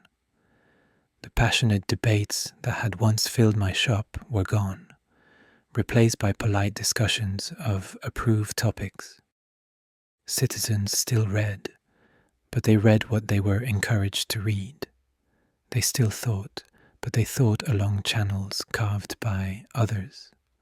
I began to notice how language itself was changing under the new regime. Words like liberty and equality were still used, but their meanings had subtly shifted. Liberty now meant the freedom to prosper under wise guidance. Equality meant equal opportunity to serve the state according to one's abilities. Fraternity meant unity behind the common cause of French greatness. A regular customer, a young lawyer named Henri, whom I had known since the early days of the Revolution, stopped by one evening as I was closing. He had been one of the most ardent Republicans in 1789, full of fire for the rights of man and the sovereignty of the people. Now he worked in the Ministry of Justice, helping to draft the new legal code. "Laurent," he said, "I know what you're thinking. I can see it in your face every time Bonaparte's name is mentioned. You think," yet I could not shake the feeling that something precious had been lost in the transformation. The passionate debates that had once filled my shop were gone, replaced by polite discussions of approved topics. Citizens still read, but they read what they were encouraged to read. They still thought, but they thought along channels carved by others. I began to notice how language itself was changing under the new regime. Words like liberty and equality were still used, but their meanings had subtly shifted. Liberty now meant the freedom to prosper under wise guidance. Equality meant equal opportunity to serve the state according to one's abilities. Fraternity meant unity behind the common cause of French greatness. A regular customer, a young lawyer named Henri, whom I had known since the early days of the Revolution, stopped by one evening as I was closing. He had been one of the most ardent Republicans in 1789, full of fire for the rights of man and the sovereignty of the people. Now he worked in the Ministry of Justice, helping to draft the new legal code. "Laurent," he said, "I know what you're thinking. I can see it in your face every time Bonaparte's name is mentioned. You think we've betrayed everything." He smiled at that, a genuine expression of pleasure. "Precisely. We've had enough of ideology, enough of abstract principles that mean nothing to ordinary citizens. What France needs now is practical governance based on merit, efficiency, and results." He spoke of his plans for the country, a new legal code that would synthesize the best of revolutionary law with practical tradition, public schools that would educate citizens rather than indoctrinate them, roads and bridges that would unite the nation physically as well as politically. It was an inspiring vision, and he presented it with the kind of detail that suggested he had thought deeply about every aspect. But as he spoke, I noticed something that disturbed me. He never mentioned the legislature except in passing, never discussed the role of elected representatives in shaping these policies. His vision was thoroughly administrative, the government as a great machine with himself as the engineer who kept it running smoothly. When he left, he purchased a multi-volume set of Gibbon's Decline and Fall of the Roman Empire. to understand how to preserve what we have built, he explained. But I wondered if he was studying the fall of Rome or the rise of its... It was brilliant in its way, a system that provided the efficiency of monarchy with the legitimacy of democracy.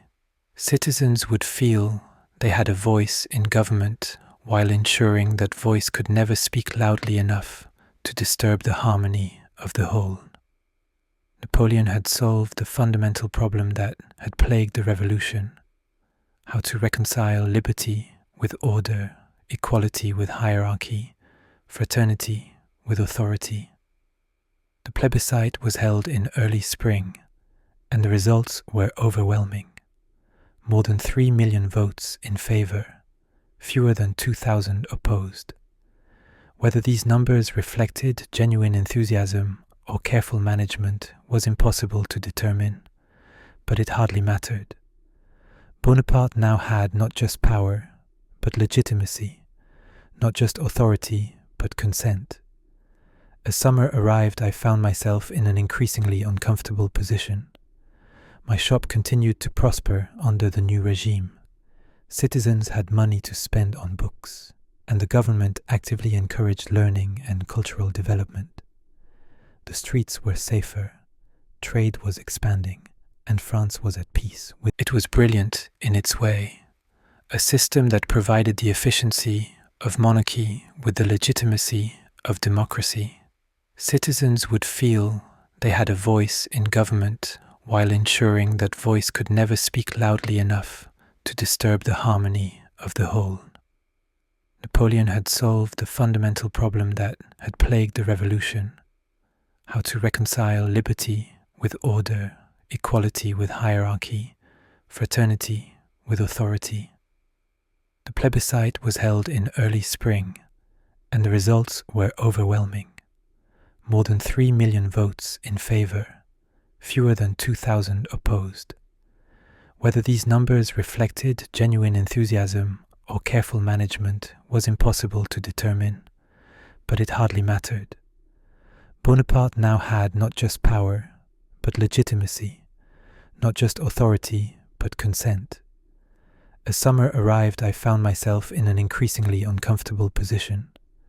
My shop continued to prosper under the new regime. Citizens had money to spend on books, and the government actively encouraged learning and cultural development. The streets were safer, trade was...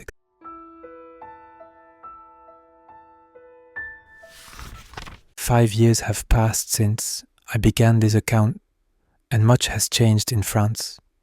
The consulate has become an empire, and Bonaparte has traded his republican title for an imperial crown. The transformation that began on the 18th Brumaire has reached its logical conclusion. We have our new monarch, dressed in the purple of Caesar and blessed by the church that once condemned our revolution. Yet my shop remains much the same. Citizens still come seeking knowledge, wisdom, escape from the weight of daily life. They buy books about history and science, poetry and philosophy, stories that help them make sense of their world or forget it entirely. The fundamental human hunger for understanding remains constant, regardless of who sits on the throne or what title they claim. I am older now, greyer, more aware of my own mortality. The young men who once gathered in my shop to debate the future of democracy are scattered. Some dead on foreign battlefields, some grown wealthy in imperial service, some simply worn down by the passage of time and the weight of compromise. The revolution that began with such hope and passion has become, for most of us, simply another chapter in our personal histories. But the books remain. On my shelves sit the same volumes that witnessed the fall of the Bastille and the rise of Napoleon, the same ideas that inspired both the Declaration of Rights and the Code Civil. Future generations will read these books and draw their own conclusions about what we attempted, what we achieved, and what we failed to understand. Perhaps they will judge us harshly for our inability to sustain the democratic experiment we began. Perhaps they will praise us for our willingness to trade chaos for order when the choice became necessary. Or perhaps they will simply see us as human beings doing our best to navigate the impossible tension between freedom and security, between idealism and pragmatism, between the world as it is and the world as we wish it could be. I am, in the end, just a bookseller, a curator of other people's thoughts, a facilitator of other people's dreams. I have witnessed one of history's great transformations from the peculiar vantage point of a man who sells ideas for a living. I have watched citizens become subjects, revolutionaries become administrators, and dreams become policies. The autumn rain still taps against my window, as it did on that November day when Bonaparte first marched toward power.